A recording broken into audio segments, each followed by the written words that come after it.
powerful Office of Management and Budget. She controls the money. And of course, a member of our sorority. The promise of America. The promise of freedom, opportunity, and equality for all people. You know, when we first took office, the President and I knew that to realize that promise, we must address long-standing issues, some issues that people just don't like to even talk about. We decided we must, for example, make healthcare more affordable because the reality is that access to healthcare should be a right and not just a privilege of those who can afford it. We decided to look at specific communities that have been long suffering on specific issues then, including diabetes. So we decided to address the cost of insulin with the knowledge that Black people are 60% more likely to be diagnosed with diabetes. And we took on Big Pharma and capped the cost of insulin for our elders at $35 a month. We knew to realize the promise of America, we must address the issue of student loan debt.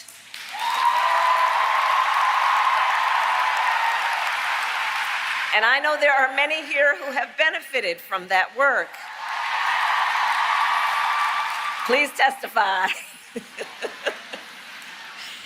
And we have forgiven debt for nearly 5 million people so far, and twice as much for our public servants, including our nurses and our teachers and our firefighters. The President and I have also taken on the issue of medical debt, finally making it so that medical debt, which is usually the result of a medical emergency, is not something you plan, it's not something you invite, but we have made it now so that medical debt can no longer be used against your credit score. Because that credit score, of course, is supposed to measure whether you are responsible financially or not. The fact that you have endured a medical emergency is not a measure of that, and so it was just wrong, and we have corrected that. To realize the promise of America, we have addressed the long-standing crisis of maternal mortality. Something, as you know, I've been working on since I was in the United States Senate. Why? Because women in America die at a higher rate in connection with childbirth than women in any other wealthy nation in the world, and Black women are 3 times more likely to die in connection with childbirth. So to address this crisis, among the work that I've done, I challenged every state in our nation when we first came in. I challenged every state in our nation. And I challenged them and said, extend Medicaid coverage for postpartum coverage from the measly 2 months a year that you've been doing to a full year. And I am proud to report that when I issued the challenge, only 3 states offered a full year of coverage. Now 46 states offer a full year of coverage. And today I am announcing for the first time, we have created national health and safety standards for maternal care. For the first time, national standards. Which means nearly every hospital in our country will soon be required to provide new mothers with delivery rooms that are fully stocked with life-saving medical equipment. It's the first time. So sorors, all of us here are clear. While we have come a mighty long way, we have more work to do. Across our nation, we are witnessing a full-on assault on hard-fought, hard-won freedoms and rights. The freedom to vote, the freedom to be safe from gun violence, the freedom to live without fear of bigotry and hate, the freedom to love who you love openly and with pride, the freedom to learn and acknowledge our true and full history as America, and the freedom of a woman to make decisions about her own body and not have her government tell her what to do.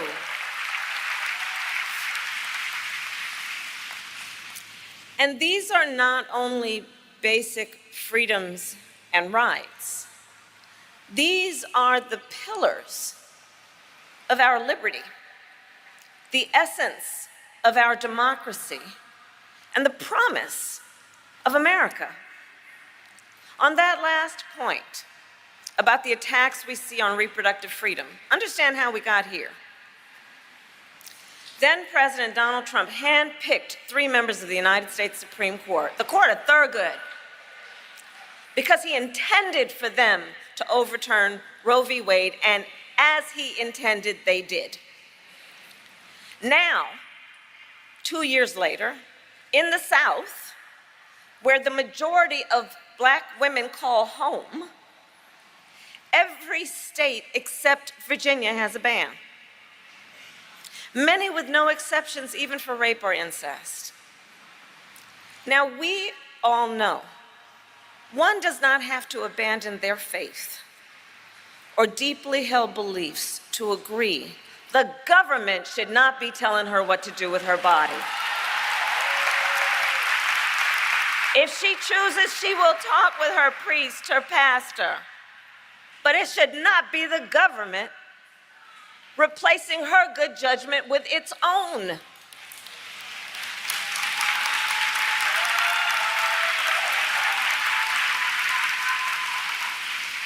Faith and freedom can coexist.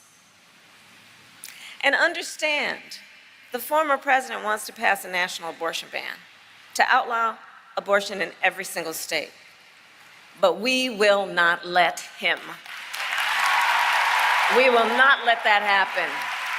We have worked too hard and fought too long to see our daughters grow up in a world with fewer rights than our mothers. America must trust women. America must honor individual choice. America must defend freedom. And when Congress passes a law that restores the reproductive freedoms of Roe, our President, Joe Biden, will sign it.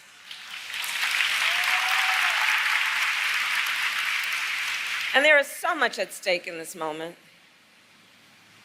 including last week, when the Supreme Court basically told this individual, who has been convicted of fraud, that going forward he will be immune for activity we know he is prepared to engage in if he gets back into the White House.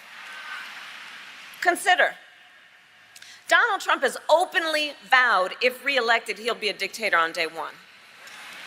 That he will weaponize the Department of Justice against his political enemies, round up peaceful protesters and throw them out of our country, and even, and I quote, terminate the United States Constitution. What's more, Trump advisors have created a 900-page blueprint of their agenda for the second term. They call it Project 2025. It includes a plan to cut Social Security, to repeal our $35 cap on insulin, to eliminate the Department of Education and end programs like Head Start. So let us be clear. This represents an outright attack on our children, our families, and our future.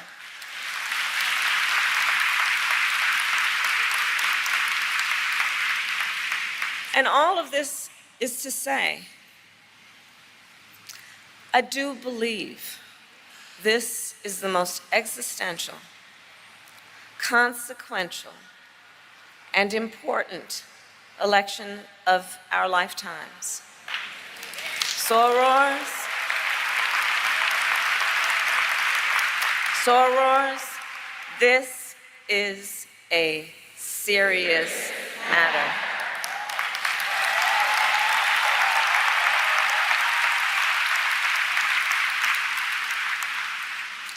And so in this moment, once again, our nation is counting on the leaders in this room to guide us forward, to energize, organize, and mobilize, to register folks to vote, and to get them to the polls in November. Because we know when we organize, mountains move. When we mobilize, nations change. And when we vote, we make history. So I'll conclude with this. For 116 years, the members of our sorority have been on the front lines of the fight to realize the promise of America. This year, let us continue that work. Let us fight for freedom, opportunity, and equality. Let us, as always, fight with optimism, with faith, and hope. And let us see it through. Because when we fight, we win. God bless you, and God bless the United States of America.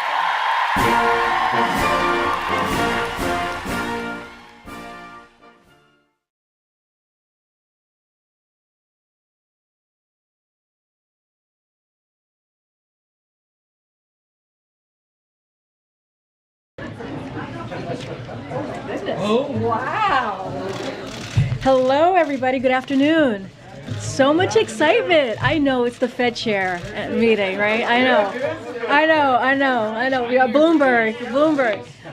Dees, I mean, yeah. Forget about me. I know, it's not about me. Okay, so today on the final day of Asian American, Native Hawaiian, and Pacific Islander Heritage Month, I'm excited to welcome some special guests to the briefing room today, pop phenoms BTS. Woohoo! While many of you may know BTS as Grammy-nominated international icons, they also play an important role as youth ambassadors, promoting a message of respect and positivity. After this briefing, they will join President Biden in a discussion about Asian inclusion, representation, and diversity, as well as addressing an anti-Asian hate crimes and discrimination. As many of you know, the president has led a historic whole-of-government approach to combat racism, xenophobia, and intolerance facing ANHPI communities. Beginning his first week in office when he issued a presidential memorandum leveraging the power of the federal government to stand against this hate. The president also signed the COVID-19 Hate Crimes Act into law, signed an executive order to reestablish the White House Initiative on Asian Americans, Native Hawaiians, and Pacific Islanders, and funded critical research to prevent and address xenophobia against AA and NHPI communities. So without further ado, I will let the band take it from here. They're gonna each speak. We have a interpreter somewhere here. There you go. Good to see you. So they'll each speak first, and then the interpreter will come back up and interpret what they just said. They're not going to take any questions. They're just going to come here and give some words, and then we'll start the briefing. Thank you. Go ahead, guys. Thank you, Karine, for your kind words. And hi, we're BTS, and it is a great honor to be invited to the White House today to discuss the important issues of anti-Asian hate crimes, Asian inclusion, and diversity. 네, 오늘은 AANHPI 헤리티지 먼스의 마지막 날입니다. 저희는 AANHPI 커뮤니티와 뜻을 함께하고 기념하기 위해 오늘 백악관에 왔습니다. 네, 최근 아시아계를 대상으로 한 많은 증오 범죄에 굉장히 놀랍고 또 마음이 안 좋았는데요. 이런 일이 근절되는데 조금이라도 도움이 되고자 오늘 이 자리를 빌어 목소리를 내고자 합니다. 네, 오늘 저희가 이 자리에 올 수 있었던 것은 저희의 음악을 사랑해 주시는 다양한 국적, 언어, 문화를 가진 되게 팬, 아미 여러분들이 계셨기에 이 자리에 올 수 있었다고 생각합니다. 정말 감사합니다. 네, 한국인의 음악이 서로 다른 언어와 문화를 넘어서 전 세계 많은 분들께 닿을 수 있다는 게 아직까지도 좀 신기하고 근데 신기한 것 같습니다. 그리고 이 모든 걸 연결을 시켜주는 음악이란 건 좀 참으로 훌륭한 매개체가 아닌가 싶습니다.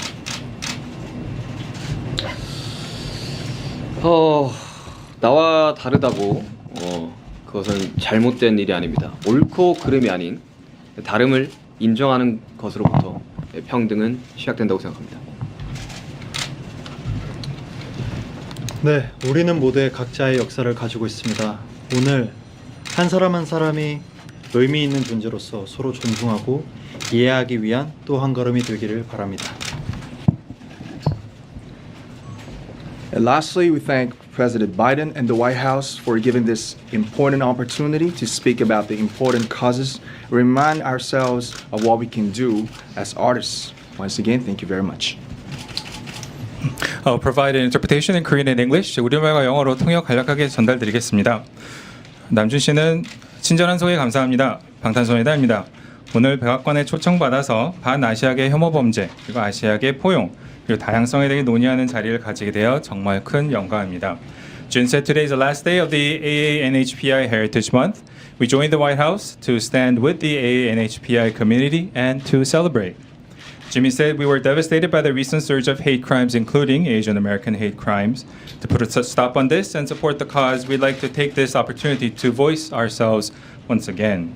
Jacob said we are here today thanks to our army, our fans worldwide, who have different nationalities and cultures and use different languages. We are truly and always grateful. Jungkook said we still feel surprised that music created by South Korean artists reaches so many people around the world, transcending languages and cultural barriers. We believe music is always an amazing and wonderful unifier of all things. Shiga said it's not wrong to be different. I think equality begins when we open up and embrace all of our differences. V said everyone has their own history. We hope today is one step forward to respecting and understanding each and every one as a valuable person. 마지막으로 남준 씨가 중요한 문제에 대해 함께 이야기하고 우리가 아티스트로서 무엇을 할 수 있는지 생각할 기회를 만들어 주신 바이든 대통령님과 백악관에 감사드립니다. 감사합니다. What does it mean to you to come to the White House? We're gonna go. They're not gonna take any questions, but thank you so much, guys. Thank you. Thank you, guys. Thank you. Thank you. Thank you, guys. Thank you.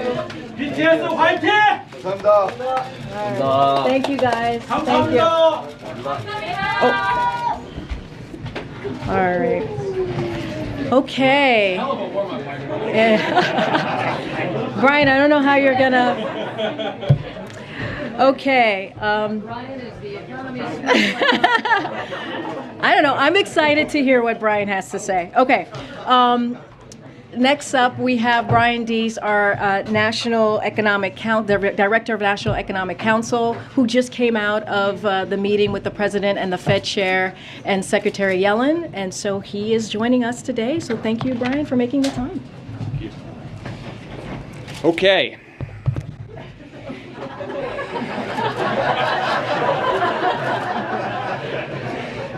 So I get to go home and tell my kids that BTS opened for me.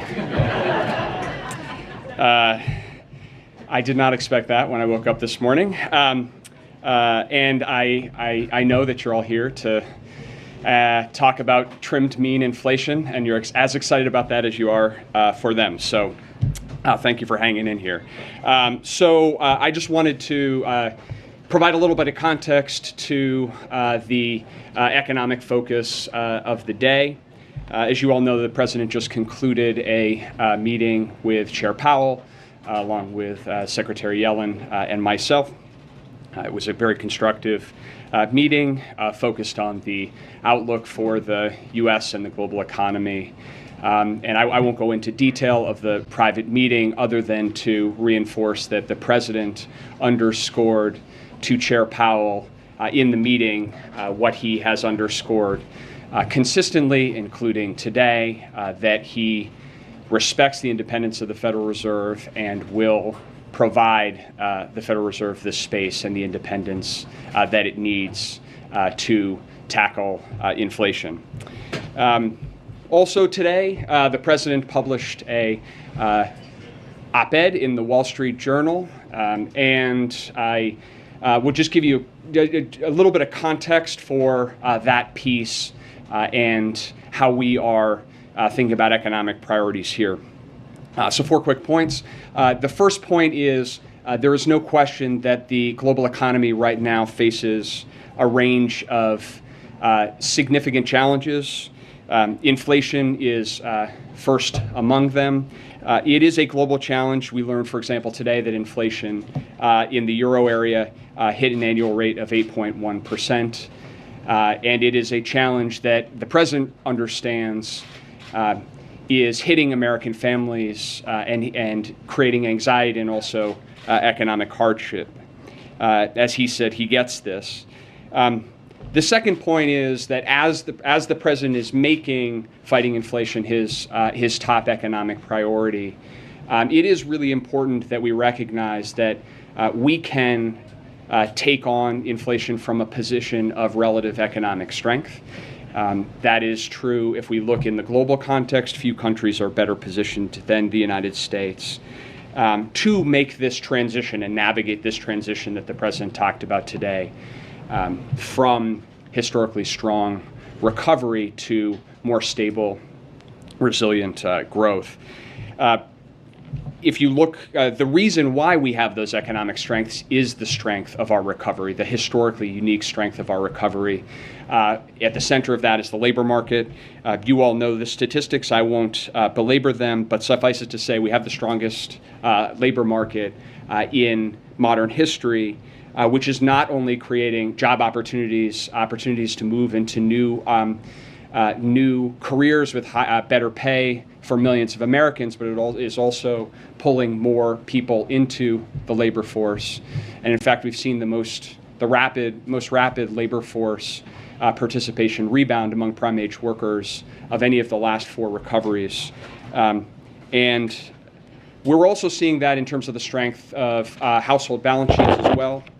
Savings is up, debt is down, bankruptcy filings remain near pre-pandemic lows. Eviction filings are 30% below their pre-pandemic levels. All of these are sources of economic strength from which we can now focus on bringing prices down. The third point, this was an important piece of this, which is that the president's talking about this transition and growth. As we move through this transition, our economic growth should look different than it has in the historic recovery phase. We've run this first leg of the race at a very rapid clip. That has put us in this strong position relative to our peers. But this is a marathon, and we have to move and shift to stable, resilient growth. And that's why the president's outlining the plan that he wrote about today, which is something that he has been focused on here for some time now.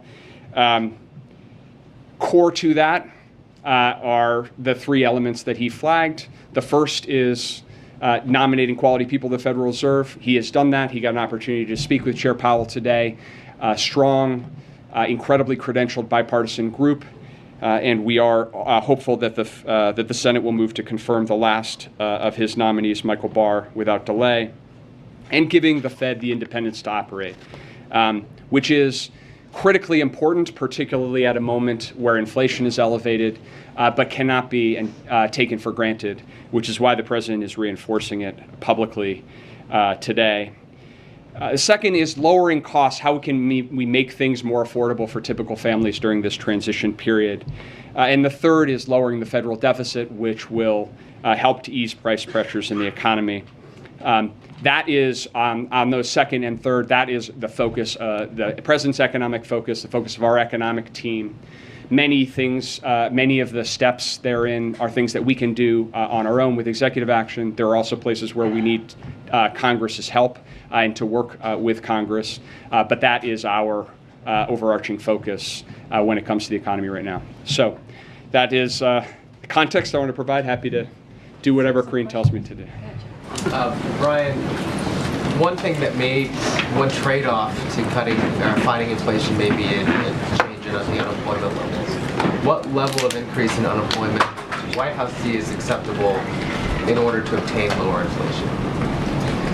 Well, I think that one of the things about this transition, and we are in this transition, one of the things about having the strength of the labor market recovery that we have had to date is that we are uniquely well positioned to actually move toward more stable labor market gains or gains more consistent with periods where we have had this level of unemployment in the past.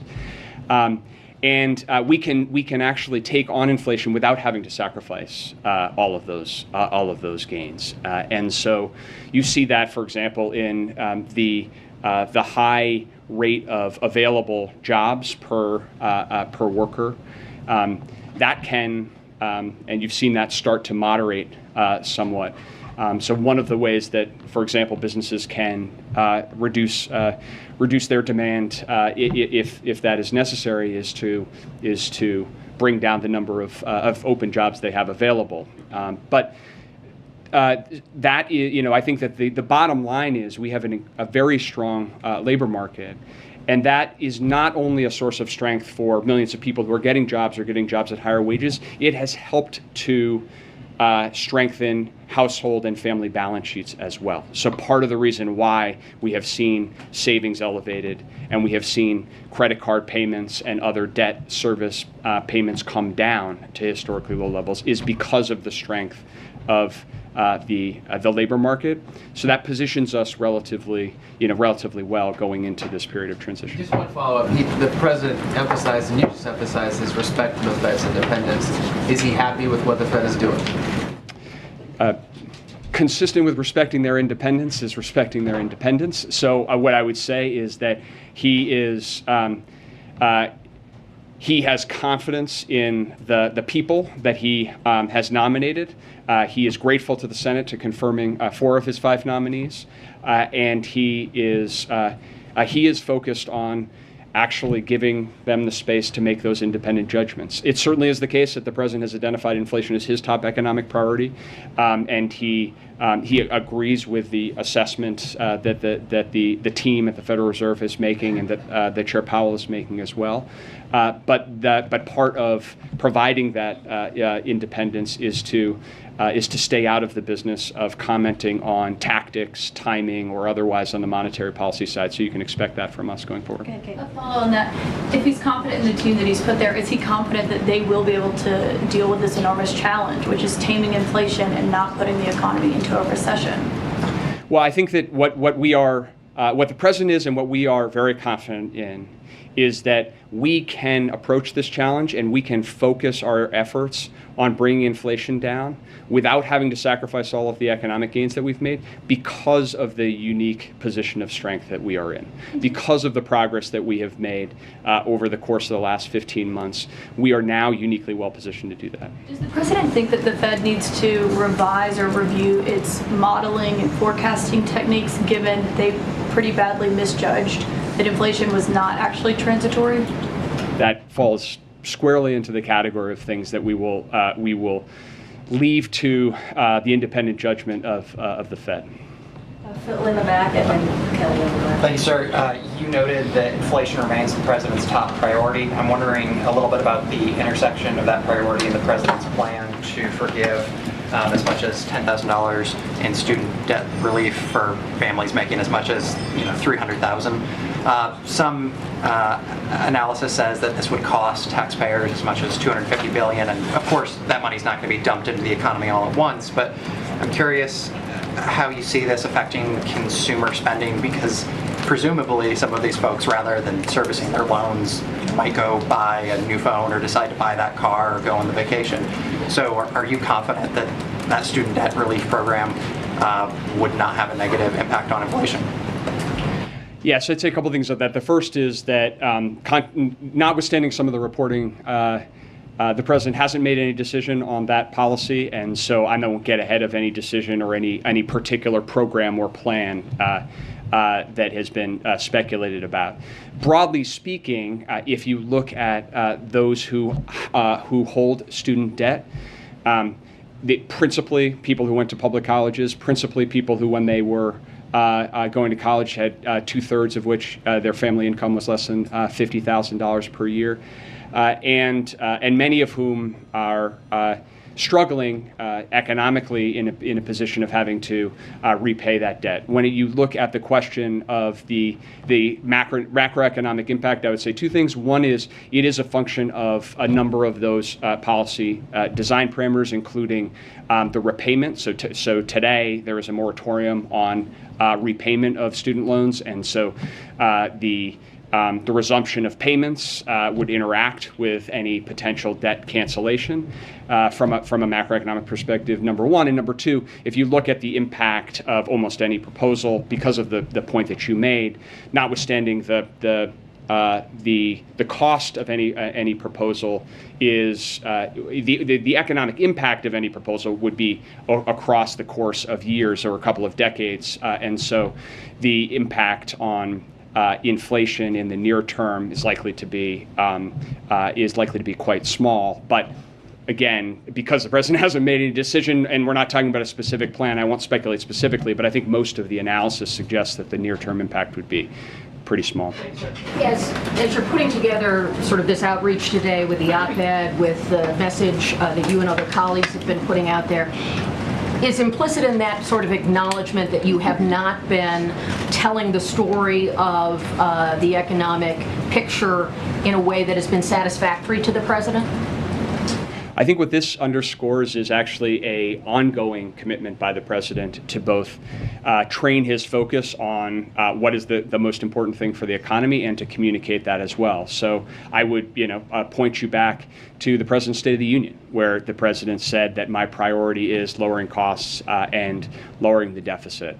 And I think what this president has tried to do in every stage in this historic and unique economic recovery is to effectively communicate to the American people where we are, to give it to people straight, but also to lay out clearly his plans, his priorities in terms of what he wants to see done. And so we are now moving into a phase which is really a transition, that transition that he spoke about. And so what he has been doing for the last couple of weeks, what he will continue to do is try to help make sure that we're communicating clearly to the American people what that means and also what his plans are, and also that he is prepared to work with anybody, Democrat and Republican, to try to make progress on that, but also highlight that there are differences between his approach and others, and that's important for the American people to understand as well. What is the expectation today as you advise the president, or his expectation about how long prices will be at these high levels, 40-year levels, how long inflation will be here? Well, there is uncertainty, and I will leave the predictions to forecasters. I think you and others have seen most major forecasters out there and their projections, most projecting that we will see moderation in inflation over the course of the year. What I can say and is important with respect to, for example, the op-ed that the president wrote today, is that the president has a clear approach and priorities with respect to tackling inflation. And the more progress that we can make on that plan, the more progress that we can make in lowering costs and making things more affordable for families right now, the more progress we can make in building on the historic deficit reduction we've already seen this year, then the better off we'll be, the better positioned we'll be to actually see that moderation happen more quickly. So that's our focus. Our focus when we're thinking about policy, particularly fiscal policy, is how can we make more progress on that front, understanding that there are a lot of predictions out there. All right, just a couple more, Josh. Thanks, Brian. Chair Powell has said there are limited tools that the Fed has to deal with supply shocks, like what we saw from Russia's invasion of Ukraine, the lockdowns in China over the coronavirus. Given that limitation, do you believe the U.S. is well insulated and protected against future supply shocks that could cause prices to rise, as we've seen with gasoline? Or do you think additional action is needed with Congress in order to provide that protection? Well, I would say a couple things. The first point that I made and underscored is we do face serious global challenges right now. And the supply chain disruptions, the ongoing supply chain disruptions emanating from COVID and China most recently are significant. Likewise, the implications on the energy market of Russia's invasion of Ukraine are significant and ongoing. And so absolutely, those are significant global challenges. They are affecting energy prices and food prices globally. They're affecting supply chain distribution systems globally. That is point one. Point two is we in the United States are better positioned to actually navigate through those challenges than almost any other country, in part because of as I've said already, the strength of our economic recovery, in part also because of the work that we have done, for example, on the supply chain side over the last 9 months of consistent, focused effort working with all different parts of our supply chain. We now see, for example, the fluidity, what's known as, how fast containers can move through ports, for example, and get from a ship all the way to the end, that we have seen significant improvements in that fluidity across time, which puts us in a better position to navigate potential new supply shocks, but they pose ongoing challenges. Third, there are places where we could absolutely use Congress's help, and we could use it urgently. And so when you think about some of the core challenges we have with respect to supply chains, they circle back to the issue of semiconductors. And we remain extremely vulnerable to the supply chain fragilities associated with semiconductors. Notwithstanding everything we have been through in this pandemic crisis, we still don't have a dedicated supply chain office within the federal government that is funded adequately to actually take on, map, and aggressively go at these challenges. Now, we've made historic progress notwithstanding that, but we could use Congress moving to provide the resources and the funding and the authorities that are in the bipartisan innovation bill that is now in conference. So that's one place where we are hopeful, working very closely with Congress in an effort to try to get that done, and that would give us more tools to keep building our resilience to these types of global shocks. Josh, Catherine, and then Thank you. Since you were in the meeting, can you say whether the president expressed any view about what the Fed's path is right now? Chair Powell has talked about 50 basis points each in the next 2 meetings. Did President Biden weigh in at all on whether he thinks the Fed needs to go faster, slower, just about right at all in the meeting? So I'm not going to read out any specific components of the meeting other than to underscore that the president did in private, as he did in public, underscore that his commitment to giving the Fed the space to conduct monetary policy independently without political interference. Do you think that the Fed has moved too slowly by saying it's their responsibility? The implication, of course, is that they're holding the bag to the fact that inflation is at the highs that it is at.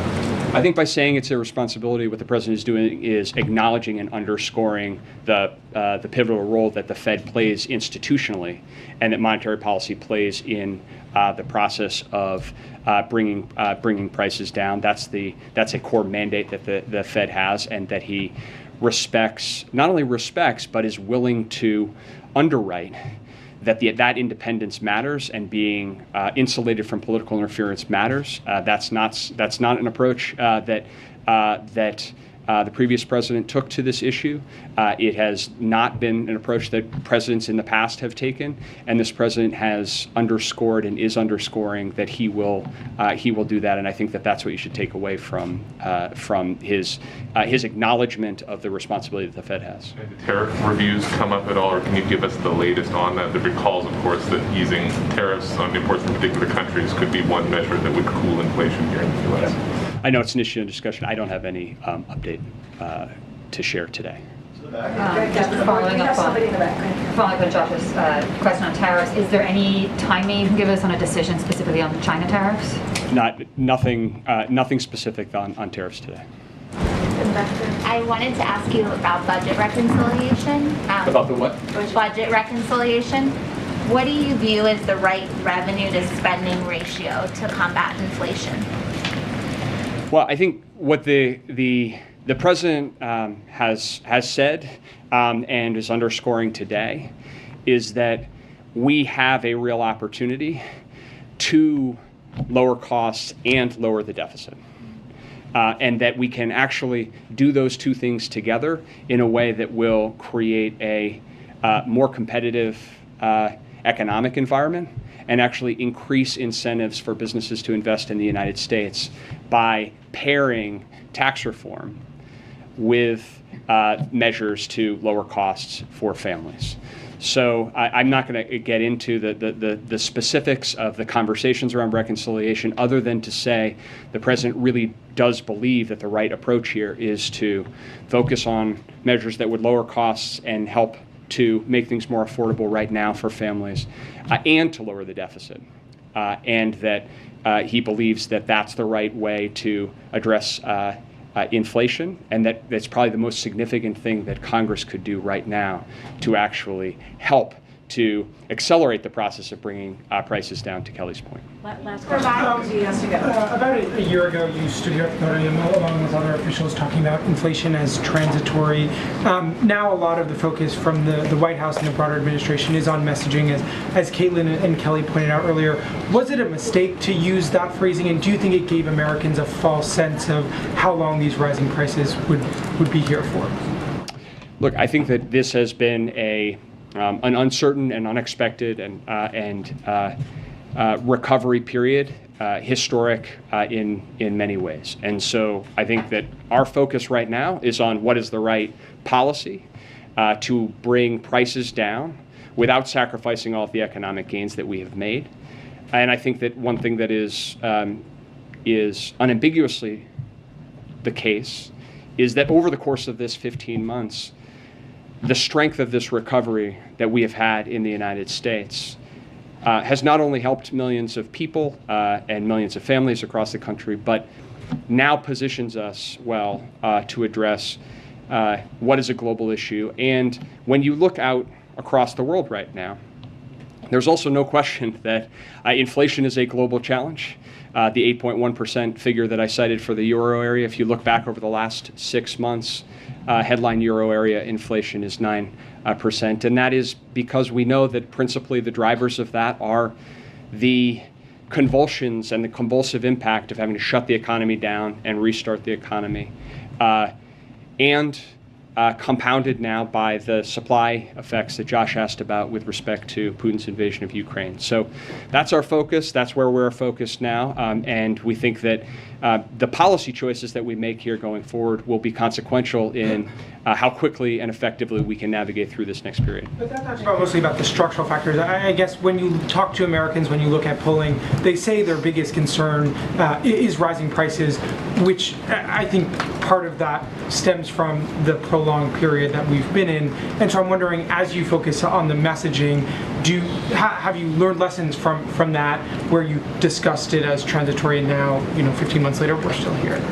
Look, I think that what the president has done with respect to communications has been to consistently explain to the American people where we are and where we need to go, and that continues to be the way that he approaches this issue, and very much from the perspective of what it feels like to sit around a dining room table or a kitchen table in this country, because that's his lived experience, and that's the way that he approaches these economic policy questions. And so he understands that right now the top issue on people's minds is prices at the gas station, prices at the grocery store, and he's made very clear, and he's communicating very clearly that that's his top economic priority, and that we can address this from a position of strength, and that we can make this transition to stable growth without sacrificing all of those gains if we make the right decisions going forward. And so that's what he will continue to do. It's certainly what we'll continue to do in serving him.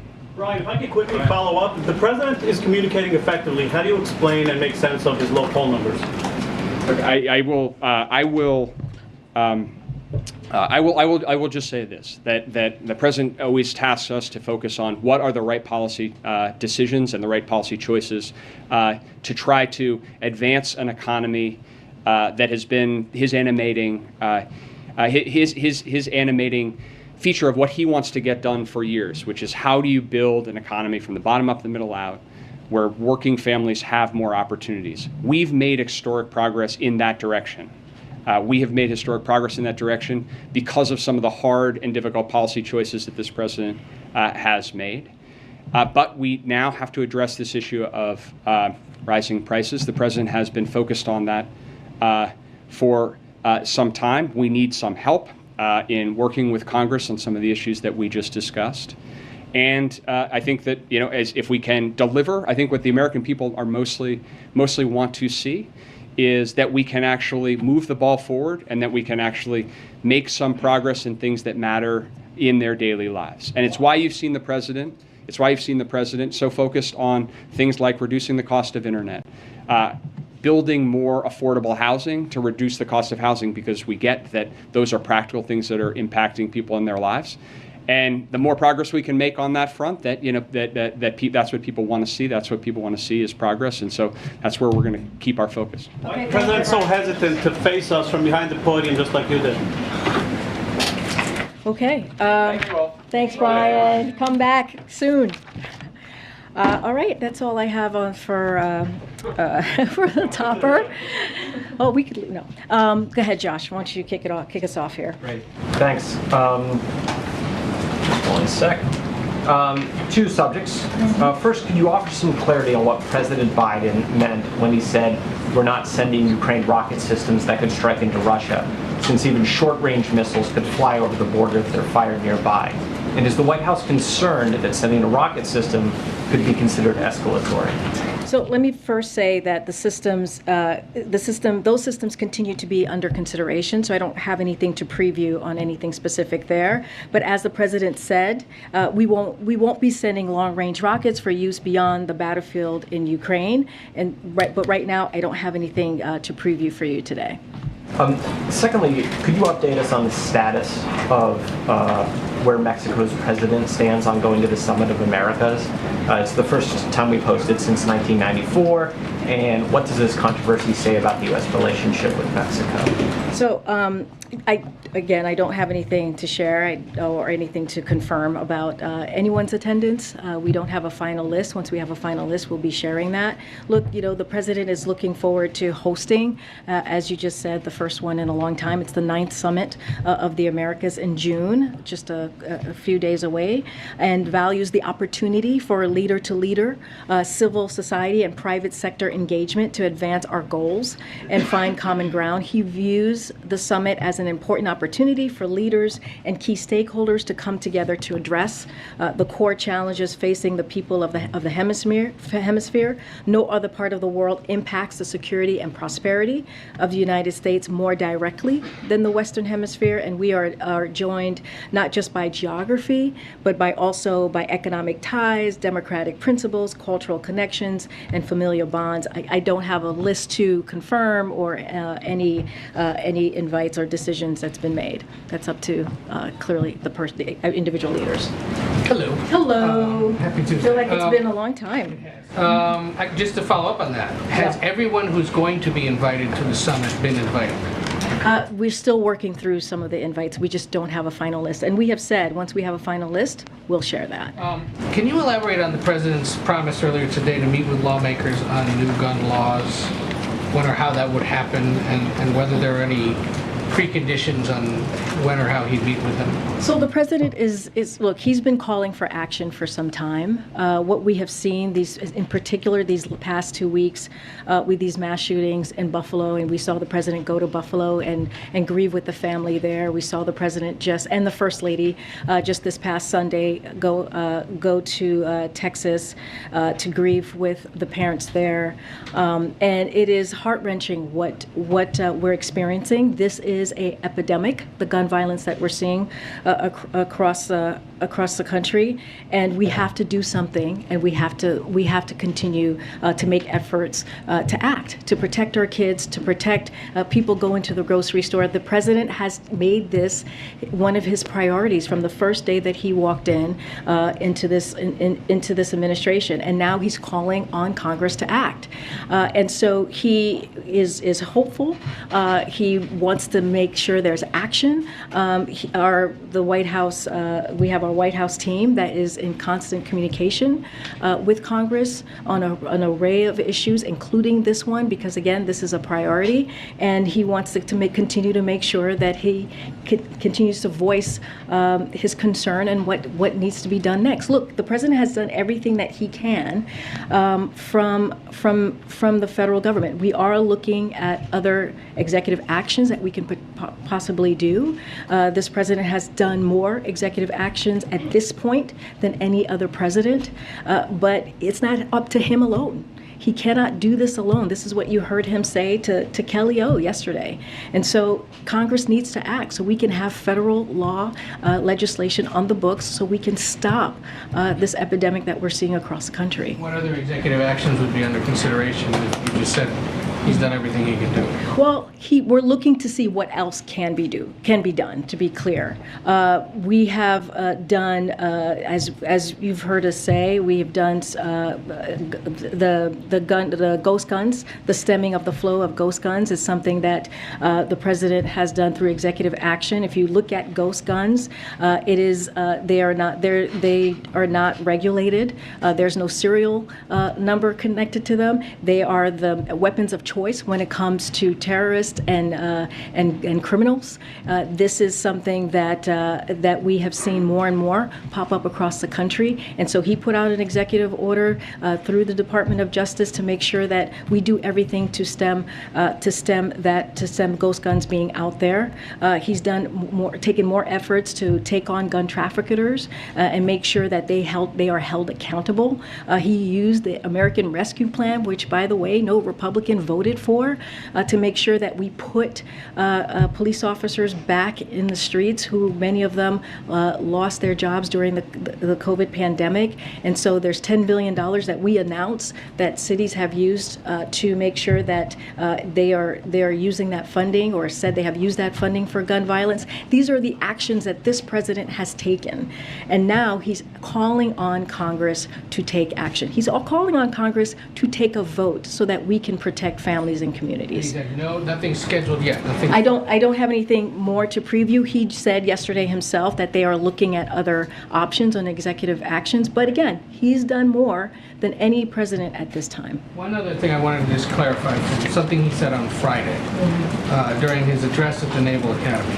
The president was born in 1942, graduated from the University of Delaware in 1965. In his address, he said he was appointed to the Naval Academy in 1965. Was he? Was it in 1965? So I did not hear that part of the speech, so I would have to. Okay, I did. I missed. I hear you. Ed. I hear you. I have not. I need to read it myself and just go back and see what you're talking about exactly. I can't speak to it right now. Okay. Thank you, Corinne. Canada is making it impossible to buy, sell, transfer, or import handguns anywhere in that country. Would President Biden ever consider a similar restriction on handguns here?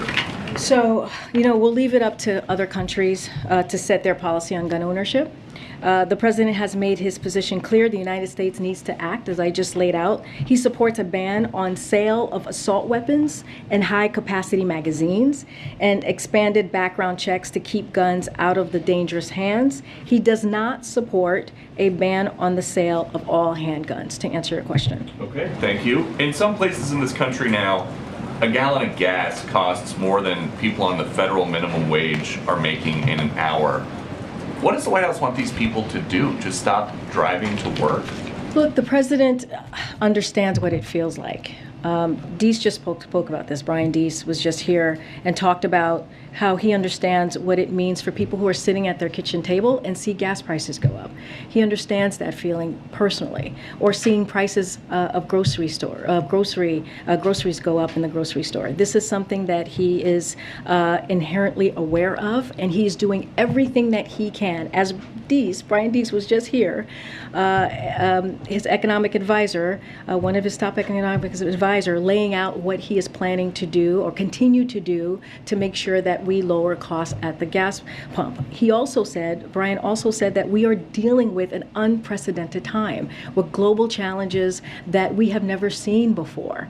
And that includes clearly the pandemic, that includes Putin's tax hike, that we're seeing this past couple of months that has had an effect on gasoline prices. $1.50 went up since Putin has amassed his troops on the border of Ukraine. These are real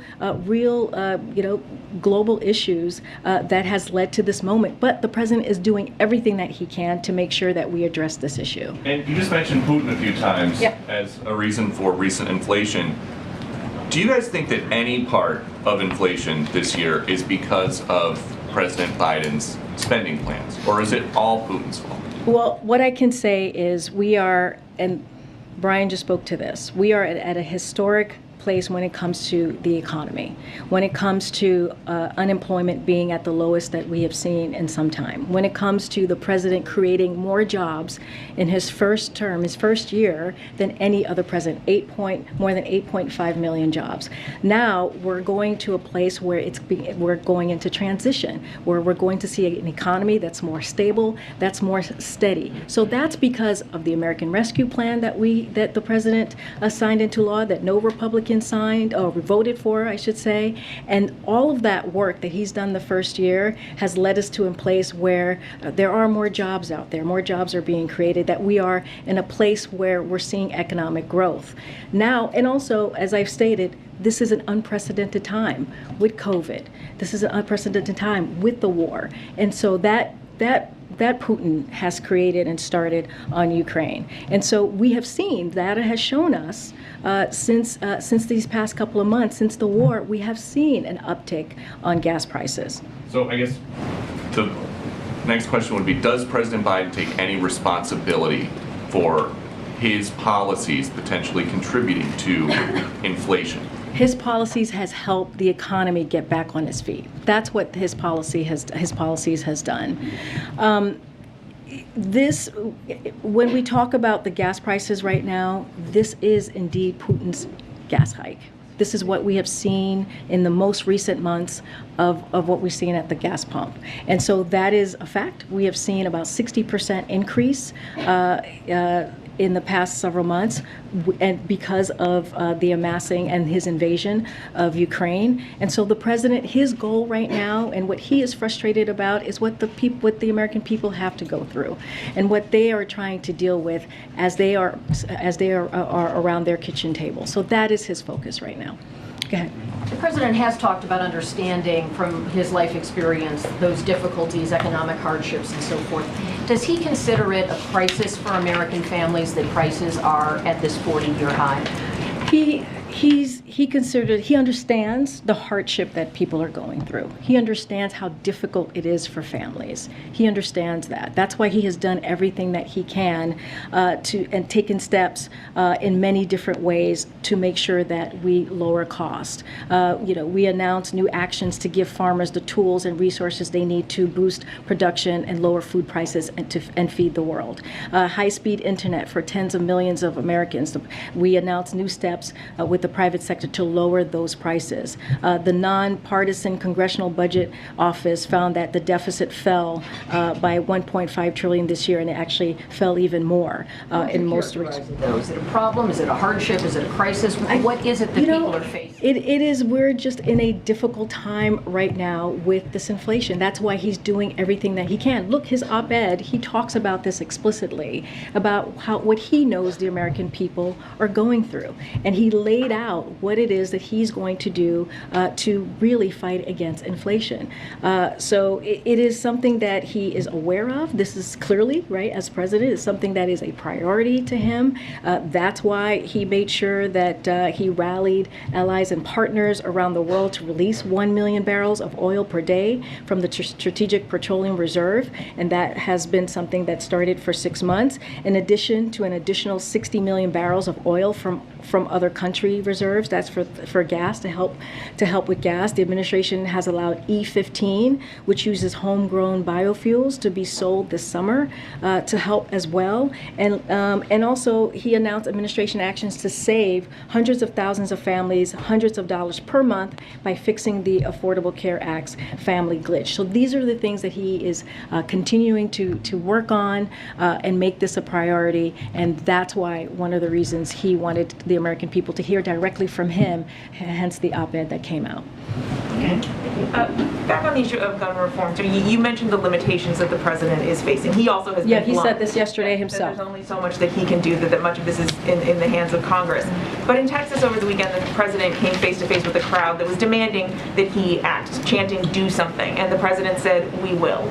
Given the limitations that he is facing, how can he make that promise? What makes him so confident that this time around will be different? So, as I've said, our team is in close contact with key members of Congress on negotiations. And when the president when it's helpful, he will certainly engage. But look, what we're talking about is popular. It's something that the constituents want, right? When you think about 88% support background checks on all gun sales, just 8% oppose. When you think about 84% support a ban on firearm sales to people reported as dangerous to law enforcement, just 9% oppose. 69% of support banning high-capacity magazine, just 22% oppose. 67% oppose banning assault-style weapons, just 25% oppose. This is from a poll last week from Politico Morning Consult. Reuters had a poll as well on that same day. 84% support background checks for all firearm sales. 70% support red flag laws. So these are things that, if you think about the senators and congressional members, these are things that their own constituents support. And so what the president is going to continue to do, as he's done from the first few days that he walked into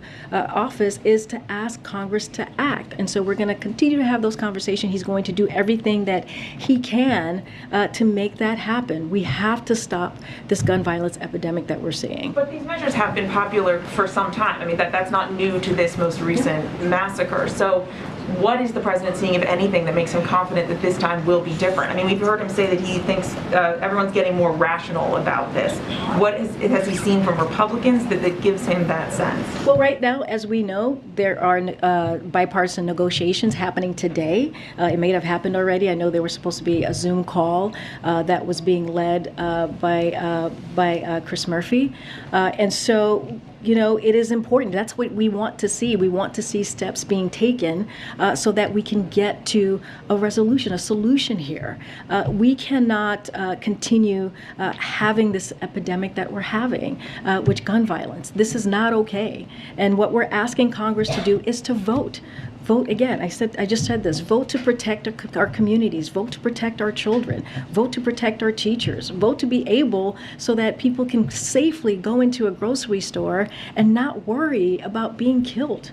And so the president's going to continue to speak to this. He's going to continue to use, the platform that he has. But again, he has done more on executive action in his first year than any other president has, in particular at this point. How would you gauge his level of confidence that vote is actually going to happen? Look, we're going to continue to try. I can't speak to how people are feeling in Congress. That's something that they have to answer, or where they are with the process. What we're going to do is do our job from here and having those conversations. As I mentioned, his team is talking to folks on the other side about negotiations, and we're going to continue to call for action. Can we come back to the back? I'm right here. Thank you so much. I have a BTS question and also a Taiwan question. A BTS question? Yeah, Okay. first of all, they've been here for a few hours, just wondering if they're filming a music video on site or anything like that. And also, any substantive policy recommendations to the president about combating discrimination and hate crime? Well, right after they were here, they did go to meet with the president. Clearly, I don't know what conversation was had. So usually we try to keep those conversation private. You heard from them directly about how important it was for them to use their platform to be here to talk about issues that matter to them, in particular the anti-Asian hate that we have seen across this country these past few years. And so this was an important moment for them. I spoke to them before they came out. They were thrilled to come out and make sure that you heard directly from them of why they were here. I don't have much more to share. As you know, they're having a meeting right now with the president. So moving on to Taiwan, Senator Duckworth is in Taiwan today, and China has sent 30 overflights to Taiwan. Is this seen as a threatening move? And can you just illuminate, what what Senator Duckworth is doing over there, what the point of this mission is. Yeah, I cannot speak for Senator Duckworth. You would have to reach out to her office. I don't have anything to say on why she's there. Something you see as threatening? It's something that we're monitoring. I don't have any comment on that at this time, but clearly these are things that we keep an eye on. Can I ask you a question from the back? Thank you so much. The president said yesterday that he believes Senator McConnell is a rational Republican. Senator McConnell said today that the group of lawmakers that are talking about guns in the wake of Uvalde are talking about the problem, which is, quote, mental illness and school safety. Does the president agree that that's the problem here? So, look, when the president said that, he believes that there are some rational Republicans in the Senate who can come together and work on a bipartisan bill.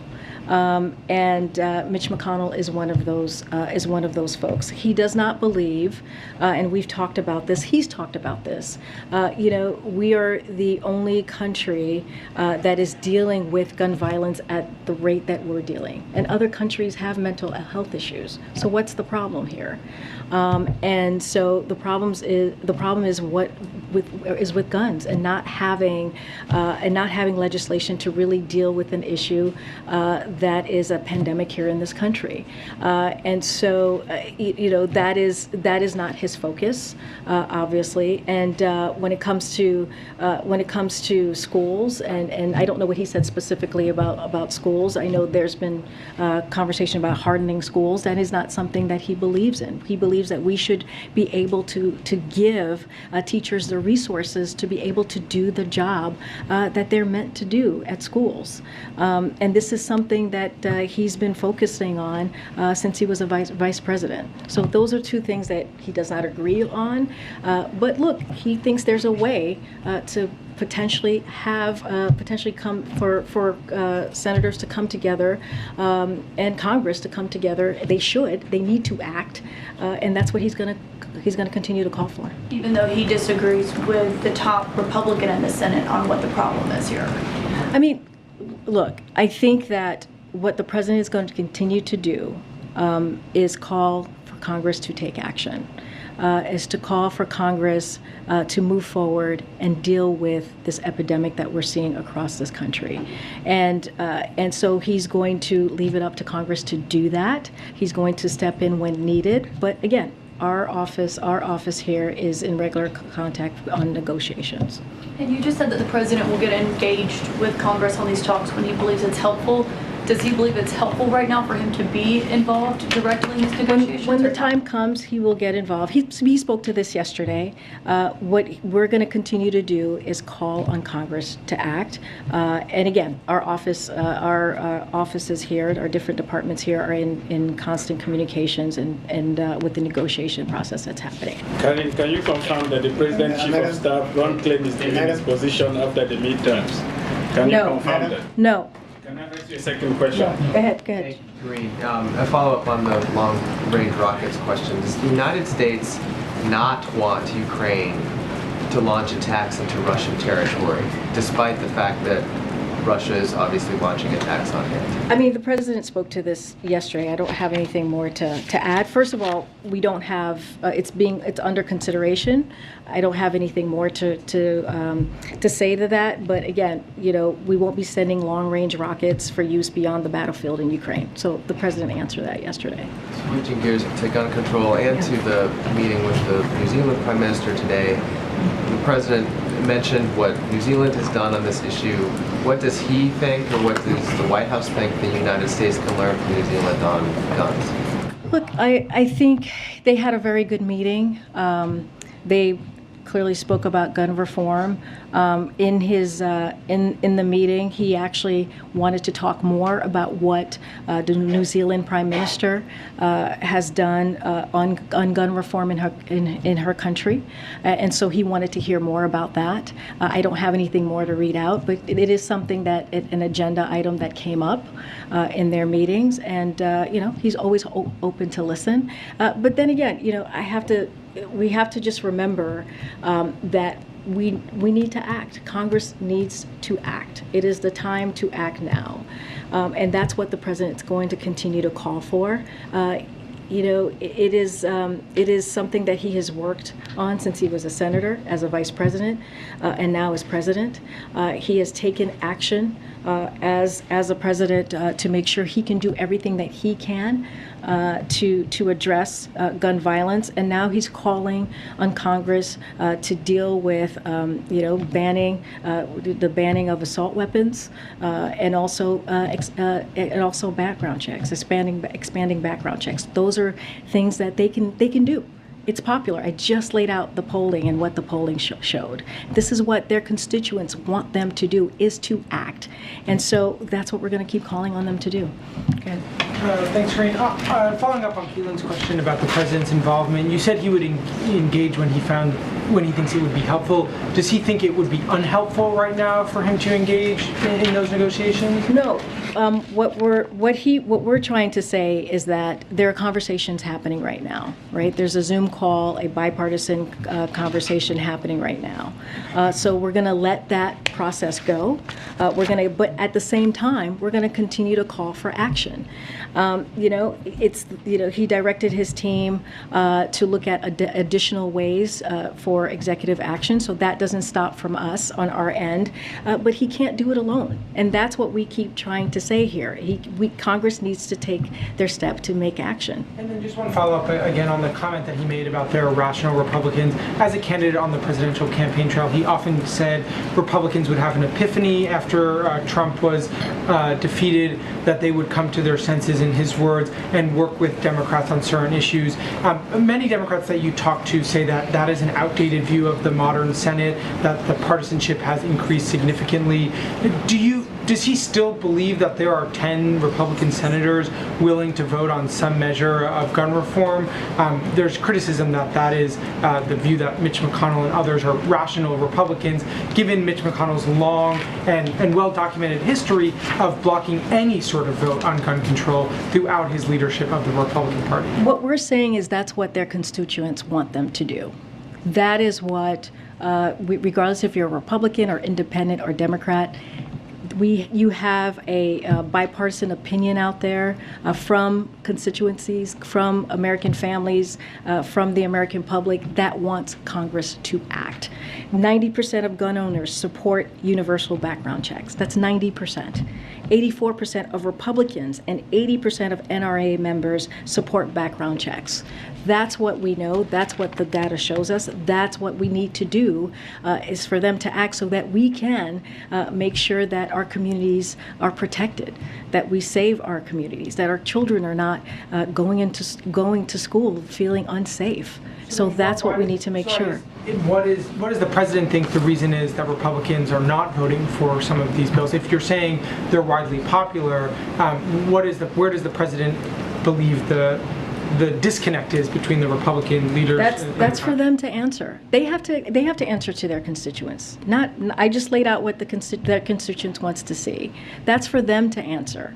That's a question that they need to go to their constituents and answer why they haven't moved forward on common sense gun violence reform. That's what we're asking for.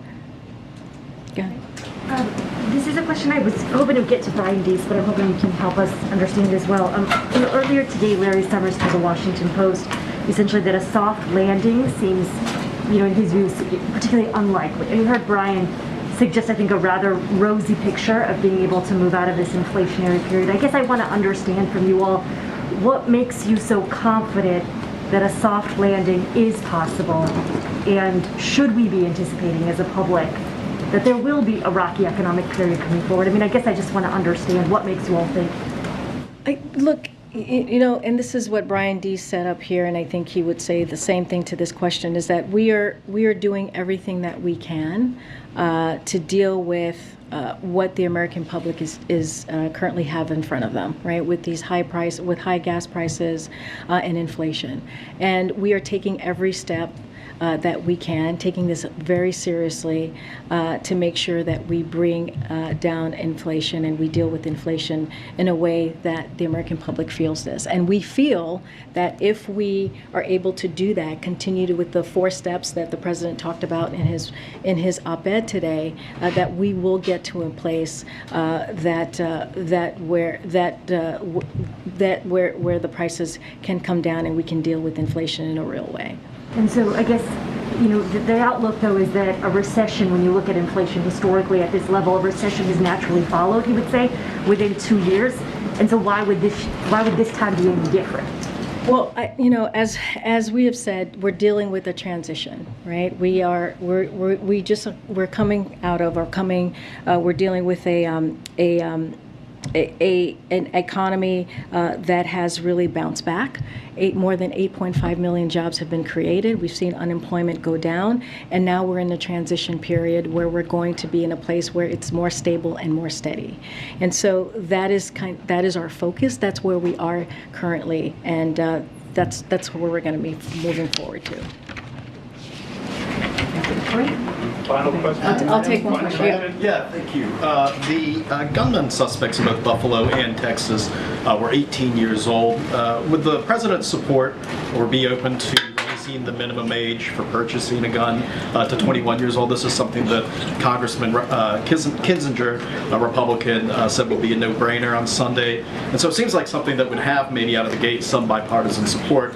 Does the president support that? Well, I'll let the president's words speak for himself. He said last week that an 18-year-old should not be able to be purchasing a gun, an assault weapon that we saw this 18-year-old do in Texas. And so I'll just let his words stand for itself. And so he would sign such a bill into law if it were to pass.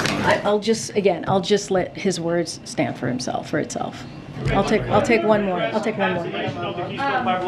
the rocket systems, can you talk at all about how did the U.S. balance the need to help Ukraine without putting the country at risk of a direct conflict with Russia? I mean, again, we don't have anything to announce at this time.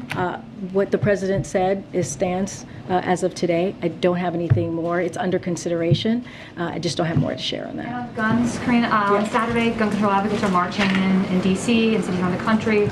Will the president take part in these gun control events in any way? Wait, can you say that again? I missed the first part. Is doing an event in D.C. and around the country on Saturday. There'll be this coming marches. Saturday. Yes. Yeah. Or it's Saturday. Yeah. And is it Saturday the 11th? I'm sorry, I don't know my dates. June 11th. He's doing it on June 11th. Will the president take part in this in any way? I don't have anything to preview for you about his schedule this weekend. Okay. Thanks, Thank you. Thank you.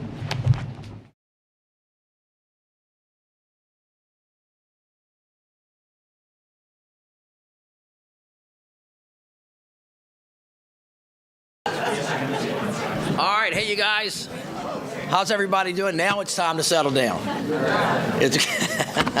It's great to see all of you. Welcome to the White House. Many of you have been here before, and of course we wouldn't be here today without the incredible work that all of you have done, and I'm thrilled to help start off this incredible event that the Vice President and the President have been leading. We have so many special guests here, so I thank all of you. My name is Mitch Landrieu. I'm the Senior Advisor to the President and have been tasked with the President to help try to herd cats, actually figure out a way how to get this $1.2 trillion, this once-in-a-generation investment, down to the ground and then up out of the ground so that we can make, as the President say, build a better America. So we gathered to celebrate and discuss the one-year anniversary of the Lead, Pipe, and Paint Action Plan. And we have some really special guests here with us today that all of you are going to meet that are so important to us. But as you look around the room, it's important, I think, for all of us to understand how this gets done.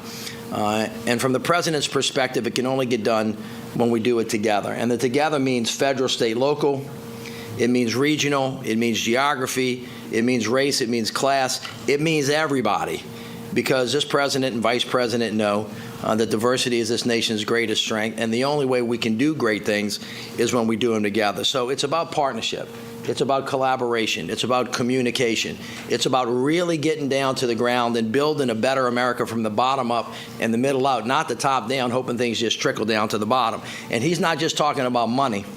He's talking about ideas. He's talking about equity. He's talking about real life folks. Every time I talk to the president and the vice president about this, they talk to me and they tell me, see the people. So when you're thinking about roads and bridges and airports and ports, clean air, clean water, and then the clean energy economy, that's what we're doing. But one of the major pieces of this is why we're here today, is because the vice president has been leading this effort on behalf of the president to make sure that every American has their God-given right to clean air and safe water. And there's nothing more important in that than make sure that we get the lead out of the pipes. Everybody in this country knows the damage that has been done to our children who have been basically sucking dirty water out of lead pipes for a very, very long time. If you think about it, we have 10 million American households that continue to be connected through lead pipes, 400,000 schools and child care centers, 24 million housing units. So we got a big problem, but we also have a big solution. And you're the solution. And so when this administration makes promises, we deliver. The action plan that we talked about last year included 12 new actions from more than 10 agencies. And today, we have 2 big updates on 2 of them, new technical assistance partnerships led by EPA and a new effort by the White House to actually get the lead out that we're going to talk about. The BIL funding, the president told me, get on it, get the money out the door, get it down to the ground, and don't come see me until you got something to tell me. So our teams have been working together. We've had cabinet secretaries being led by the vice president, the president, all across the country. And in just this last year, we've pushed $185 billion out of the door. We have 7,000 projects. This year, we'll have 20,000 projects that are in formation. And of course, I've been with many of you to announce some of the initiatives. The bill that we're talking about has $15 billion in it, directly focused on getting the lead out, and another $12 billion of formula funding that can be used to this. We've already allocated $2.9 billion of it, and we also have $350 billion that of ARP funds that have been sent to the cities and to the states that can be used for this purpose as well. So there's no reason, if we really do this right, and we're very thoughtful about it, why we can't actually get the job done. But the president says, don't tell me about the money, don't tell me about the numbers, tell me about the people.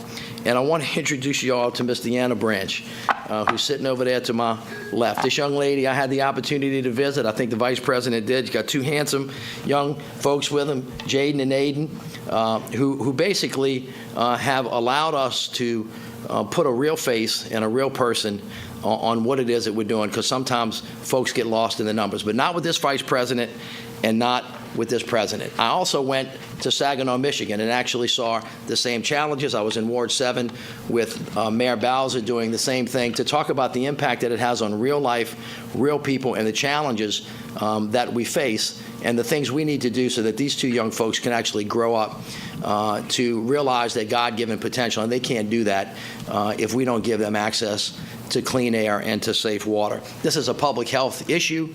Public health issue is infrastructure. It's really critically important that we think about it from that perspective. And then also from the perspective of equity and environmental justice, where this president says we're going to see everybody. We are not going to leave anybody behind. So we have lots of resources. We have workforce development programs. We've got build.gov. We've got technical assistance programs.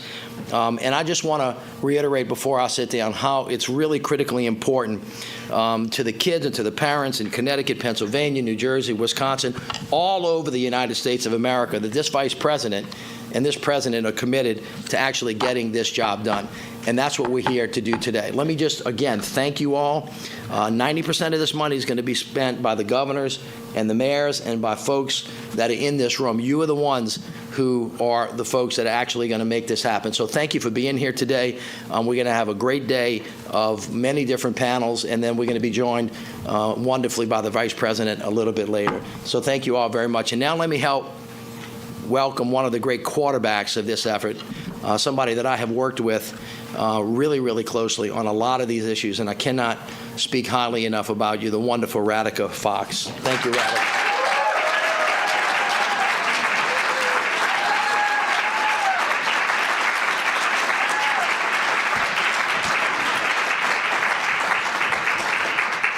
Good afternoon, everybody. How are you? Welcome, welcome, welcome. So can I just say, how lucky are we to have Mitch Landrieu, mayor, who understands how to get the job done, making sure we are delivering on a bipartisan infrastructure law. Thank you, Mitch, for pushing us.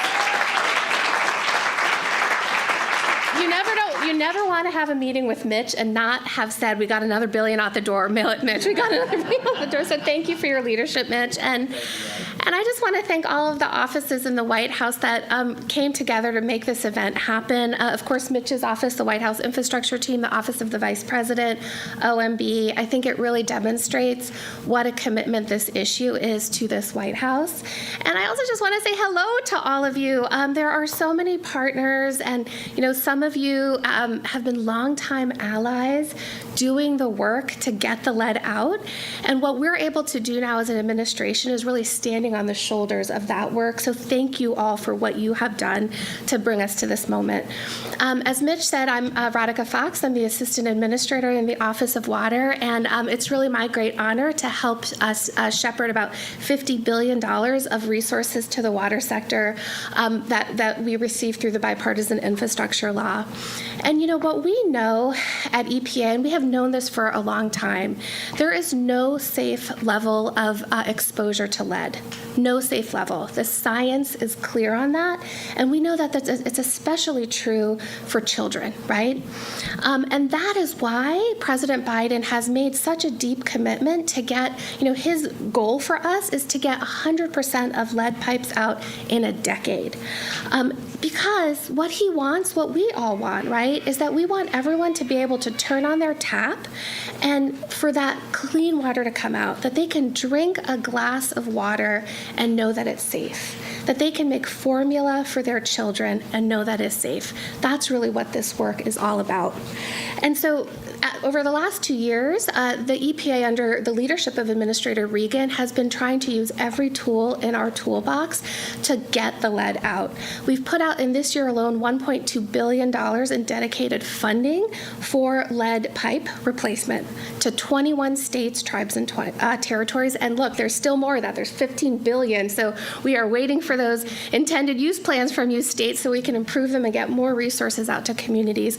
We've also been working to develop guidance that will help local water systems identify and build lead service line inventories.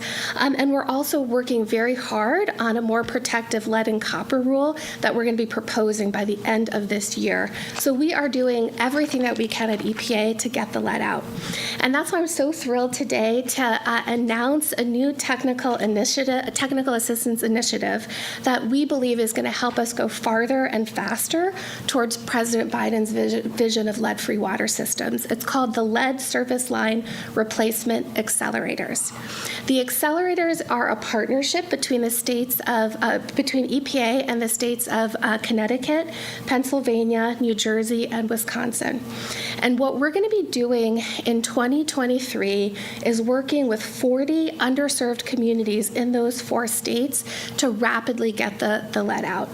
And for us at the EPA, this is very much an equity issue, because when you look at who is suffering from lead contamination in this country, we know that it is underserved communities, particularly low-income communities and communities of color that are most impacted.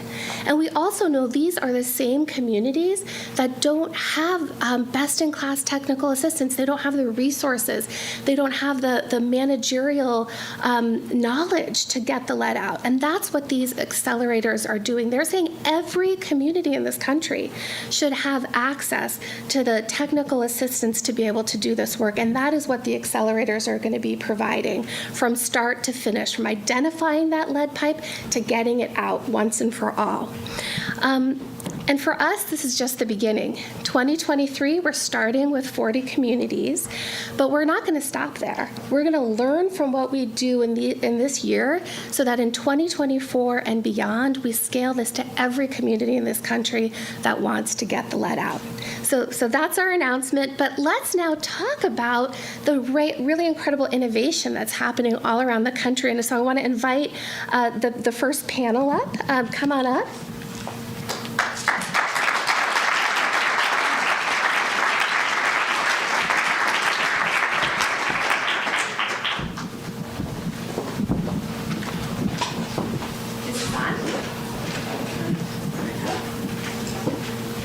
Is this on? Is this one on?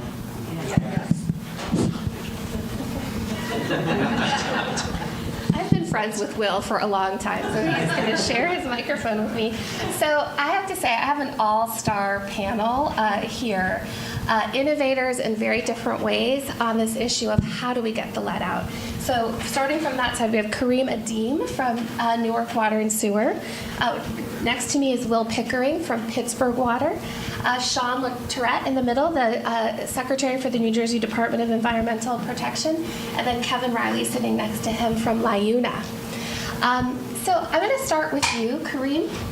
So I was thinking about how about a year ago, some of us had the opportunity to come to New Jersey, including the Vice President, to celebrate, a moment that we really want every community in this country to have, which is that Newark worked to get all the lead out. And you did that against a lot of odds. There were policy hurdles, there were funding challenges, there were issues around community acceptance. So tell us, how did you get the lead out, Kareem, and what advice do you have as we launch this accelerators program? Yeah, thank you, Radhika. First and foremost, got to acknowledge that it's going to be ugly at times. I mean, you're not going to do everything perfect when you start. And I think those were some of the first hurdles that we encountered moving forward. But overall, just the collaboration, political collaboration, with the local government, the county, and the state, we were able to do that. And, the commissioner sits right here, and I never told him this, but I'm going to say it today. Before he was the commissioner, he was the chief of staff or assistant commissioner. He was the person that navigated the bureaucratic red tape with the state regulatory agency, right? To make sure that when we had an issue, we brought it to his attention, and he was the go-to to say, Sean, we're trying to move the project forward. And he made sure that it was a team that was strictly developed to look at lead service line replacement. So I encourage every state to do that, right? Here's a team in water supply, and they're going to handle lead service line replacement to make sure we're fast-tracking and not holding up documents to move things forward. And that was a key effort. The collaboration on the state and federal and local level played a huge role because it allowed us to say we're removing lead service lines. We don't want to use this money to pull out permits, to have municipalities trying to get rich to be paving roads. All that will happen, but the real goal was to collaborate funding around with the county, the state, and the local government. Our Mayor Ras Baraka, County Executive Joe D, and Governor Murphy. That collaboration allowed us to come in and fast track removing lead service lines. The Garden State, we planted the seed for everybody to follow. Right? I want you to remember, we planted the seed for everybody to follow. Who's following Kareem on this one? Who's following on getting the lead out? Right. No more excuses. We've shown you that it can get done. The money is not always going to be the obstacle. The obstacle sometimes is us. And we're happy that the Biden and Harris administration has put money available that we didn't have the opportunity when we started. So this money available, we need to start lead service removal in our communities, take full advantage of it. And again, no more excuses. You have the money, and we're here to help you. Look, we're here to help you. My commissioner volunteers me regularly to help people in the state and out of the state, and some of you sitting here today may know I always help you when you call me, and I think we can get it done. And moving forward,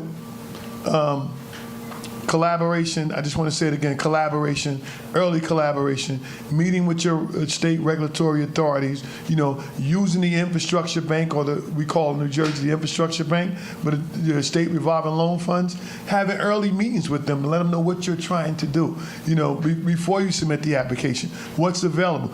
All the preliminary stuff that you do up front helps you expedite a lead service line program. And for every time someone brought us an obstacle, right, I challenge them to bring me five solutions to that obstacle, right, so we can make a decision. Don't come in the room with the obstacle. Come in with the obstacle, and here's the 5 solutions or directions we can go. So that's a part of what I can say we can expedite. We plan to see the Garden State. No more excuses. Let's get it done.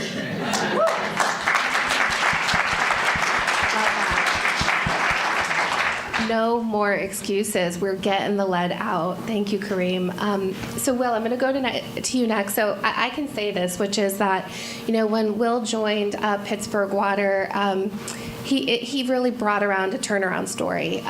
The removal of lead service lines just wasn't happening. The community was very frustrated. And now, under Will's leadership, next month, they're going to be celebrating the 10,000th line coming out. 10,000 lines. So how did you do it, particularly on the funding piece? Because that's so hard for communities. Oh, yes. Microphone. And thank you for the kind words. Such a humbling experience to represent Pittsburgh in this audience with so many stakeholders at every level and thought leaders. Really, we were aggressively pursuing every channel of funding that we could get our hands on, and that required partnerships with our federal, state, and local partners, like Kareem mentioned. We are tapping our state SRF, which in Pennsylvania is Penvest. We're getting low-interest loans. Excitingly, we're also getting grant funds. Actually, a couple weeks ago, we were awarded our first bipartisan infrastructure law grant of about $13.5 million. So we're very excited about that. And we have been lucky to have local leadership to, as Mitch Landrieu mentioned, the ARP funding is eligible for lead service line replacements. The city of Pittsburgh, the mayor's office, gave us $17 million of that funding for us to focus on getting the lead out in every neighborhood.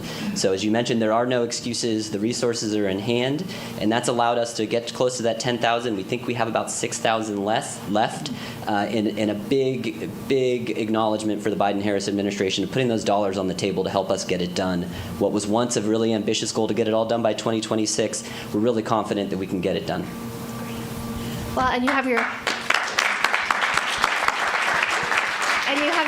wonderful new environmental secretary here with us, and sir, I'm looking forward to seeing an IUP in 2023 with how we get those last 6,000 lines out of Pittsburgh. So one of the things that we're really excited about at EPA around our lead accelerators program that we're announcing is, this is very much co-designed with 4 very innovative states: Connecticut, Pennsylvania, Wisconsin, and New Jersey.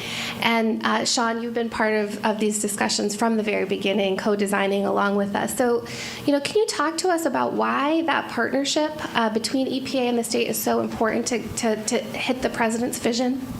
Sure. So first of all, thank you to everyone for being here, for the opportunity to share in the progress that we're all making together. And I think that statement underlies the point, right?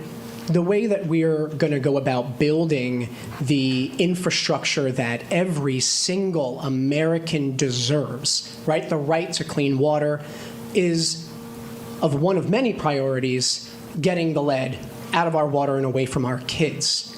But no one of us does that alone, right? And so one of the things that we focused on with EPA, and Radhika, you and your team have been amazing. Thank you for the support and the leadership. And the way that we've gone about building these programs is to consider that not every community is in the same place. Not every state is in the same place. But yet our funding mechanisms are designed a certain way. They're designed to support capital improvement, right? But what about the human capital? What about the capital that it takes to ensure readiness, right? Because readiness is everything. You want to take advantage of this once-in-a-lifetime opportunity, you need champions who are going to help get you ready. And that's what Radhika and her team have done. And we're so proud to be a partner with you. The team at the New Jersey Department of Environmental Protection, led by our Assistant Commissioner for Water Resource Management, Pat Gardner. Her team worked with our regional office, led by Lisa Garcia. And we brought all of that together to help communities build capacity. We've got Mayor Dina Grillo of the small but mighty borough of East Newark here with us today. And Mayor Grillo is committed to getting all the lead out of her community to preserve the health of her constituents. But we need to help her get there, right? Because there's only one way that we do this, one way that we really do anything that matters, and it's together. So thank you very, very much. Thank you. Your team has been awesome. So Kevin, as we've been talking about this work and doing this work at EPA, one of the things that we see is, this is, 6 million to 10 million lead service lines out there. They're in neighborhoods. We got to go block by block to get the lead out, right? And it's an incredible opportunity to also focus on workforce development and economic growth for our communities. And I think LIUNA has been such a leader on this issue, and I think saw very early on how lead in drinking water is such a key labor issue as well. So can you talk about, why LIUNA is so focused on this? Sure, and thank you so much. LIUNA represents about 500,000 union laborers in the United States and Canada, and water and sewer infrastructure is what they're doing every day. But you remember there was a dark time before the bipartisan infrastructure law when nonstop work for construction workers was just not available every single day. You have to look for opportunities. You have to hustle to make sure your members have work. And it was our fortune that, the gentleman here, as well as Milwaukee and some other cities, really took the initiative and said, we're going to get on this lead line before it was really a national issue, really took the leadership. And we've worked in those areas and developed training for our membership on the trenchless technologies that were being used and working with our contractors, getting them up to speed to the work. So for us, it was about jobs. And I really have to say thank you to the Vice President, because she has not only championed this issue, but has made it a point to focus on the job creation, the good job creation that can happen as a result, and has met with our members and training centers in Milwaukee, Newark.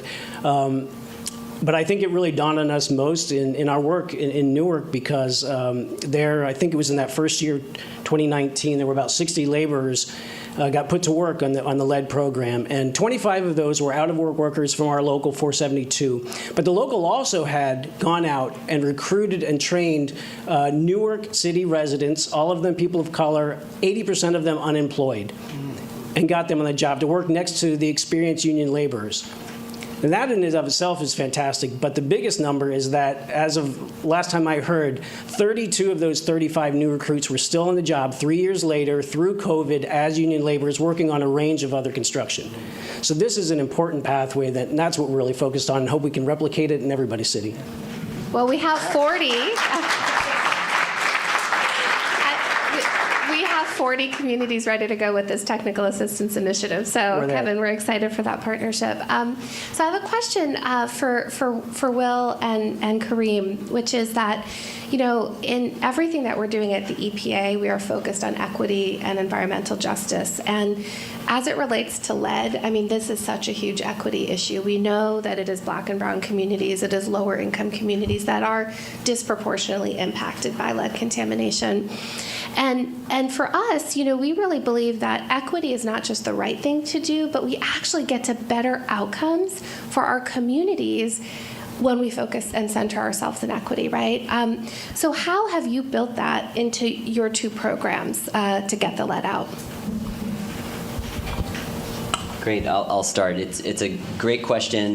We look at this as a public health issue in our community in Pittsburgh, and one of the ways that we have engaged in conversation with our community and our neighborhoods is we have an advisory committee that we use to vet and validate our approach on where we're replacing in lead lines in which neighborhoods first. So we look at equity factors, we're looking at underserved communities and scoring those neighborhoods higher. We're looking at blood lead level data that is borrowed from our county health department to help us prioritize areas that have hotspots for lead, whether it's from water or other sources. We want to focus there. And by looking at income, we're prioritizing communities where property owners couldn't do this work themselves. And so we factored that into a scoring metric that we're happy to share, maybe as part of this accelerator program, that lesson learned. And the advisory committee process has also helped us communicate with the public. So much of this work is inside people's homes. In our instance, you're scheduling appointments. You have to educate people about the concerns pre and post construction. And so being able to have community voices as part of the implementation of these hundreds of millions of dollars that are flowing through our community has really been a critical way that we're able to have a vehicle to address equity in our programs. And I just want to echo some of the things Will said, but first and foremost, in Newark, we made the program mandatory. We made it mandatory And when we started to get construction crews out, we made sure they're working in every ward.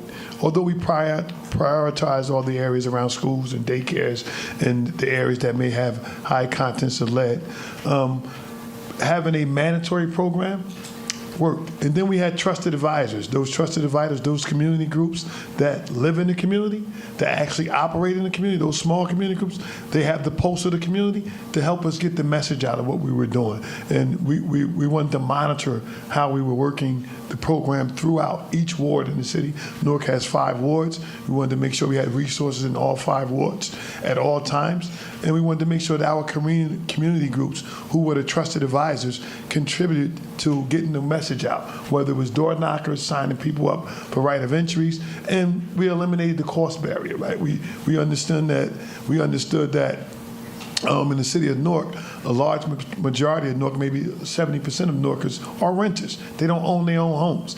And some of the companies that own the homes, LLCs or banks or financial institutions, that didn't care about replacing the lead service line. So we put legislation or ordinances in place that the residents can give us permission to come into the home and sign a right of entry and allow us to replace the lead service line. I think those are key factors. That spells equity and inclusion all over it, right? You live here, you got a lead service line, sign the paper, we're coming in, and you won't be punished, right, for allowing us to come in. Our initial goal was to come in and remove the lead service line. So that, coming in and sticking to our word of what we were going to do and follow through with it and monitor it and letting residents know, communication.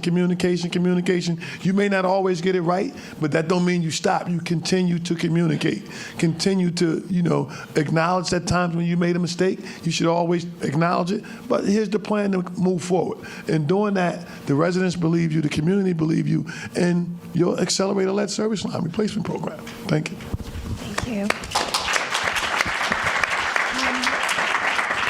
So Sean and I have talked a lot since November 2021, when the president signed the bipartisan infrastructure law, as well as with all of his counterparts, because when the president designed the bipartisan infrastructure law, the water part of it, it was built as this partnership between states and EPA. And I will say, it's been absolutely phenomenal what we've achieved in year one.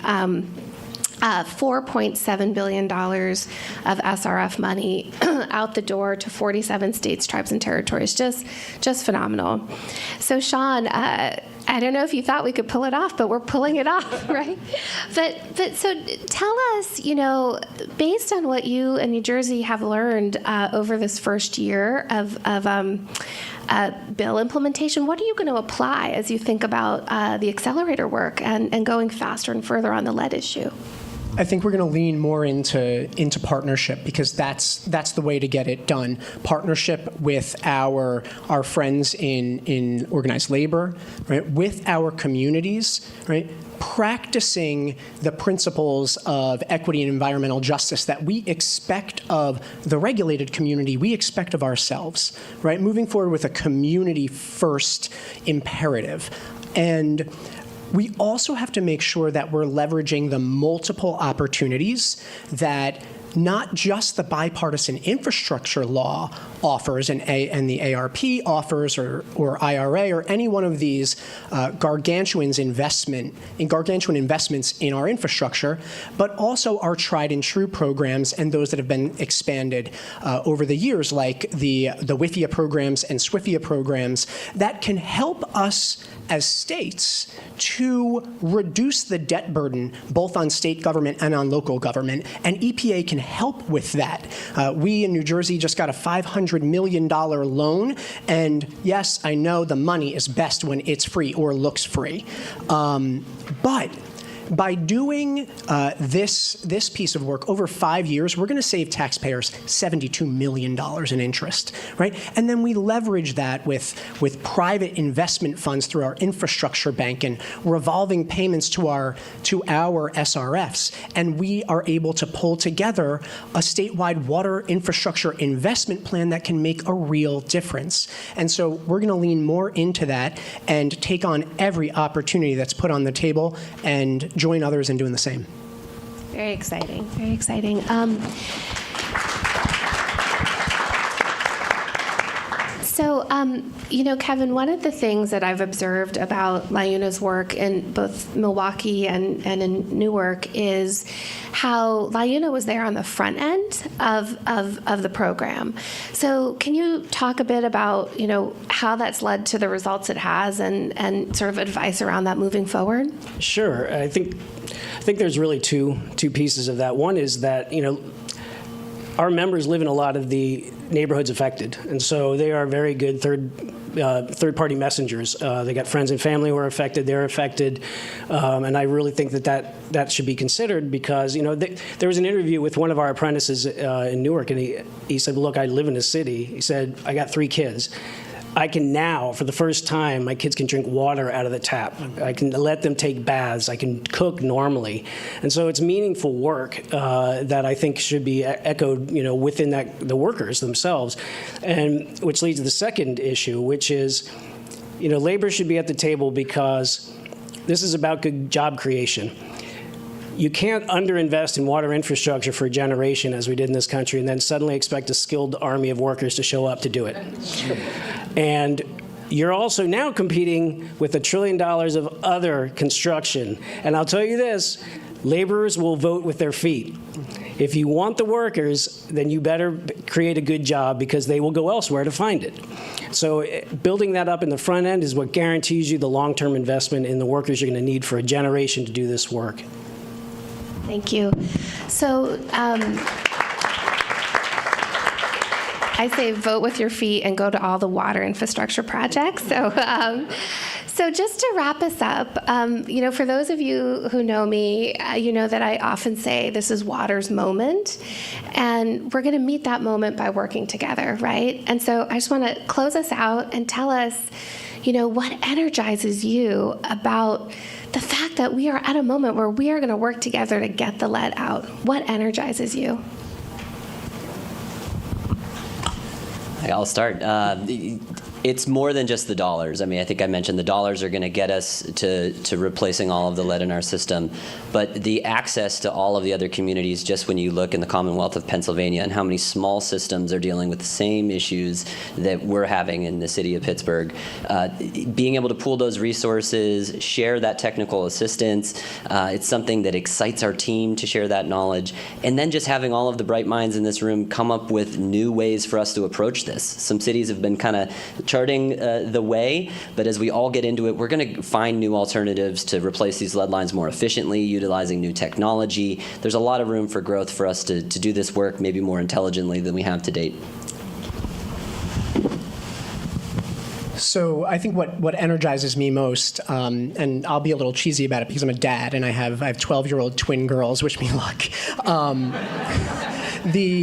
And so I think a lot about how I see the world through their eyes, right? And whenever there's a news story about a community struggling with a water issue, they are concerned. And they want to know, usually what I'm doing about it, even if it's not in New Jersey. But I don't want a single kid to ever have to worry about that.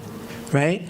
And so I'm energized by the folks in this room, by the fine people of our DEP, of EPA, who work their hearts out every day to protect the public health and the environment that we share. And I am just so energized by the commitment to what Kareem has said, that we have no more excuses, right? We have to be motivated to action, and I am energized by everyone's motivation. I think the opportunity now is, sort of that doing right and doing good. Our members take a lot of pride in the work they do, and it's very meaningful work that I think the economic and environmental justice issues is going to be front and center. There really is a lot of pride in that. There's no doubt, and that's going to attract workers. But I really think the excitement is, at some point, I don't want any laborers working on this work because we already got it done. And they're off doing construction on clean energy futures and building our manufacturing base and technology we haven't even thought of yet. So that's our hope.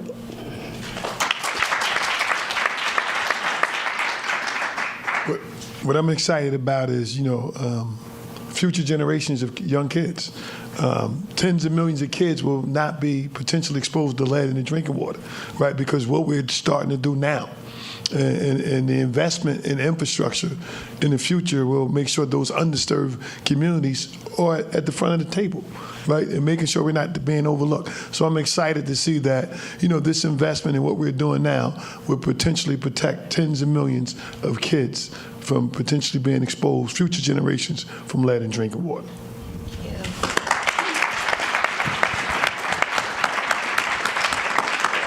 Well, just to wrap us up, I'll start from where we began, which was with Kareem. No more excuses. It is time to get the lead out. Give him a round of applause, please.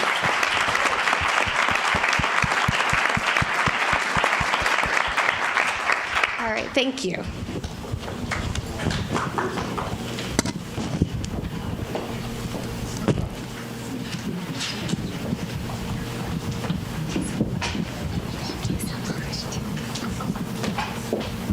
Good afternoon, everybody. My name's Carmel Martin. I'm the Vice President's Domestic Policy Advisor, and so thrilled to be here with you. I'm going to play MC, so I'm not going to take a lot of time, but terrific. That was just a terrific panel that we just heard from. And next up, I'm going to introduce the USDA Undersecretary, Taurus Small, who's going to talk about the administration's work in rural America. So please welcome her.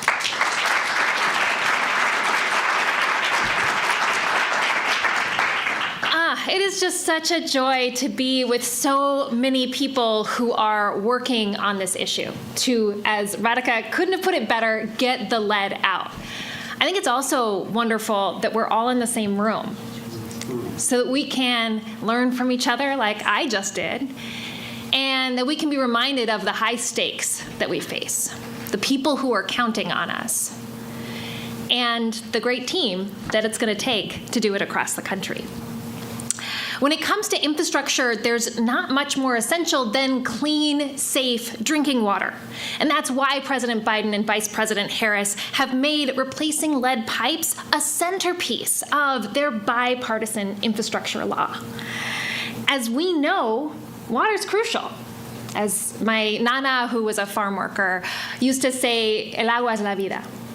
Water is life. And at USDA Rural Development, we know that it is also crucial for rural places to thrive. Now, I know that's not all of you. Who's here from a place that's with people less than 50,000? All right. What about less than 20,000? Excellent. Any less than 10? Excellent. But we're all in this together. As Radhika said, we've got to keep building and growing to get the lead out.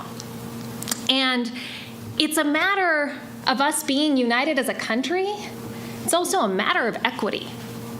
And that's why I'm so deeply grateful for Vice President Harris, for her priority of equity, and for President Biden's priority of equity.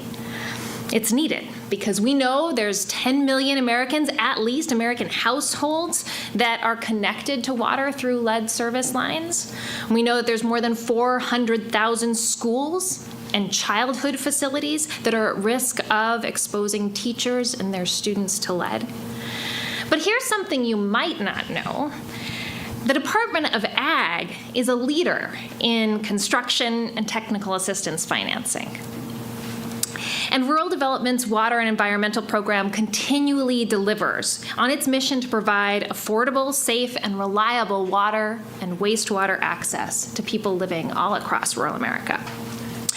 So just in the Biden-Harris administration, more than $130 million in loans and grants have gone to projects that include removing lead service lines and lead pipes all across rural America. Now, $130 million, I'll admit, that might sound small, especially post-bipartisan infrastructure law. But let me tell you about what that means to a specific community.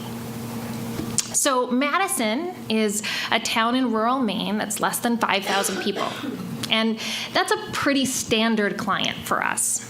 We're lucky if towns like that have a volunteer mayor. We're lucky if there's a full-time clerk.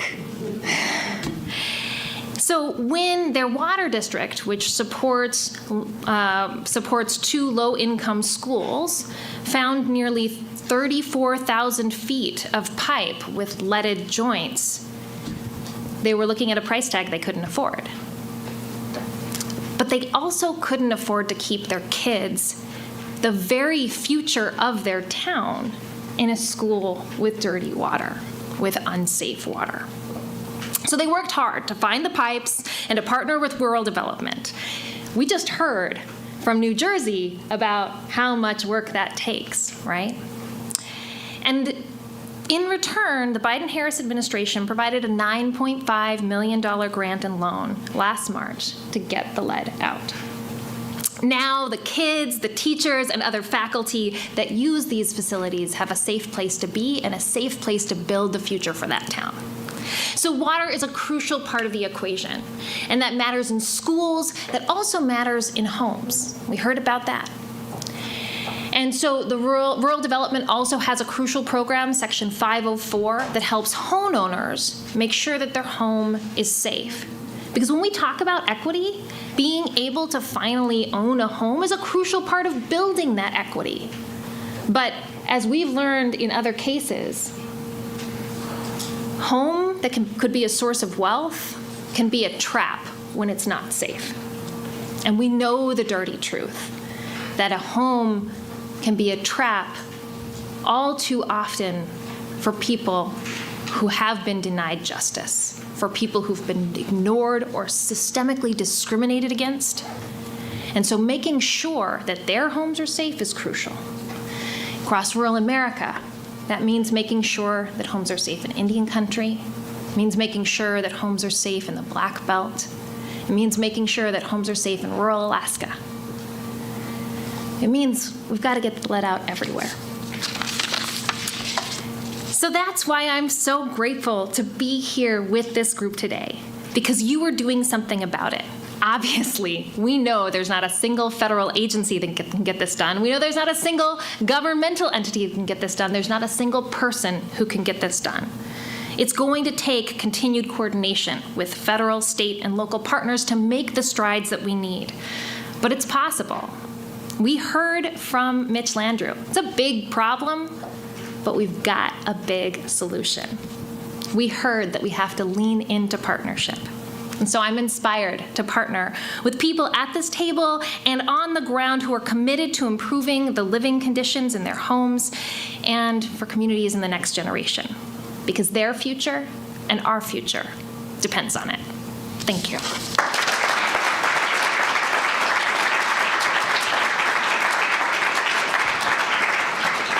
Thanks so much, Undersecretary. And also, just to really demonstrate how this is an all-of-government approach for the administration, I'm thrilled to introduce Dr. Buchanan from our Department of Health and Human Services, who serves as the Interim Director of Environmental Justice there. Thank you.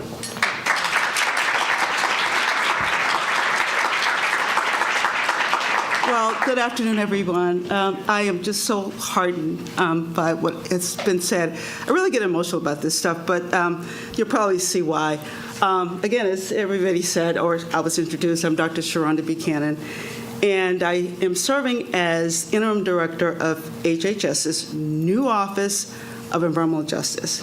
You've heard Mitch and Radhika and others say that this is an environmental justice issue, and it is. So I do see a couple of familiar faces in the audience, but for those of you that don't know me, and you'll figure out why I'm so emotional about this, I'm actually a long-term public health servant. You heard Mitch say that this is a public health issue, and it is. I've been in public health for a little over 30 years. I always tell people I started when I was 5. With more than 25 of those really being focused in environmental justice, particularly on the issue of childhood lead poisoning prevention. So my commitment to this issue is just not a career issue. I grew up in Houston, Texas. That's not so rural. But again, this issue and others like it really hit home for me. I mean, I actually lived some of this. So not just am I committed to this in a career fashion, but this is a lifelong, personal, just a passionate commitment of mine. Again, and you can hear the passion in my voice. So I am so glad and so heartened about this particular gathering, and we can celebrate that we're focused on this. Again, I heard the accelerators. I'm calling you guys accelerators now because you already start to accelerate this issue. And I'm so heartened that we're on the ground really taking action. That's really, really key to address this issue. So just kudos for all of what we've done in that area. So, I mean, you know, this issue is a real issue that we can't take for granted. I really appreciate all of what's going on here, and I hope we just, as Radhika said, we will continue to go forward. We will continue to do more and more and more to address this issue. I believe most of you know that there are detrimental effects of lead. To put it bluntly, it is a neurotoxin. It affects every organ in the body, not just one, but every organ in the body, particularly the central nervous system. And our children are most affected. I mean, yes, it affects us as adults, but our children, as we've heard, are most affected because their brains are developing. You talk about the central nervous system and how rapidly they're trying to grow.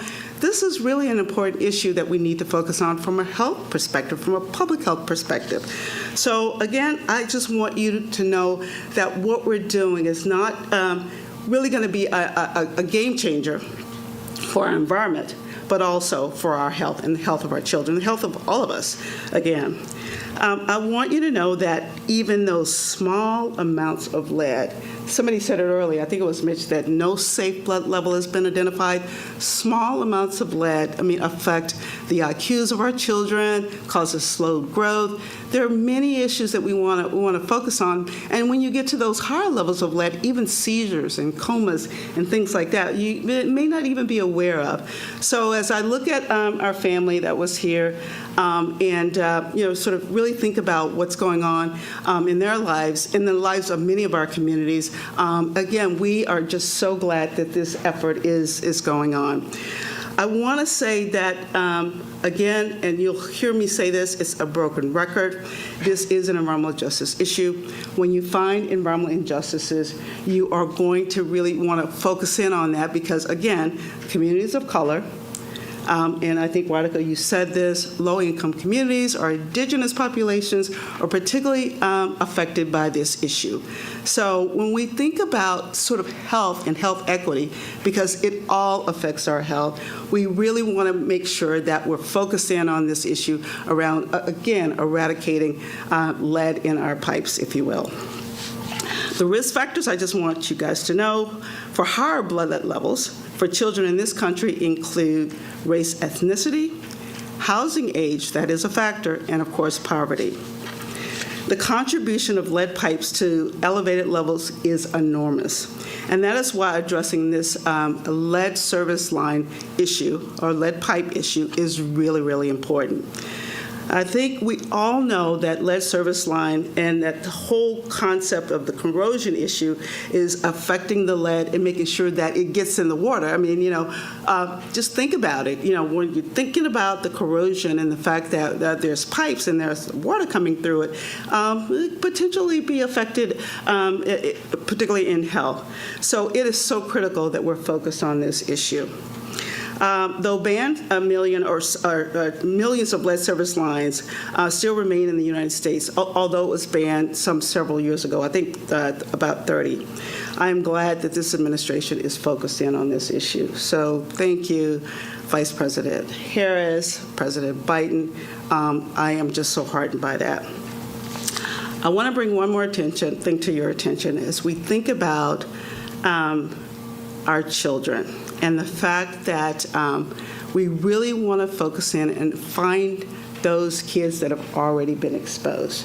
So blood lead testing of our children, I think I was talking about it with one of my colleagues right there, is really, really important. We want to be able to find those kids and actually get them the services that they need. Really, blood lead testing is going to be really, really key. We already know that we want to increase those screening rates. This is going to be so critical in finding those children and making sure they get, to the best of our abilities, be made whole. Some of these effects of lead are lifelong. They're everlasting. They're irreversible. So we need to find them as soon as we can, and we know that they're out there. If a child is found to be lead exposed, the information that we can gain from that is really important. It can give us an opportunity to figure out where that lead is coming from. Again, as we're doing surveillance, we're doing that testing, we can make sure that we're looking at our daycares, our homes, not just our homes, other facilities where we find our children. And by the way, the CDC and the administration is working collectively. There's an MOU where we're going to focus in on schools and daycares and childhood facilities. So I'm very, very heartened by that. Again, I want to make sure that we are all aware, and I believe we are, of the health effects of lead. I'd like to just reiterate the fact that we need to find our kids, we need to test those kids, and the importance of the work we're doing, I just can't stress enough. I have been, as I said, in this arena, public health arena, for a little bit more than 30-some-odd years, and I have not seen an administration this passionate and this genuine and this dedicated to an issue like this. So kudos for all of you who are working state, local level, community-based organizations together. It's going to take a village, as we always say, but we can get it done. We can get the lead out, right? Yes.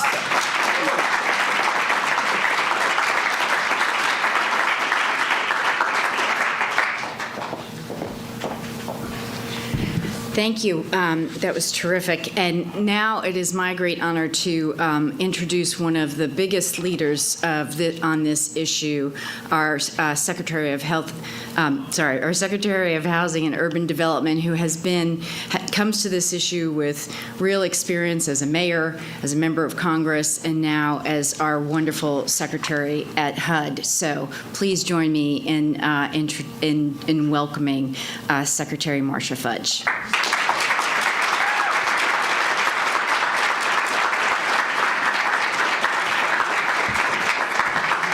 Good afternoon. I like y'all already. Good afternoon, all. Thank you. It's very nice to be with you. I want to thank, of course, the President and Vice President for addressing an issue that is so very personal to me. I want to thank you all for being here. I think all of you know that the United States, despite its faults, is still the greatest nation in the world.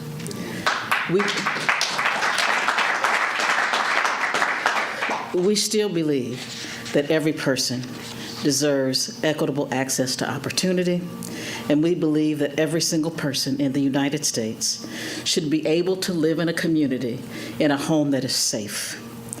That is why we are here today, because unfortunately, what we believe does not always translate to what we experience. Too many children in this country are, as I say, born behind the starting line of life. Too many people go to bed never believing that there is any hope for them when they wake up in the morning. And that is why this administration is so committed to building an America that lives up to its ideals, to advancing racial equity, so that all people, no matter their background, no matter their zip code, can thrive in this nation, and to remediating health hazards from our homes and our communities. I come from the city of Cleveland, Ohio, that has some of the best health care in the world. Now, I may be biased, but it has the best health care in the world. And the president of the Cleveland Clinic called me one day and he says, we have to do something about lead.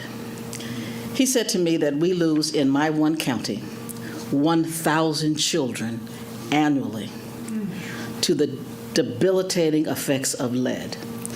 That every child they have examined in the Cleveland Public Schools has elevated levels of lead. It is a silent killer that has gone on for much, much too long. So I am committed to doing my part to ensure that every child can grow up healthy in this country.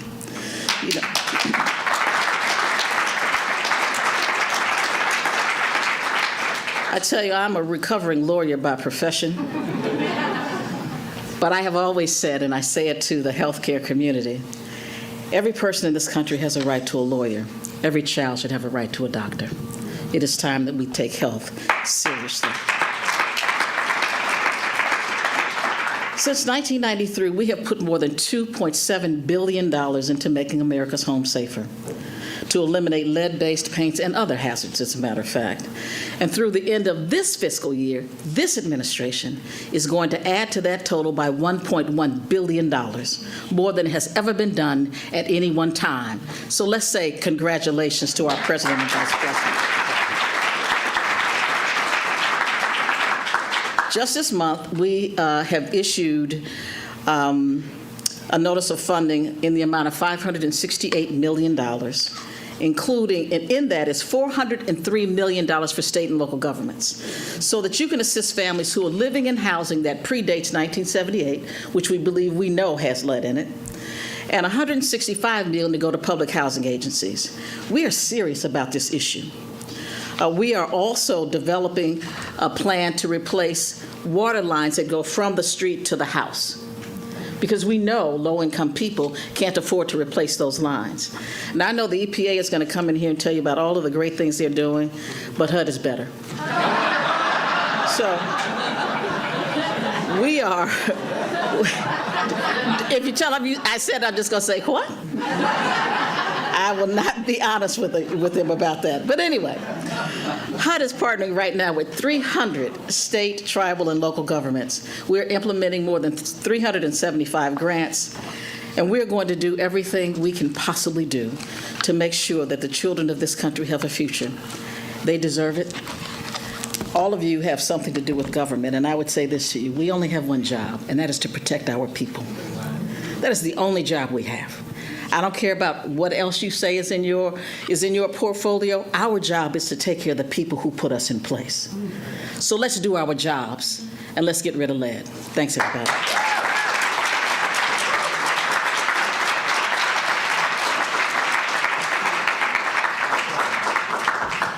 Thanks so much to our Secretary of Housing and Urban Development. And now I'm going to introduce our next panel, which is a panel that consists of city and utility leaders who are getting the lead out at the local level. So they're where the rubber meets the road.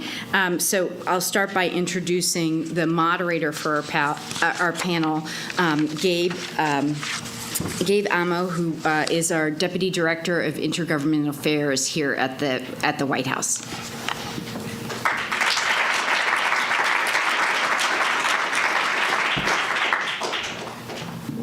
Is this on? This is turned on. All right. I don't know if this is. It is on already. There we go. Thank you so much for that introduction.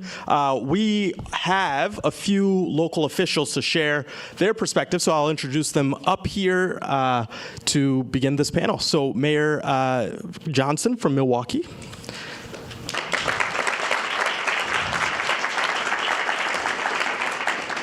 Mayor Evans from Rochester.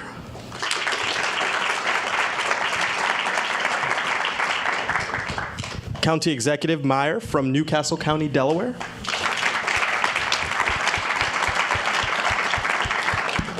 Mayor Rosenberg from Wausau, Wisconsin? Wausau. I get a different pronunciation every time. All right. And Mayor Taylor from Ann Arbor, Michigan.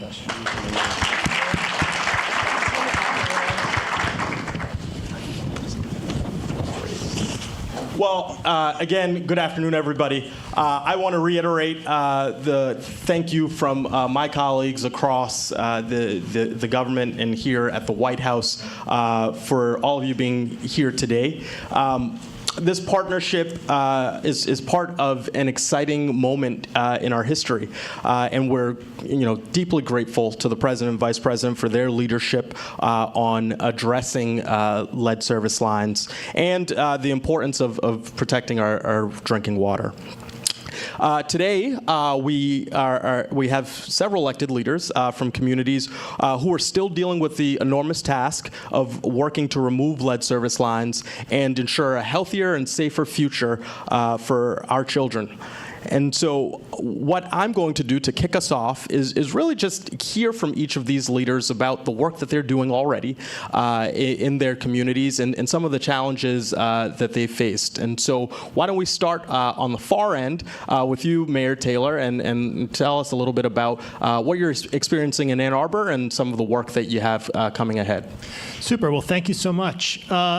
It's a great pleasure to be here, and it is, of course, because lead is such an important issue for really all of us, for our children, our future.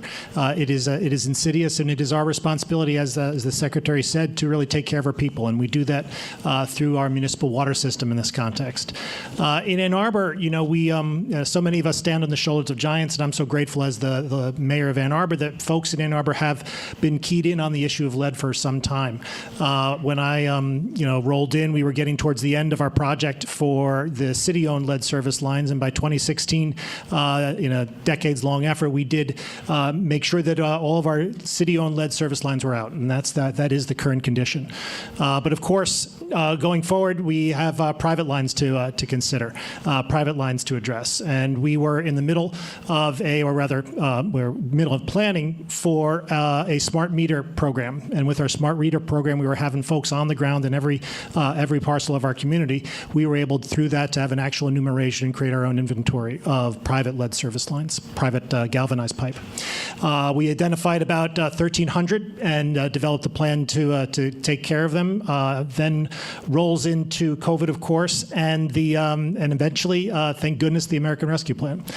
So we in Ann Arbor, thanks to the Biden-Harris administration's focus on ensuring that we are able to help the recovery, we were able to roll out 300 lead service line, 300 galvanized pipe replacements in the city of Ann Arbor as a result, a direct result of that funding.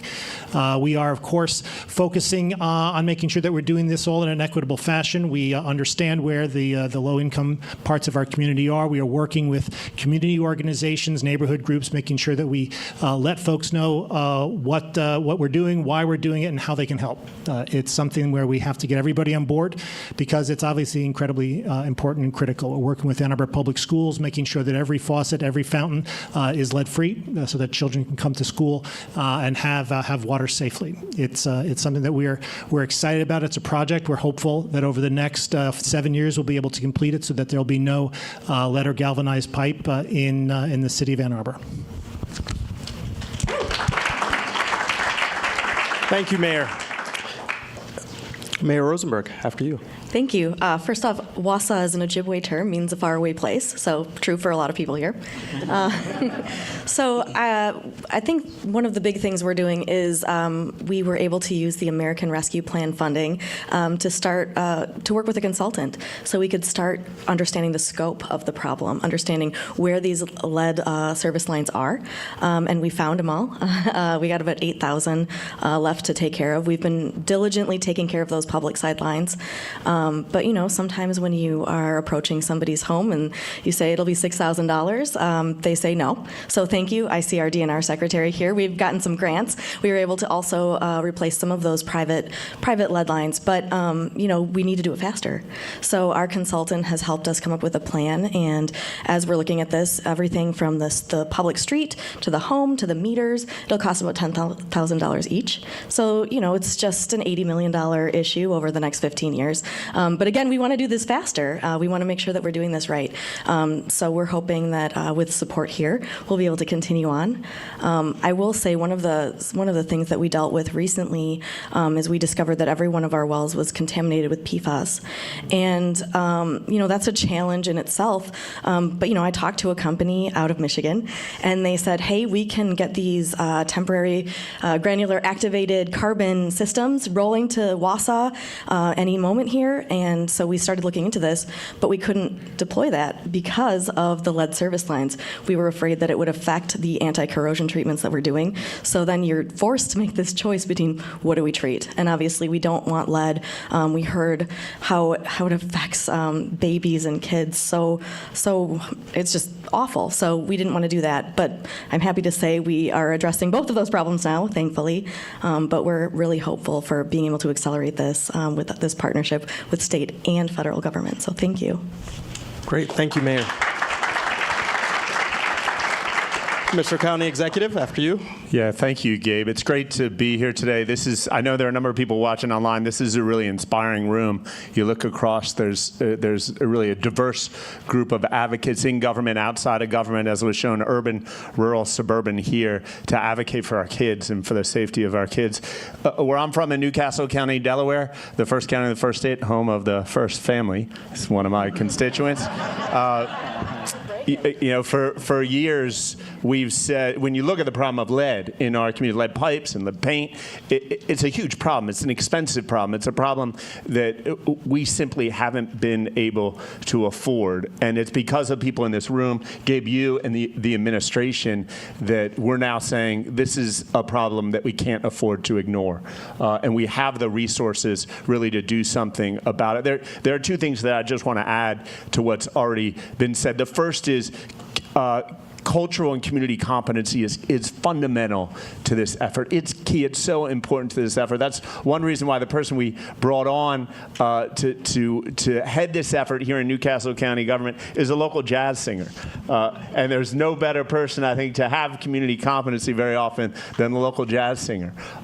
Trusted. She's here, Franchon Dickinson. Without her tremendous work, we wouldn't have much of a lead program in Newcastle County.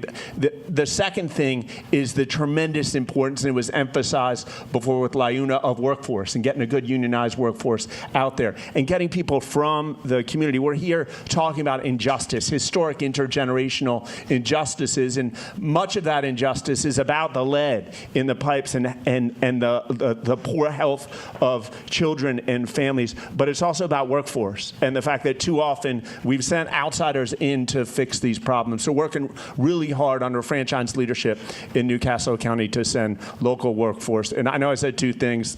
There are three. I'm a politician. So one last thing is that I'm also the only county official up here. I'm surrounded on all sides by city folk, by mayors. And it's important for me to mention that in our county, which is a county that's urban, suburban, and rural, we have a vitally important partnership with Mayor Mike Przicki in our city. As you can imagine, I don't know about you guys, we don't get along all the time. Sometimes we battle here and there with our city, but on this issue, we are united and we present a united front in seeking funding from the federal government. Thank you. Great. And thank you. And just to reiterate the question, really just want to hear highlights of progress and the existing efforts that are underway, especially as you think about communities of color and low-income populations who are affected. But Mayor Evans, over to you. Yeah, Mr. County Executive, make sure you support your mayors. There's more of us.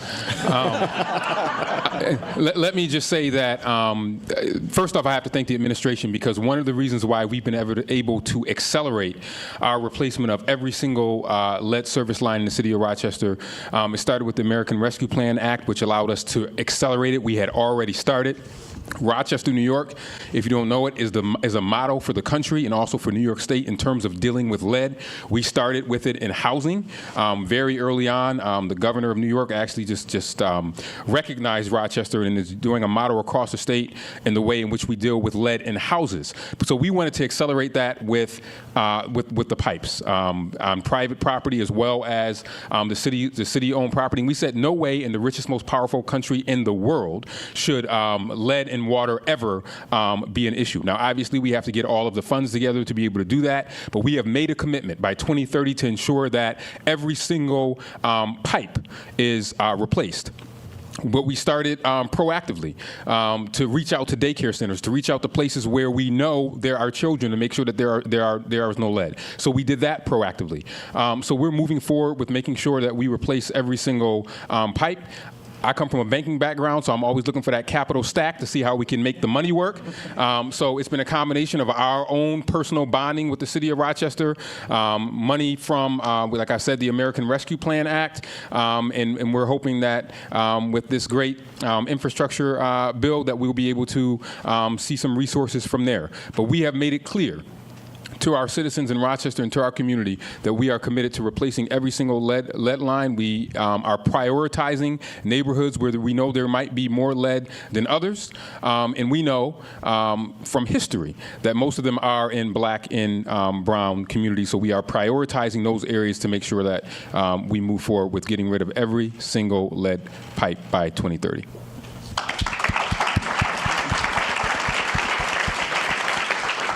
Thank you. Mayor Johnson. Thank you. And let me start off by thanking, of course, the Biden-Harris administration for all of their great work in prioritizing this really important issue for communities all across the United States, but really, and most importantly, I think, for states that are in the Midwest, the 8 states in the Midwest around the Great Lakes. And I'm fortunate enough to be a part of the Great Lakes St. Lawrence Seaways Initiative. And it was mentioned earlier on that there are some 6 to 10 million lead service laterals in the United States. Some 3.1 million of those lead service laterals are in the Midwest. And in Wisconsin, Mayor Rosenberg, who is from Wausau, just up the road a little bit from Milwaukee, she talked about the fact that there are 8,000 lead service laterals in her city. In the city of Milwaukee, we're sort of a microcosm of the larger issue that we have around the country, in that half of the state of Wisconsin's lead service lines are in my jurisdiction in the city of Milwaukee. There are 66,000 lead service lines in Milwaukee that we've got to address. And the partnership that we've seen from the Biden-Harris administration is really helping to put us on a position, on a pathway in order to address it. Now, certainly with the American Rescue Plan Act, we've been able to make a significant investment in working to remove lead, working with our partners on the ground, our coalition on lead emergency and others. The bipartisan infrastructure law that was putting us in a very strong position to be able to accelerate our work to remove lead service laterals from the ground, affecting families in Milwaukee. As a matter of fact, that family that was here, Deanna Branch and her 2 sons, Aiden and Jaden, those are my constituents. They live in the city of Milwaukee, and her sons had issues with lead poisoning. So this is something that we take very, very, very seriously in the city. And so for us, especially with the passage of the bipartisan infrastructure law, is going to create an opportunity for us to be able to expand on our work, to accelerate the work that we're doing to remove lead service laterals in the city. And we'll be able to do it in an equity-focused way. And so what do I mean by that? I mean that it'll put us in a position to get more lead service lines out of the ground and focus on a number of areas, on social economic indicators, on indices of elevated blood lead levels, as well as focusing on the concentration, the density of lead service laterals that are in the ground across our city. And that builds on the work that we've been doing for years in Milwaukee. We've got an established program. I'm glad that Rochester has a national example. I think we do too in the city of Milwaukee. We've been removing lead service lines over the course of the past 6 years. We remove them at about a clip of 1,000 per year. So we got about 66,000, 65,000 left. So we've already removed several thousand. Our trajectory when we first got started on this was 70 years at this clip. So we need the additional resources from other levels of government. I'm glad that Secretary Payne from the Wisconsin Department of Natural Resources is here as well. And our partners at the federal government are helping us to remove these laterals as well here. So there's a lot of work that's happening in Milwaukee and in Wisconsin. Our city, again, is removing those lines. We're working to make sure that our citizens know about the challenges with lead. We send flyers in their municipal services bill several times a year so they know the consequences of lead. We work to make sure that when new daycares come online, they get bumped up, prioritized to the top of the list because we know the effects on children, and we remove those lead service lines. Our water utility in the city pay for that removal without any cost to the daycare center. And we're working with all of our partners just across the space in order to make sure that we're tackling the issue in Milwaukee. So we're happy to have the partnership with the administration. We really are.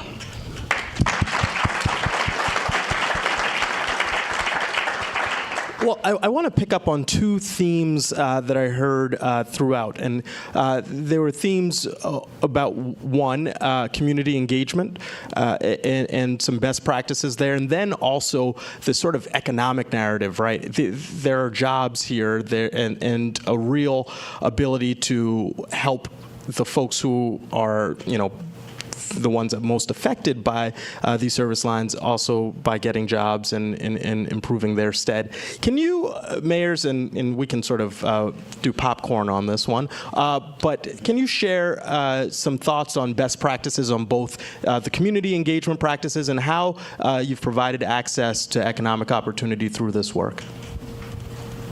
I guess I'll just start. So the city of Wausau, we are 11% Hmong out of our 40,000 residents.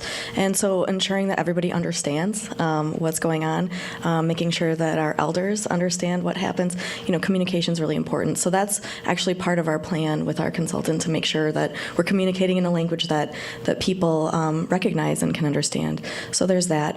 We've also worked with some of our local plumbers to train them. We've paid for their training. How do we remove these properly? How do we make sure we do this? And of course, there are a lot of jobs for plumbers right now, so making sure that we can keep them in the fold with us is really critical right now too, but there's certainly a lot of opportunity for us to continue doing this and more. And I think the education with the community, because we get calls in the office that says, why are you tearing up our street? What are you doing? And then when you explain to them that you're replacing those pipes, they see the importance of that. But I think also making sure, how do you create a workforce to be able to do the work of taking out those pipes going forward? You have to have workers for that. And in my county, in Monroe County, the average age of the trades is like 55 years old, which means that you have to start looking at how you are creating the next generation of workforce to do this work going forward. And thank God for the Biden-Harris administration and the trillions of dollars that we are having for infrastructure investments. We have to make sure that there are individuals who are going to be able to take those jobs, which will be able to transform their lives while they're transforming their community. And that is why workforce development is something that is absolutely critical for all of us that are having this work being done for us. So I see this not only as an environmental justice investment, but this is also an economic investment, both in terms of making sure that we have cities where people want to live, where there's not lead, but also getting people access to jobs that can literally transform their lives. And if they're good union jobs, that makes it even that much better.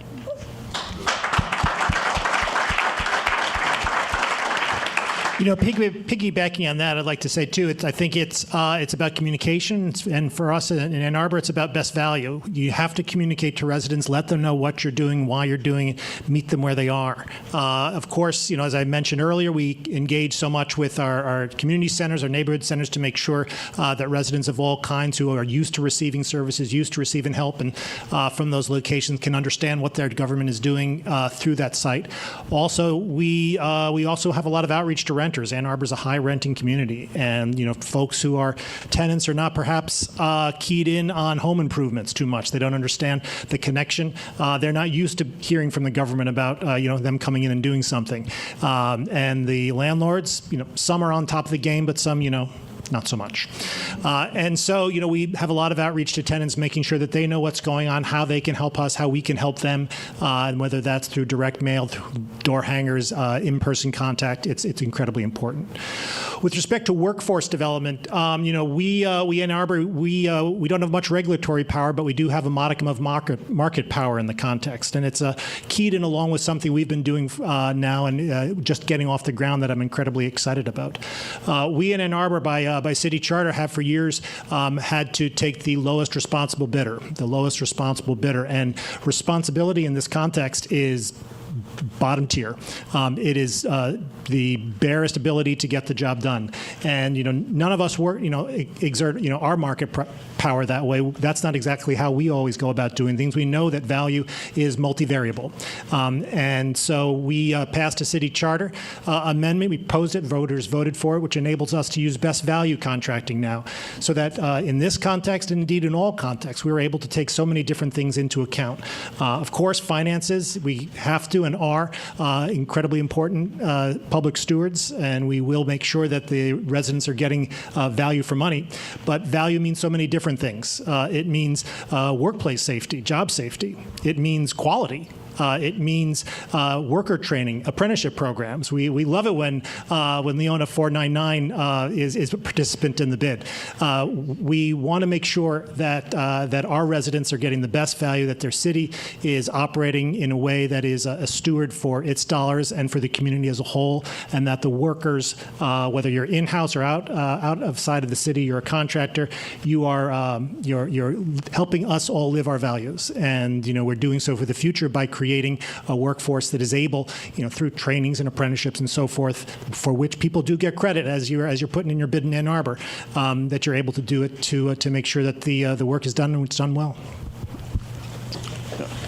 And I'm so glad that Leona was represented on this stage, that laborers were represented on this stage. I'm often talking about the fact that in Milwaukee and in cities and communities across the country, right, we want to make sure that young people have access to a quality education, potentially going to college, but we know that every young person will not go into college. And there's an opportunity, a good paying, family-supporting career opportunity in the union construction trades for those young people that do not go on that path to college. And this is an area where I think we have a tremendous opportunity to put young people in particular on a path to career success while also making sure that we protect public health. And so in Milwaukee, we have worked to make sure that we draw down resources from the federal government. I want to give a shout out to our United States Senator Tammy Baldwin. There you go. Our United States Senator Tammy Baldwin, who has worked with us and locally, United States Representative Gwen Moore, to bring resources from the federal government, partnering with our Workforce Development Agency to create additional exposure to folks who may not know about the opportunities in water, who may not know about the opportunities in removing lead service lines from the ground. So we're building up that new workforce and putting folks in a position to have access to family supporting work. And to me, at the end of the day, in Milwaukee, with the large scope of the problem that we have, I see this as an opportunity to have a Maynard Jackson type of moment. Right. You know how Maynard Jackson worked to connect opportunities for folks in Atlanta who were underserved and didn't have access to family support and jobs to build one of the largest airports in North America, right? That continues to have residual effects in allowing folks to have access to jobs. This is our moment. This is our time. With these sort of investments, we're in a position where we can make that same thing happen for communities that have been hard hit, that have been struggling in places like Milwaukee and others across the country. You think about, my city, we used to have a high concentration of good-paying, family-supporting jobs in heavy manufacturing. Those jobs dried up. They went overseas to cheap labor. They went down south to right-to-work states, and they left those communities mired in poverty. And then poverty begets violence, right? If we connect people with family-supporting jobs doing this, we can turn the tide on that. And by the way, I want to give a shout-out as well to President Biden, because as all of us know, manufacturing is back in the United States under his leadership. We want to see more of that. So ordinarily, we see a problem where there is plentiful amount of labor, and labor's desperately looking for work. And in other times, there's so much work and there's not enough labor. Thanks in large part to the tremendous historic federal support we're getting on the local level across this country. I feel like we can work to balance it out. In Newcastle County, what we did is we partnered with local laborers to create apprenticeship programs for those out of work, largely individuals coming out of the criminal justice system, and that's helping to feed the supply of labor for historic efforts like this, as well as other construction needs across our community. It's really important for us that we continue to keep our eye on the ball. As time goes on, these apprenticeship programs, sometimes they can lack off, they can slack off, and opportunity is lost. But because there's really historic resources, there's a historic amount of work which allows us to not just run these programs and run these classes to train, but have a continued steady supply of work so that the work is done in our communities by people from those communities. Thank you. So we've got just a few minutes left. And I know this is dangerous to try to limit elected officials with timing, but if you could briefly share something that you're taking out of this convening today that is going to sort of help you most scale up your efforts, because we don't get people in the room together just to talk. We want there to be action, and so I'm hopeful that there is something that you have taken from today already, or hope to take before the end of the program to help scale up your efforts. So we've got about 30 to 45 seconds apiece. I'll be brief. I'll just say that the Biden-Harris administration has our back by evidence of this, and we need to spread the news. We need to spread the news that they have our back and that these dollars are available, and that collectively, by working together, we can get it out the door to help our communities. Yeah, I want to echo that. I feel like there's an extraordinary array of people here. I feel like every city, town, county in the country should be represented in this room. It should be if not the number one priority, top priority. This is about keeping children safe. This is about good union jobs, and we need to be out there making sure everyone across our country is doing it. For my part, I'm learning about so much, sort of learning about the work that's being done in other communities, and I'm proud that this is an administration and a group of elected officials and others who are working to create a solution for a generational problem. And it is also not the only one that this administration is addressing. I'm looking at climate action by way of example. I mean, that's something that's been ignored for centuries. I overstate. I'm a politician. For so long. And this administration is taking it seriously. It's taking structural change is necessary in so many respects, and finally we have an administration that is excited to do that work and to do it well and deeply, and it's just inspiring to be a part of it. I guess, thank you for convening this. While I was waiting in line outside, I had some really meaningful conversations. While I was waiting for my COVID test, I had some meaningful conversations. I am so lucky now that I have these folks in my circle. I'm calling you in my circle now, everyone I talk to, who had really great ideas about communications, how to make sure that we're accelerating this really quickly in even a small place like Wausau. So I think I now have great context and context for this, so thank you.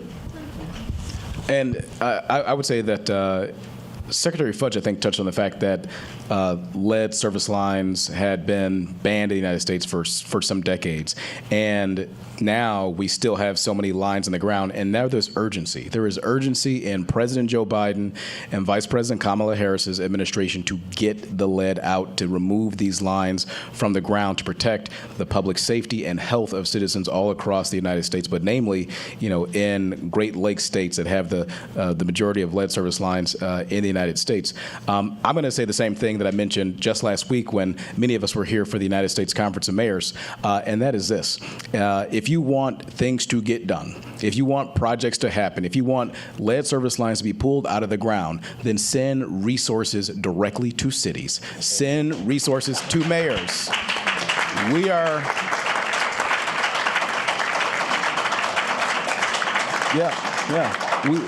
We are where the rubber meets the road. We're the ones that deliver service. We're the ones that get things done. So send those resources directly to mayors. Send those resources directly to cities, and you'll see a healthier America and healthier cities all across the country. Thank you. And counties.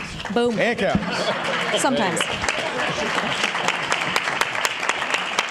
Well, as most folks in the room know, the president and vice president started their career as local elected officials. And so it is with that ethos, I want to ask everybody to give a round of applause to our great local leaders for their perspectives today. And we kept the program on time, so well done. Yeah. All right. Thank you, everybody. Thank you. Thanks, guys. Good to see you.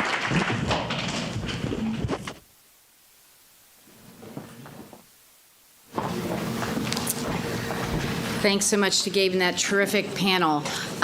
So as Gabe said, the Vice President did start as a local official, so she knows how important the role of local public leadership is. But I think one of the things that she's carried forward in her work as a local state Senator, Vice President, is that public officials need partnerships to be able to get the work done. So that's why this next panel is so important, which is a panel all about partnerships with philanthropy, with private sector, with labor organizations. So it is my pleasure to introduce our terrific OMB Associate Director, Candace Falshing, to open up and introduce the next panel. Thank you.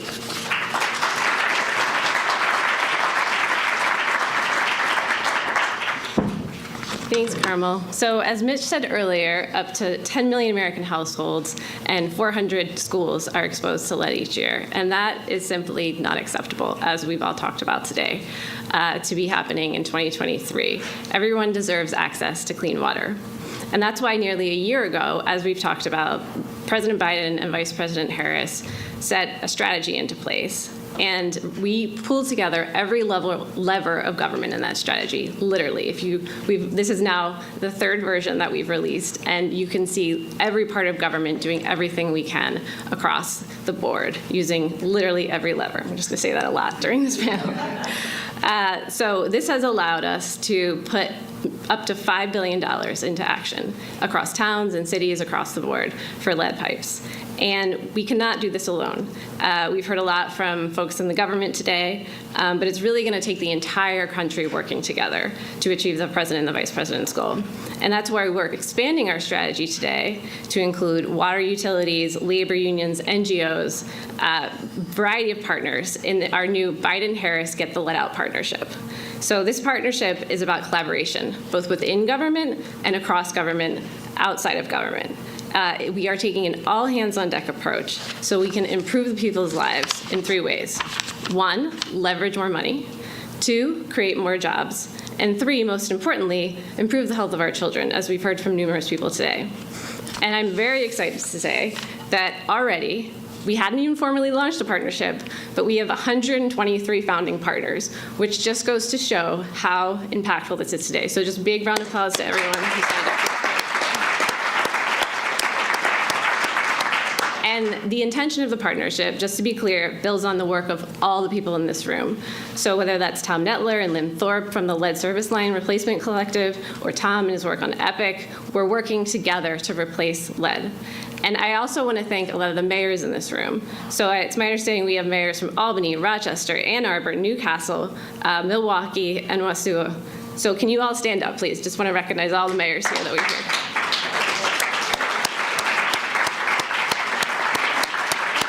Big round of applause for you guys. Thank you all. Thank you all for your leadership. All right, and while we're thanking people, just want to thank all the people at the White House and the Vice President's office who have been involved in making this happen. So can all the staff just please stand up and making this happen?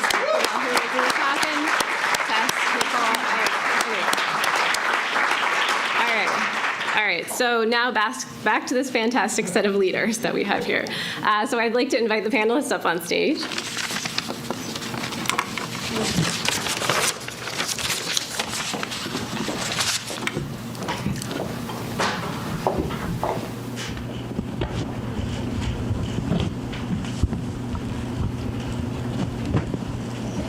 All right. So as I've said, we're taking not only a whole of government approach, but a whole America approach to advancing lead service line replacement. And so today we have, I think, the best panel, because it's our panel, although everyone's great. We have, to start, we have Mark McGinnis from UA. We have Julie Morita from Robert Wood Johnson Foundation, Timothy Mail from EPIC, and Alexis Woodrow from Denver Water. So Mark McManus, you want to give us a start and tell us about how the tools that you're working to replace lead service lines?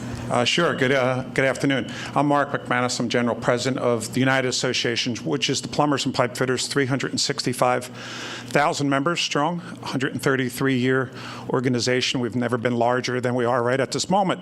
So it is a wonderful thing to be up here on behalf of my membership, but the invitation from the President and the Vice President to be here is wonderful as well. Water, as we spoke, and we've heard from all the panelists, is the key to life. with all the healthcare professionals that may be in the room, and I don't mean to be insulting, I do want to say that plumbers' creed is we protect the health of a nation. I believe that plumbers have saved more lives than doctors in this world when you think about all the things that we have done. And my daughter is a healthcare professional, and we might have a little bit of an argument tonight. Hopefully she's working as we are speaking here as well. And I got to hear from the great state of New Jersey. Since I was 18 years old, I went in a certified apprenticeship program out of Newark, New Jersey. My past is the business manager of Newark, New Jersey, of the Plumbers Local right there, so it's a wonderful thing there. I was the chairman of the Board of Examiners of Master Plumbers in the state of New Jersey, representing 13,000 members, appointed, believe it or not, by Governor Christie Todd Whitman and the folks from New Jersey. I survived Governor McGreevey, Governor Corzine, Governor DeFrancesco, Governor Cody, Governor Chris Christie. There was a lot of governors' changes during that period of time, and it is a wonderful state, and the work that was done in Newark is wonderful, and the work that's being done across the country is wonderful as well. I saw a lot of mayors in here as well. Just in Milwaukee alone, we grew 28% of our apprenticeship programs, raised the apprenticeship programs of the inner city to work on lead water lines, which is terrific. We have folks from Pittsburgh as well, and we appreciate the work that we've done hand in hand in Pittsburgh, Denver as well along the board. So we're representing a whole bunch of folks here in the room, and it is a wonderful, skilled craft. And here's the thing, there is going to be a shortage of workers, and we're not here to offer a worker a job in his own community doing lead water pipe exclusively. We're offering a career, a lifelong learning. Learn as you earn as you learn. You go that way, and it's a wonderful opportunity. Thank you. Thank you, Mark. We're creating a good, healthy competition here. Okay, Alexis. I agree. There is some healthy competition for this. I'm Denver Water's Lead Reduction Program Manager.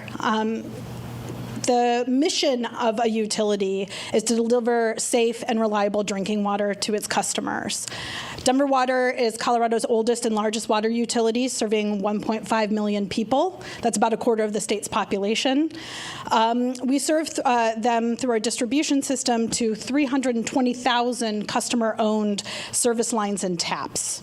About 20 to 28% of those are lead service lines. We have had concerns about drinking water and lead in drinking water for decades. Denver Water's lead reduction program is essentially a treatment technique that was approved by the EPA and the Colorado Department of Public Health and the Environment to address lead in a holistic approach. And we do this first and foremost through corrosion control treatment. That's adjusting the chemistry of the water, which creates a coating around the pipes, and that helps lead and other metals from entering into drinking water. We published a publicly accessible inventory of all known and suspected lead service lines in our service area. We also provide customers with known or suspected lead service lines with filters and cartridge replacements until we can get to replacing their lead service line. We have an accelerated lead service line replacement program, and since the program launched in 2020, we've replaced over 15,000 customer-owned lead service lines. And all of this requires extensive communications, outreach, and education to your customers, to your communities. And I think you're hearing a lot of common themes, and I feel that that's grateful because we're creating a community of people who want to tackle this problem across the nation. And so we've also been fortunate to receive about $76 million in federal funding allocated through the Colorado State Revolving Fund, $40 million of which is principal forgiveness. So we are in the process of procurement and hope to accelerate our replacement beyond the 5,000 that we're completing every year, and hopefully ending our 15-year program a couple years sooner. Thank you, Julie. Hi, everyone. Can you hear me? Yes. I'm Julie Morita. I'm the Executive Vice President for the Robert Wood Johnson Foundation. And our foundation, just a little background for you, is really focused on improving the health of every American, everyone in the United States, with a real emphasis on health equity. But prior to my role as the Executive Vice President at RWJF, I was a practicing pediatrician. So I'll arm wrestle you about how many lives saved. And I was also a health official. I was a commissioner for the health department in the city of Chicago. And so throughout my life, throughout my career, I've been very attentive to and understand the critical importance of clean and safe water in terms of health. So when Mitch Landrieu got up this afternoon and stood up and said that infrastructure is public health, I nearly wept. Because it was so powerful to have so many people from across the sectors in the United States here together to talk about the health and well-being of our children. So I'm really personally very moved and impressed by all the incredible work that's happening here because of the Vice President's commitments to addressing the lead service lines. I'm also a mom. And I can remember actually taking my daughter to the pediatrician when she was 2 years of age and having to beg my pediatrician to test her for lead. Because even though the housing stock in the city of Chicago is so old that all children should be tested routinely, it wasn't happening, and I had to beg. And my daughter's lead level was elevated, and we had to watch and monitor it for a period of time. So I know the personal impact and the critical importance of these lead service lines, lead-based paint being removed. All these things are just critical for the health and well-being of our children and our nation. What I'm really thrilled about is that you can see that these investments are so important. The federal government has really stepped up to make these resources available. But the incredible emphasis on partnerships and the reliance on each other to work together has really come through. And you can tell the federal government is really supporting the president, the vice president are really encouraging everybody to partner together. And that is just unbelievably important and critically important. Where RWJF really does emphasize and put our resources toward is addressing systemic and structural barriers to health, that particularly those that have impacted our communities of color, our American Indian nations, where we know there are high prevalence, high level, high numbers, really high prevalence of lead service lines in those communities. And so we're working really hard to use the grant-making resources and capacity that we have to make money available to communities to actually access and leverage the federal resources. So we're partnering with Communities Unlimited to do some pre-development loans so that communities could actually work and make investments in design and environmental engineering planning, environmental studies, to get legal support so they can actually apply and get the resources that are available, because not all communities can access these resources as easily as others. And so really focusing on that as well. Another aspect of the work that we really support is making sure that we're getting community engagement and participation in the process. I was thrilled to hear about the mayors and the community county executives working together with community and really involve the community in development, in sharing and disseminating information. It is such a critical part of it. They really need to be a part of it. And so we're really pleased to be able to give grant funding to community organizations to really be able to be active participants in this process itself, because it will only be successful when we work together. So when I look at what's happening today, I just can't tell you how thrilled I am that we are able to be a part of this process, that we're able to use our resources to really help really leverage the other resources that are available. And I've learned so much just sitting here and listening to all of you, and can't wait to continue the work with you as we move forward. Thank you, Julie. Very powerful. Tim? Yeah, thank you. Tim Mail, I'm the executive director of a nonprofit called EPIC, or the Environmental Policy Innovation Center.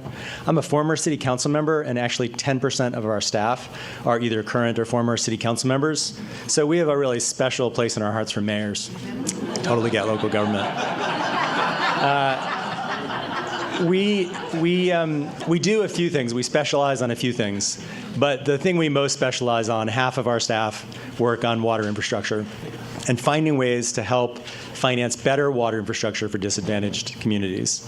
That mission is supplemented by a focus on faster. How do we do that faster? And we wouldn't be doing that but for some time I spent here in the Obama administration, where I worked on infrastructure projects and just saw how many delays and obstacles, paperwork, red tape, arise in the face of almost every infrastructure project for usually really good reasons, and how much work it takes to deal with those obstacles. So as a nonprofit partner with lots of other partners in the room and on this panel, overcoming those obstacles is what we're really focused on.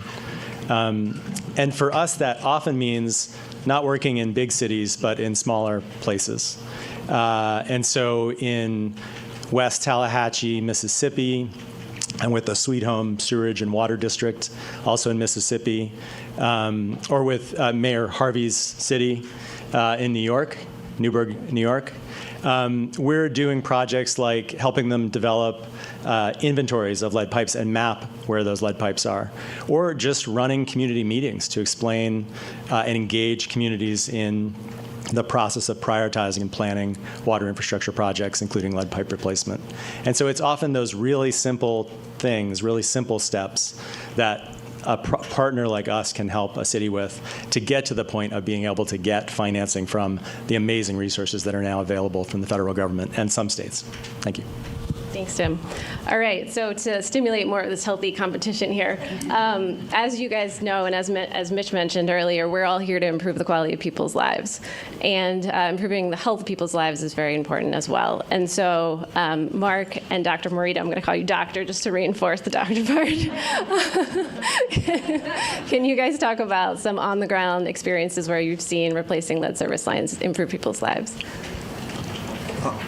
I'll jump in on Flint, Michigan, which put a lot of that in the public news. The UA sprung to action, the plumbers and the pipe fitters and the mechanical contractors as well. We put in 6,000 kits in people's houses, all on a voluntary basis over months and months of Saturdays and Sundays. 6,000 water testing kits within there. 4,000 faucets were replaced there as well, too. So partnered with Kruger's, which was about $25,000 each, $50,000 to donate water, which is a wonderful feeling that you fill up with. At the same time, quite honestly, it's a disgusting feeling that you're giving Americans bottled water to do their everyday needs. So that was the story of Flint, and we've replaced over 30,000 water lines in the city of Flint. Again, you know, a city without the resources.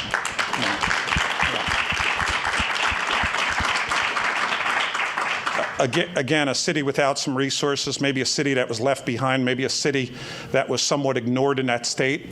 If you're an American, if you're on an Indian reservation, you're in rural America, as we've heard before, you're in the cities, you know, everybody's entitled and everybody deserves and everybody should have clean water on that aspect. But Flint is a story that is both a positive and a negative of what can be done, of a call to action real quick. But why, and the lessons learned from Flint going forward is, I think, what's spurring the president and the vice president right where we are today. Yeah, building on that example, I think, so though I'm a Chicagoan, native Chicagoan, the foundation is actually located in Princeton, New Jersey. And so we heard of the incredible work that happened in Newark. And I think that's just a prime example of what can happen when there is a will, because there was a will, when there's an alignment at all levels of government, and when there's resources that are made available, what can actually happen? Because they replaced 23 or 24,000 lead service lines in 3 years. It was possible, but it took that kind of collaboration and cooperation, and we heard the details of it from others here. To me, we know that it is truly possible to do this work if there's a will, if there's alignment, and if there's actually resources, and we have those three things happening right at this time. The other thing that I want to mention is that Dr. Buchanan mentioned that it's really important to continue to monitor lead levels in our children. The ultimate goal that we have is for our children to have brighter futures, to have healthier lives, for our communities to be stronger and to be healthier. And we can do that, and we can monitor the progress and the impact that we make when we look and see what happens to those lead levels in our children. Where we had goals of being less than 15, we're now looking at much, much lower levels because progress has been made. We need to continue to see that progress. So I think there's a lot of progress that has been made, and there's more, and we need to monitor and track to make sure that we continue to make that progress. Thank you. All right, just transitioning now to equity. So we've talked a lot about equity during the day. It's obviously a very important issue to the president and the vice president, and they have a whole initiative on Justice 40 to promote equity and investments and benefits to disadvantaged communities. So I'd like to bring Tim in here and Julie again to talk about how we can work together both across sectors to promote equity and to ensure that the people that need them most and the communities that need the funding most are getting them to replace lead service lanes.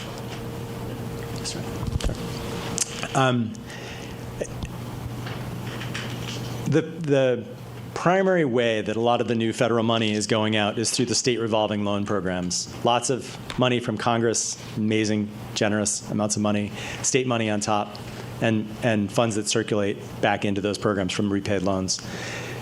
The new money includes what is effectively a grant side and more loan programs. And historically, and the research shows, have not gone to black and brown communities, have not gone to small communities. This administration is fixing that. And I am so happy about the Justice 40 initiative language in the bills that pushes money, mandates that money go to disadvantaged communities. The kind of ways that we're working together really focused in helping states are doing things like looking at the ways their programs are structured, how disadvantaged or historically underserved is defined, and how that fits into programs. Right. So just to give an example, in the state of Illinois, if you're a city or a community above 25,000, you're not eligible for the additional subsidy. That's a really simple approach to deal with it, but it's not a fair approach, and it's not an equity approach. So that's an example of something that we're working on to try to make these programs work even better for the bigger or medium-sized communities, cities and towns that also need grants or more generously subsidized assistance. So that's sort of one example. The other is just working as teams and partnerships with nonprofits and for-profits, including organizations in this room. So there's amazing tools to use technology to predict where lead pipes are that don't require digging a hole in front of somebody's house. Those tools have 80 or 90% rates of accuracy and correctly finding a pipe. That's a great way to try to find those pipes in disadvantaged neighborhoods where the network just isn't mapped yet. Working with partners like New Jersey Future, so just another nonprofit effort on both state policy and on the outreach to specific communities. Partners that one or another or other partners have a trusted relationship with to say, what do you need? How can we help you get money? And often it's the simplest things, right? It's helping write an application for these programs. And you heard Julie say it takes a pre-development loan fund to apply for a loan. Right? These are complicated programs, right? So sometimes it's just helping support on the applications. Other times it's a small engineering contract. So finding an engineering firm that knows the work of lead pipe replacement and providing $10,000 or $20,000 to get them going to work with the city to get the application together. Thanks, Julie. Yeah, I have to say I feel like a big crybaby up here because I was saying I almost wept when I heard Mitch say infrastructure is public health. I felt like crying as well today when I heard every single person get up here and talk about equity. The foundation has been really focused on health equity for a number of years, but it's only been in the past few years that we're hearing people talk about health equity consistently and persistently. And to me, that is really incredible because that's how we make sure that it actually is taken into consideration, that we actually live this, but we can't let it stop, so we have to continue to say those words. So I feel like that's really one big thing that I think is really important. The other thing that I think is really important is we have to acknowledge that what we have had is systematic and structural inequities built into our system so that our communities of color, our American Indian nations have many more lead service lines in them. And we have to, as we roll out these resources, these federal resources, make sure that we're systematically working and strategically working to take down those barriers and really focus in on those communities to begin to repair some of the harm that's been done over the decades. And so I think it's really important for us to really acknowledge that up front and then to be very deliberate through our partnerships, through the support that we provide to the communities that are trying to access these resources, and be consistent and persistent in terms of our efforts. And through our partnership with EPIC, through our partnerships with NRDC, through our partnerships directly with some of the community organizations, we're hoping to actually help them to be able to access these critical resources. Thank you, Julie. And to continue the conversation about leveraging funding, Alexis, it's my understanding you guys are actually leveraging some of the bill funding that we're talking about here today. So would you mind sharing that with the group? Sure. I mentioned it earlier in the introduction, but Denver Water in 2022 applied for a loan through the Colorado State Revolving Fund, and we were able to receive $76 million, $40 million of which is principal forgiveness, or similar to grants, and the idea is to accelerate the replacement. We're similar to a lot of cities in the mid. We might be the most westernmost. Not that it's a competition, but we have tens of thousands left. So 15,000 has been a significant achievement, and we're really proud of what we've done. But we've got a lot more to do, and this funding is helping us turn that directly into action. Thank you. All right, so now we're going to turn to good-paying jobs. Got to have a balance here today.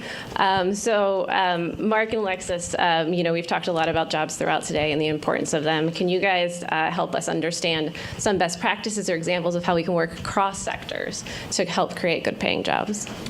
Well, the United Association, we have 300 training centers across the nation. We have members that live in every community, every zip code, every congressional district there. We spend $250 million a year of our own money in training. In 4 years, that's $1 billion in training. No grant from the federal government, just from our own members. But the key is the workforce. The work, thank goodness for the Biden administration, from the CHIPS Act to the Infrastructure Act. The workforce is, and it's an aging, graying, shrinking workforce. To attract people into the workforce is tough. So we need the wages, we need the benefits. I heard the good mayor from Ann Arbor, I believe, said we need to look at best practices as well, best value contracting, because that matters. The lowest common denominator to fix lead pipes, we're going to be back refixing them if you don't have skilled, qualified people that are spending, that money on continuing education. And lastly, one last thing, one thing that hasn't been touched here, we're speaking of communities of color, Indian reservations, everything else. We have tradeswomen build nations. We have 50.5% of the United States population that, quite frankly, aren't attracted into the trades proportionately the way they should. And we have doubled and doubled and doubled our membership each year the last 5 years. It is the biggest conference, the national building trades, the laborers, the electricians, the plumbers and pipe fitters, and we are making systematic growth of folks in inner cities, women in inner cities, women in the rural communities to provide that. The United Association, lastly, provides a pregnancy benefit and health care and child care. That was so great rolling out of the Biden administration with child care as well, too. So you have to have the boots on the ground for the enormous task that's before us, but you have to do it right. You have to look at best value. You have to look at the licensing and the skilled, qualified folks, men and women, to put that in for our future.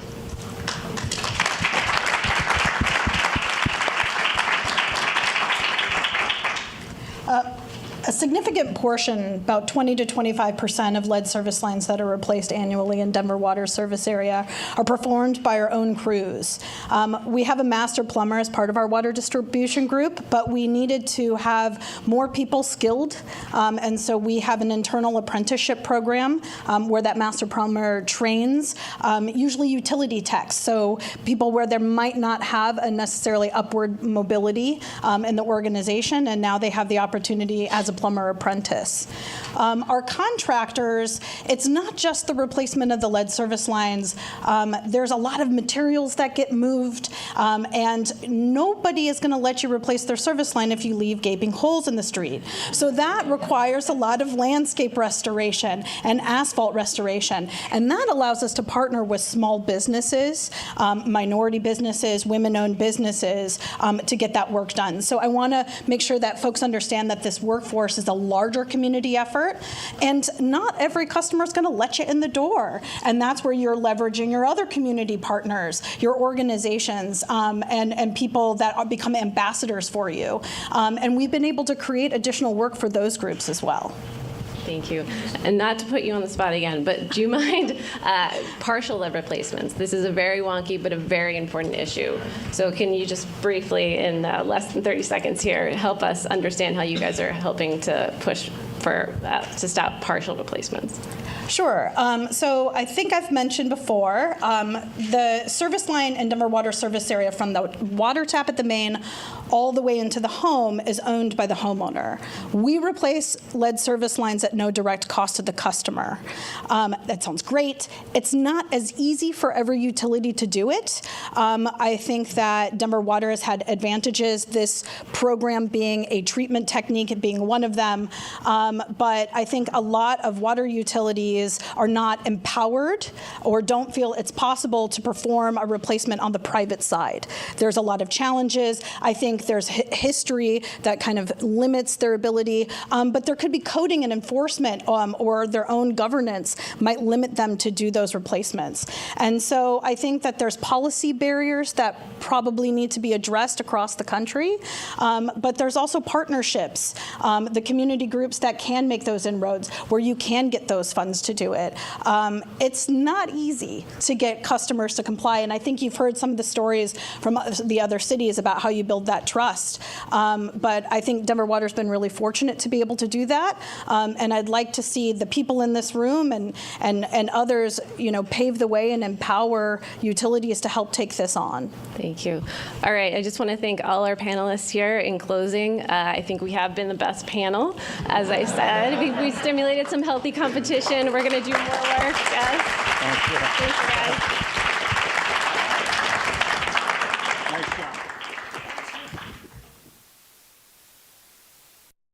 All right, it's time for church. So y'all have had an unbelievable day here, and as we come to the close and really to the main event, I want to again thank you on behalf of the President and the Vice President for all of the tremendous work that you've done. When the good doctor was up here a minute ago, she said something that really touched me because when I was mayor of New Orleans, I always said, wherever there's a will, there is a way. The will's important, but the way is important, and the country needs to understand the way, because finding nuclear fusion might be complex and hard. This is simple but hard, because we know how to do this. It actually is doable. It is within our grasp. It requires a strategy. It requires leadership.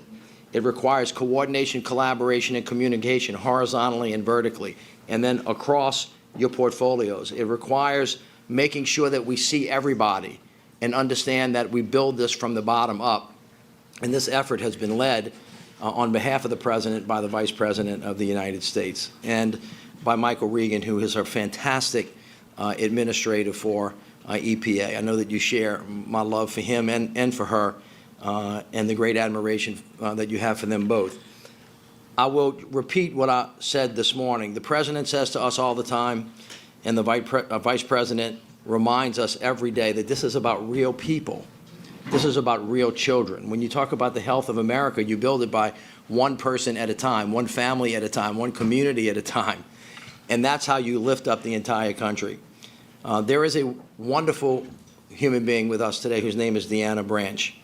The Vice President met her on a trip.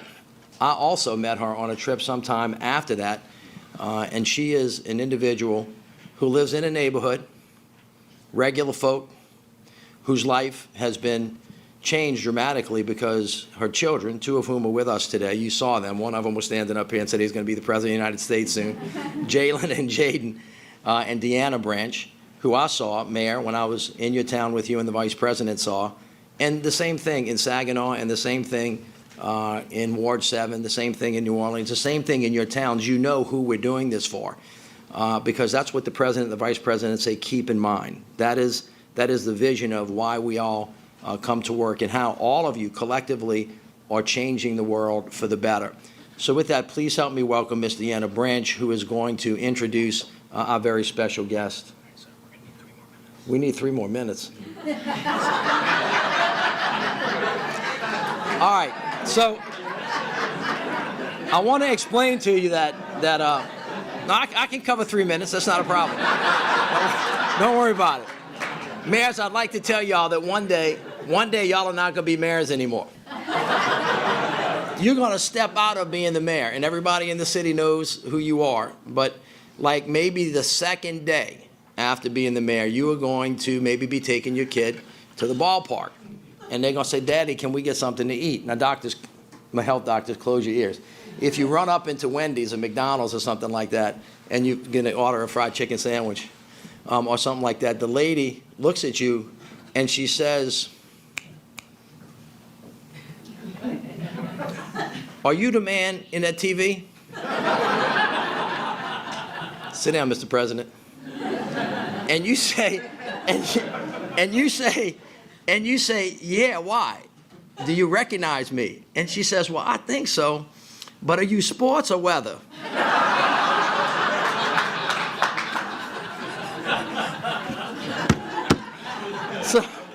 So I just want to get you ready, because every day really, really matters. You have 1,440 days in a term, and every one of them counts. And good mayors count every one of their days and make sure that you count the success that you have pipe by pipe, neighborhood by neighborhood, house by house, person by person. And by the way, no matter how good you do, you're never ever going to get the kind of credit you think they deserve. And so I'll end with what being a mayor is really like. I got 92 seconds. So y'all know who Brooks Robinson and Cal Ripken were, right? All right. Some people say I look like him, but I don't think so. Cal's like a lot bigger than me. But they had the best, the greatest third baseman of all time. And they had this guy sitting on the third baseline who was hassling him all the time. He couldn't do anything right. Of course, this guy never missed a ball, never missed a game, but he couldn't do anything right. So Cal got really upset, pulled the guy out of the stands and said, if you think you can do this job, why don't you try it? The guy said, no problem, get out the way, give me your glove. So the first ball comes to this guy, goes right through his legs. Second ball comes to him, it's a pop fly, he drops it. Third ball, he throws it over the first baseman's head. And things are not going well because the other team's really, really scoring. And Cal said, I've had enough. He comes back out and he says to the guy, I've been playing out here 30 years. You've never told me any one good thing about myself. I asked you if you thought you could do the job better for me. And he says, yeah, I did. He goes, well, how do you feel now? And the guy looked at Cal. He said, Cal, you got this job so screwed up, nobody can do it. My comedy stand-up routine is done. Please help me welcome Miss Deanna Branch.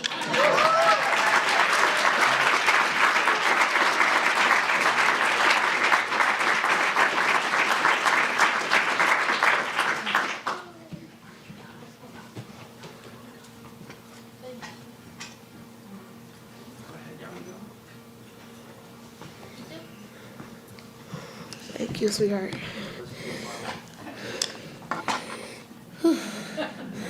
Hi, everyone. Good afternoon. My name is Deanna Branch. I am a mother, the mother of two wonderful children, Aiden and Jaden Branch, and also a community organizer with the Coalition on Lead Emergency, COLE for short.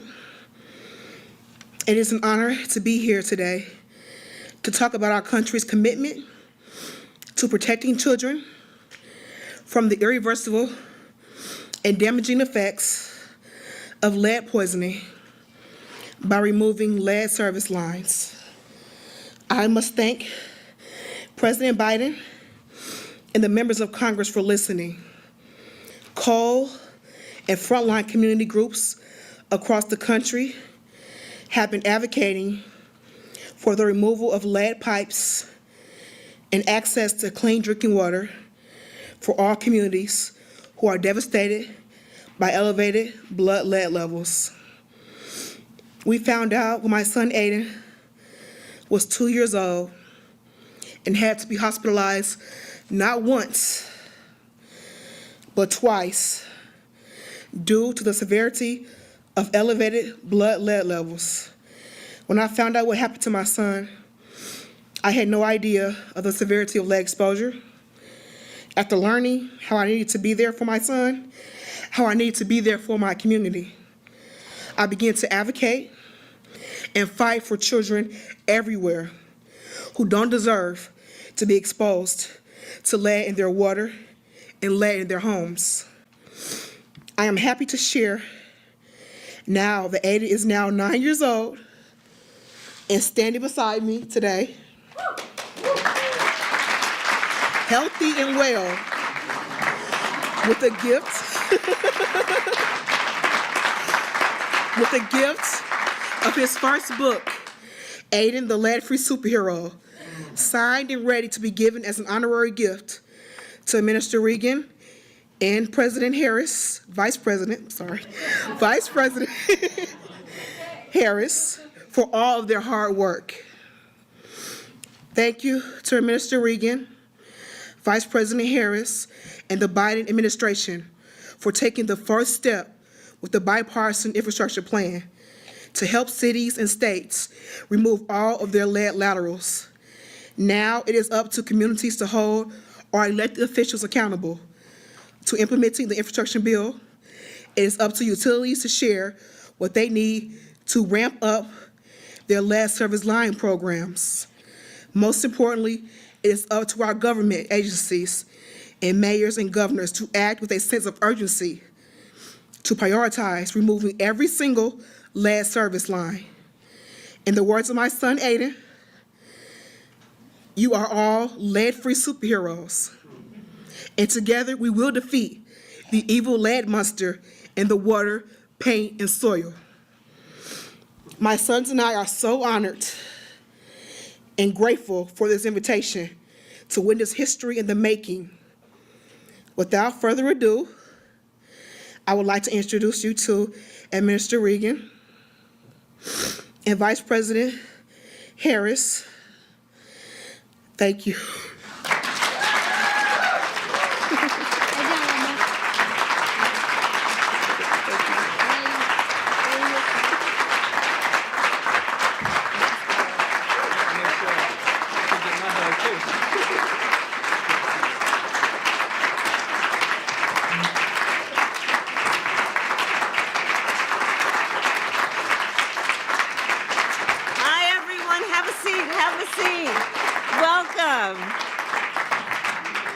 Deanna, you are a superstar. The superheroes and a superstar.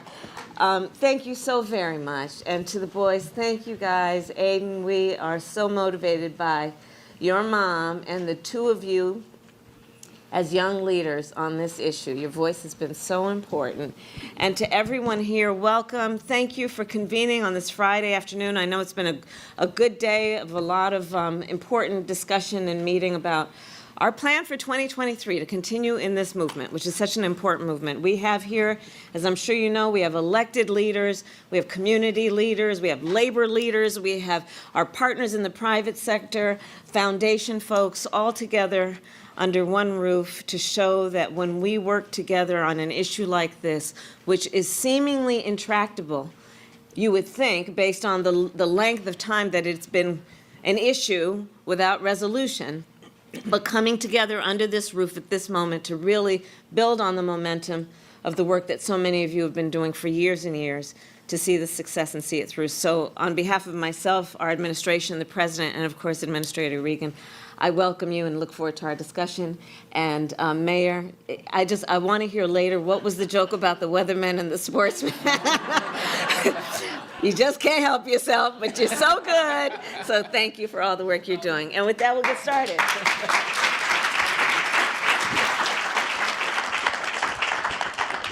All right. Good afternoon.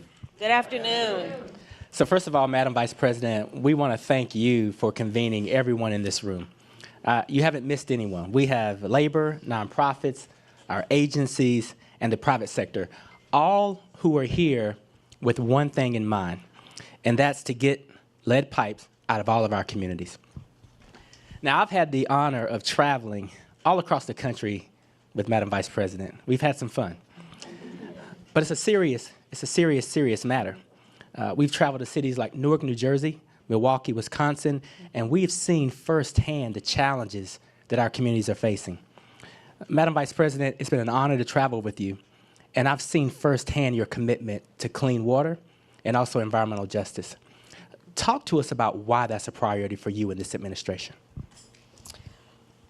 Well, when I look at these two young leaders here with their mother, Deanna, that's why it's a priority as much as anything. And again, I just want to thank you, Deanna, because we spent some time together. A year ago, she and I were spending some time before we walked in here. A year ago, January of last year, is when we first met. And you told the story of Aiden, which is sadly a story that many mothers and fathers and parents around our country can tell, which is about the clear injustice of it all as much as anything. When we think about fundamental rights, we should understand that it should be a right of every occupant of this earth, and certainly of our country, to have clean water. Let's just start there. Okay, then let us understand, because many may not be aware, sadly, that it is not a right that is guaranteed to all the occupants of our country. That in many communities, families, children, parents cannot take for granted that they will turn on a tap and that clean water will come out. And I think we would all agree there is nothing about this that should be considered a luxury or an option. It is essential to the sustenance of life and the well-being of all of the people on our planet. And I keep referring to the world and the planet because this is sadly not only true for here in the United States and for us as Americans, but it is a global issue in terms of the proportion. And we will at some point talk about, I think, the optimism and belief that we all have that our collective work will have a global impact because of the model we will set based on the work we do in our own country. So I think of it that way, and then I think of the issue as connected with environmental justice, because it doesn't take much data or scientific opinion for us to realize and know that access to clean water is often a function of one's socioeconomic condition, geographic location, race, and ethnicity. It does not take much investigation or knowledge to know that, for example, the communities where lead pipes still exist and will be eradicated because of the administrator's work, because of our president's priority, because of our collective priority, will be eradicated in the next 9 years, but that those communities that have lead service lines and pipes are exactly those communities that are socioeconomically low income and are invariably communities of color, poor communities. Doesn't take much to think about, well, how did that come to be? Well, lead pipes, they were a thing at a time, so they weren't only in those communities. Yes, that's true. However, when it became clear that through those lead pipes, the water that was produced results in severe and significant public health consequences, including learning issues for the children, that communities that had resources could eradicate it themselves. If there was a tax base that can sustain the municipality, perhaps then public entities would have removed those pipes. Or homeowners who had the resources to pay the hundreds or thousands of dollars that were required would have removed those pipes. But what about the folks who are living in communities where they're living paycheck to paycheck and couldn't possibly, if they are renters or homeowners, invest in the kind of resources and the kind of work that would remove those pipes? So it is an environmental justice issue also. It is an environmental justice issue when we think about the overlay between this issue and so many others that compound the burden that specific communities then face. Because usually this will exist in the same areas where we are looking at food deserts, where we are looking at underfunded schools, where we are looking at inadequate or difficult access to public transportation.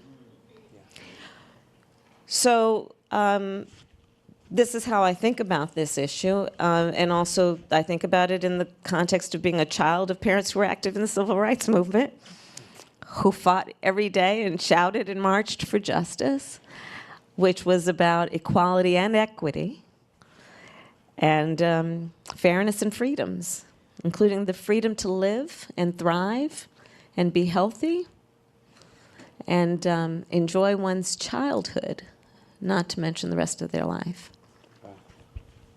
Thank you for that. And I know this summit is about clean water, but let me pick up on where you're leaving off. This administration is about building back better and investing in America. Talk to us about what this moment means to you and what this moment means to our country.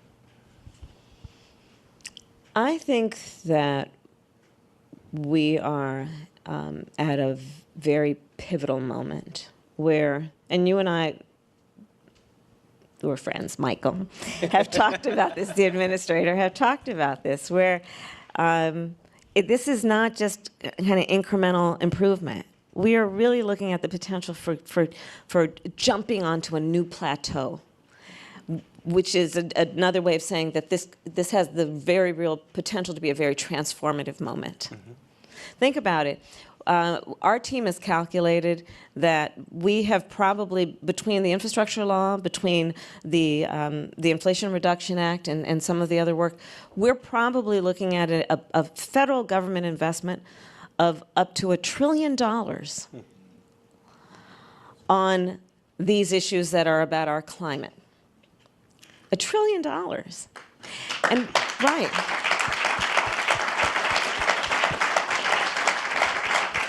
And if you then compound that with the private investment, with the investment, the longstanding investment in communities, not just dollars, of foundations and nonprofits and community organizations and labor, you look at what we have the potential right now in a very short window of time proportionate to the crisis to do transformative work. That's how I think of this moment. And you and I talked about entering 2023 with the theme of momentum. Let's jump on this and see what we've got. And then do the work, the hard work of collaborating and coordinating in a way that it is about federal, state, and local government. It is about the private sector. It is about the nonprofit sector, and so on, to seize this moment. And I'm very excited about it. You know, I think about it in the context of being a devout public servant. And, you know, I was elected, my first elected office was as DA of San Francisco in 2004. And in 2005, I started one of the first environmental justice offices of any DA's office in the country. Because for those of you who are familiar with the Bay Area, I was in San Francisco. There's a community in San Francisco called Bayview Hunters Point that at the time, and sadly still today, has an annual household income of about $15,000. And as you can imagine, because it's, you know, again, it happens around the country, and that community was treated as a dumping ground. And there were bad actors. And so I decided, well, you know what? We need to take that on from an enforcement perspective, as well as highlighting and uplifting the voices of the community around their natural leadership. And so we took that on. As Attorney General of California, we did some very significant work that was, again, about taking on the bad actors, but also giving voice to community. And then in the Senate years, we did a lot of work that also was about water policy, which I love water policy. And again, maybe as a native Californian, but just thinking about the importance of diversifying water policy, right? Let's think about it in terms of, some of us grew up around, you know, what we must do around conservation, but then also recycling, storage of water, in particular underground storage, desalination, and then thinking of water policy and the climate crisis in the context also of, yes, lead pipes. Because it is, after all, about water policy. If water policy, part of it is grounded, forgive the pun, in the idea that access to clean water should be a right and is an essential need. And what the climate and the extreme climate circumstances are doing to make that an issue that may go away if we are not smart, whether it be because of drought or because of floods, and what that means in terms of damaging infrastructure and systems. Extreme weather, look what's happened in Mississippi, and how that can result in depriving a community of clean water. So thinking about all of that in the context then of this moment and what we as those who are in these public offices, combined with all of the friends and the long-standing leaders, what we can do at this moment, I think is very exciting. It is. I can tell you all that as the EP administrator, I typically enter the room and know more about water policy than other principals. Not so with the vice president. You know, I really am excited. It is a transformative moment. Yeah. And I'm excited as EP administrator about the relationships we have with our state, local, and regional partners. You know, can you talk to us a little bit about, and you and I have talked about this, the importance of these partnerships, but also public-private partnerships? Yeah. I think it's the only way to go, frankly, because, you know, first of all, we as the government, and in particular the federal government, we have the unique ability to scale, but it is in these other sectors that you have a certain depth of skill and knowledge that, coupled then with our ability to scale, can really, again, be transformative. I think of it in terms of a number of things. So let's just start with jobs. I know we have labor leaders here. I'm telling you, I'm on a quiet, or maybe not so quiet, mission to try and visit every local IBEW in the country. You know, the work that is happening through, for example, that union that is about skills development, 4-year apprenticeships that, you know, some of us chose to acquire our knowledge through colleges and universities, but there are other highly skilled professionals who are acquiring their knowledge through these apprenticeships. Which, by the way, the beauty of them, which we still need to get the word out, these are 4-year rigorous programs, and while the student is in the program, they get a stipend, so they don't actually have to worry about, can I get educated or pay my rent? तिरंगा लहराया था और 3 खासतौर से units थी, जिसमें से 2 नागा, 8 सिख और 18 ग्रेनेडियर्स इन्होंने अटैक करा एक के बाद एक। पाकिस्तानी जमे हुए थे वहाँ पे अपने ऑटोमेटिक हथियार को साइड करके। जो हमारे फौजी ऊपर आ रहे थे उनके ऊपर कईयों को तो पत्थर फेंक के मार दिया पाकिस्तानियों ने, और कईयों को इतने पास से मारा कि कहते हैं कि आंख के बीच में बिल्कुल गोली लगी थी। लेकिन हमारे फौजी डरे नहीं, डटे रहे, लड़ते रहे, अटैक के बाद अटैक, असॉल्ट के बाद असॉल्ट करते रहे और टाइगर हिल पे फतेह करी। एक हीरो है टाइगर हिल का, ग्रेनेडियर योगेंद्र सिंह यादव। 14 गोलियां उस शेर को शरीर पे लगी, लेकिन उसके बाद भी वो शेर लड़ता रहा और देश ने अपने सपूत को परमवीर चक्र से सम्मानित किया गया। अब देखिए जरा ये पहाड़ी देखिए टाइगर हिल की, ये चोटी देखिए, इस पे कैसे वो लोग चढ़े होंगे। मुझे तो देख के समझ में नहीं आता किस तरीके से लोग चढ़े होंगे, और बिल्कुल खड़ी चढ़ाई है ये। उनके पास कोई खास विंटर इक्विपमेंट नहीं थी, वही कोट पार का, वही बूट डीएमएस पहन के चढ़ गए इसके ऊपर, और पाकिस्तानी दिखाते हैं, दूर से वो एरिया दिखाते हैं। दोस्तों, अब हम आते हैं टाइगर हिल की बात करते हैं। नाम सभी ने सुना है, हिंदुस्तान का बच्चा बच्चा वाकिफ है टाइगर हिल।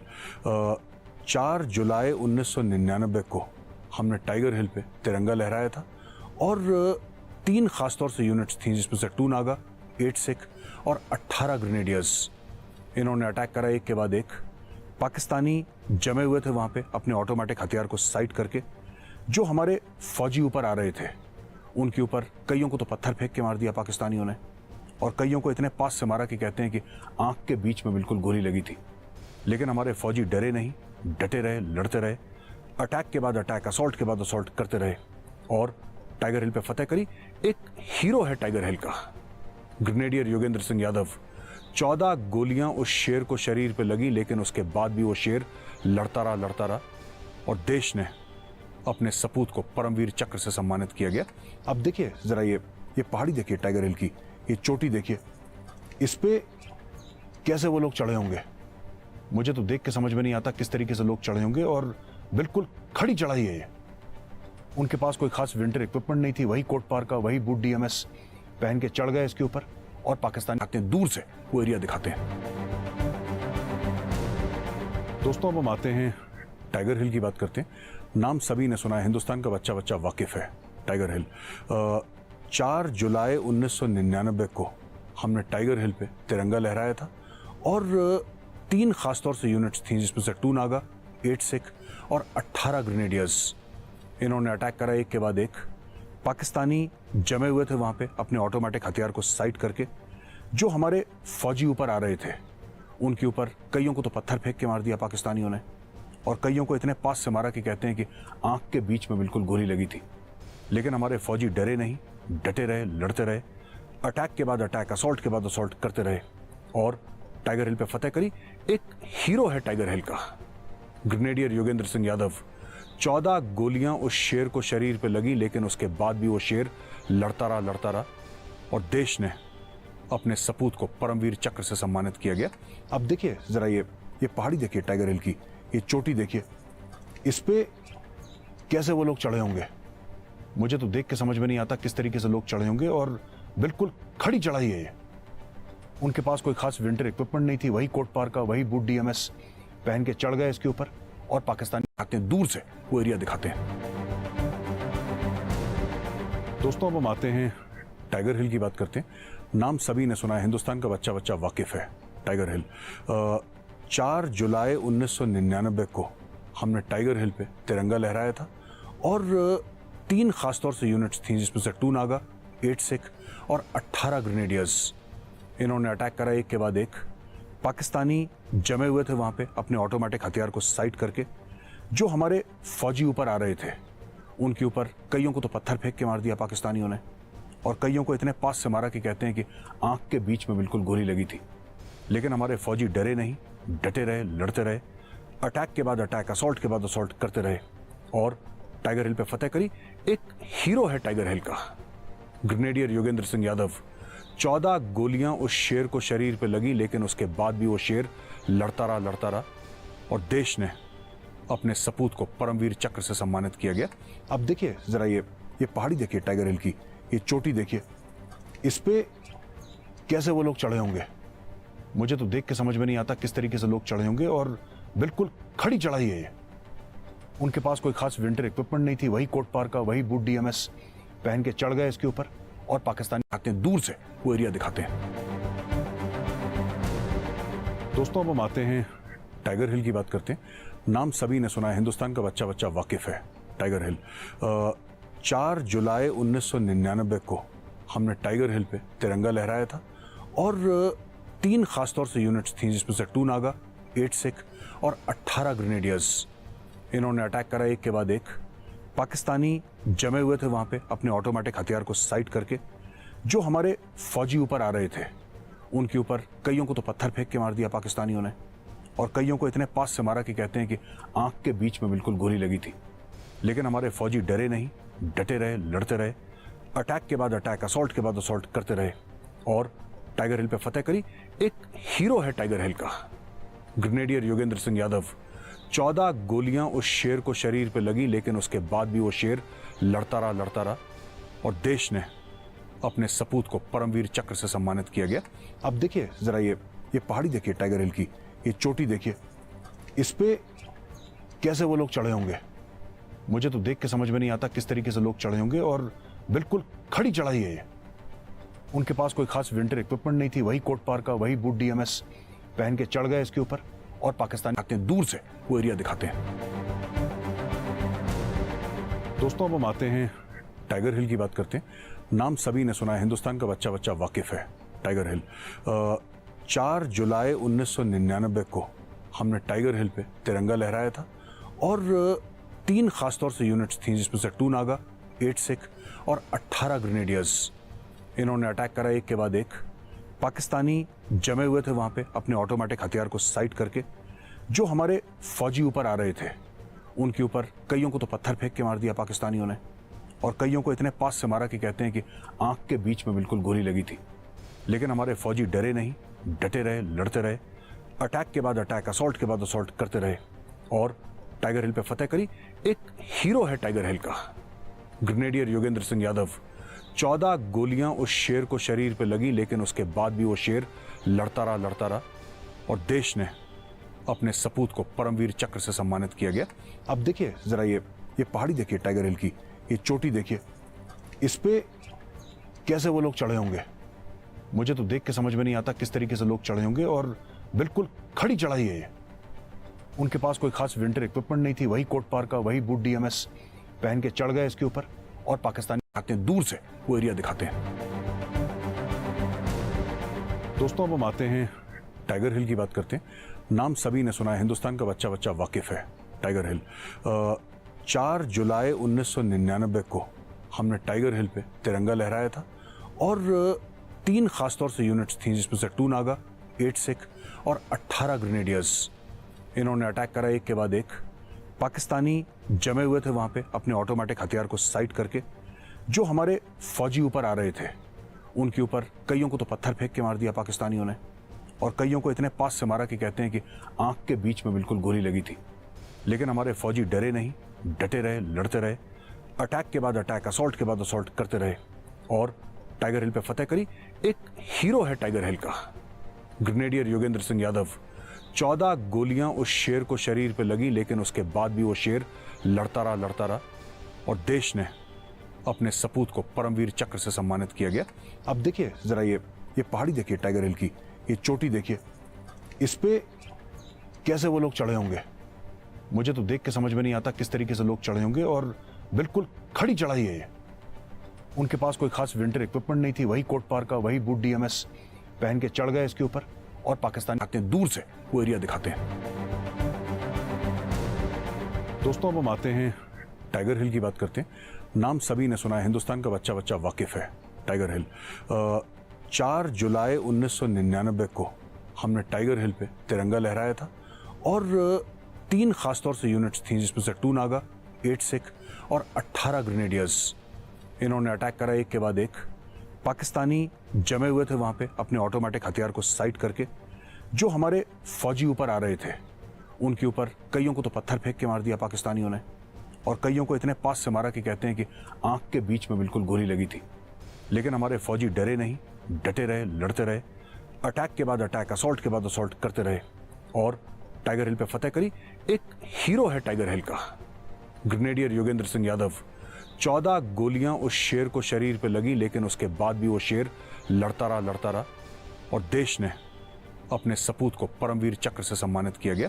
अब देखिए जरा ये पहाड़ी देखिए टाइगर हिल की, ये चोटी देखिए, इस पे कैसे वो लोग चढ़े होंगे। मुझे तो देख के समझ में नहीं आता किस तरीके से लोग चढ़े होंगे, और बिल्कुल खड़ी चढ़ाई है ये। उनके पास कोई खास विंटर इक्विपमेंट नहीं थी, वही कोट पार का, वही बूट DMS पहन के चढ़ गए इसके ऊपर, और पाकिस्तानी आते हैं दूर से वो एरिया दिखाते हैं। दोस्तों अब हम आते हैं टाइगर हिल की बात करते हैं।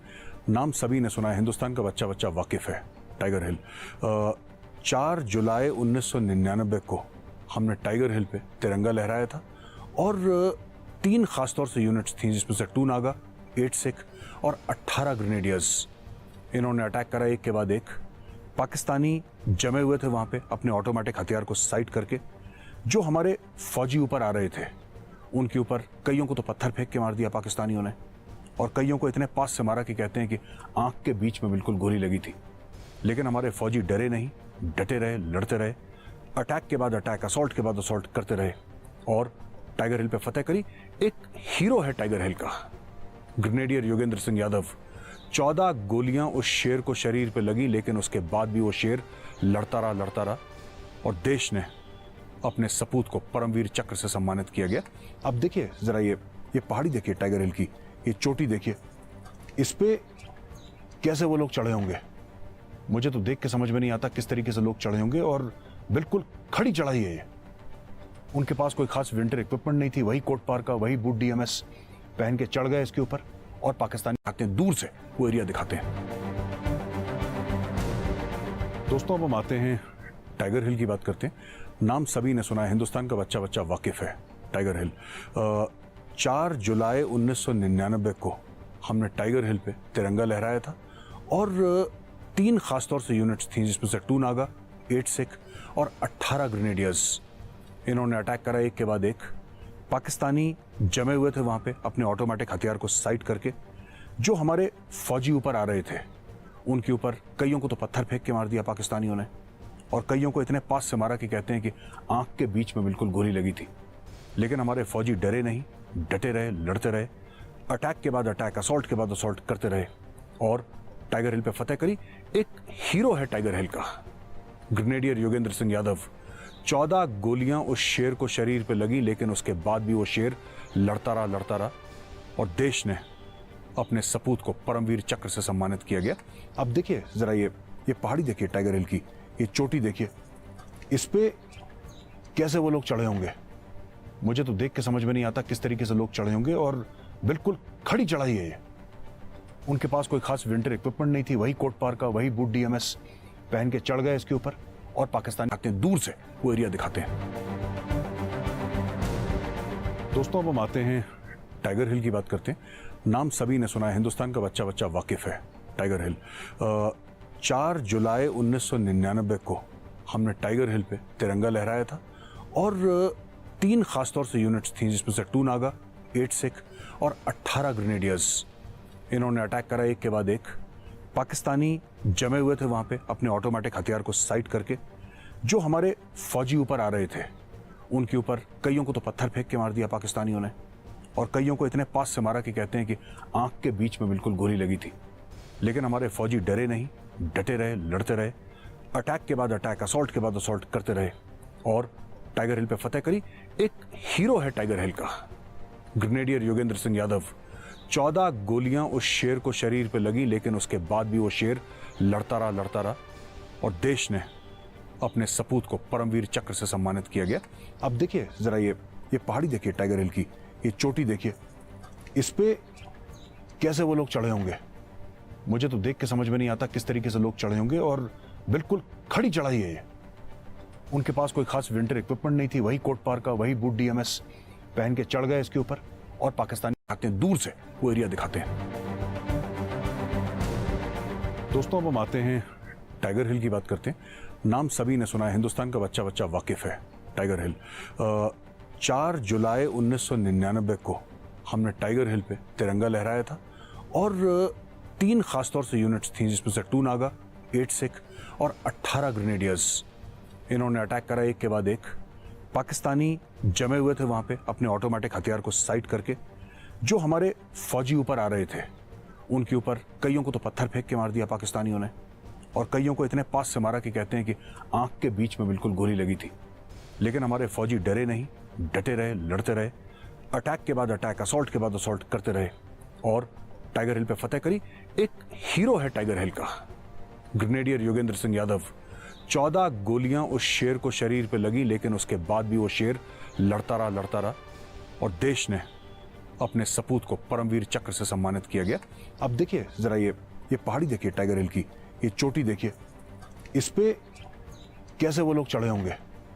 मुझे तो देख के समझ में नहीं आता किस तरीके से लोग चढ़े होंगे, और बिल्कुल खड़ी चढ़ाई है ये। उनके पास कोई खास विंटर इक्विपमेंट नहीं थी, वही कोट पार का, वही बूट DMS पहन के चढ़ गए इसके ऊपर, और पाकिस्तानी आते हैं दूर से वो एरिया दिखाते हैं।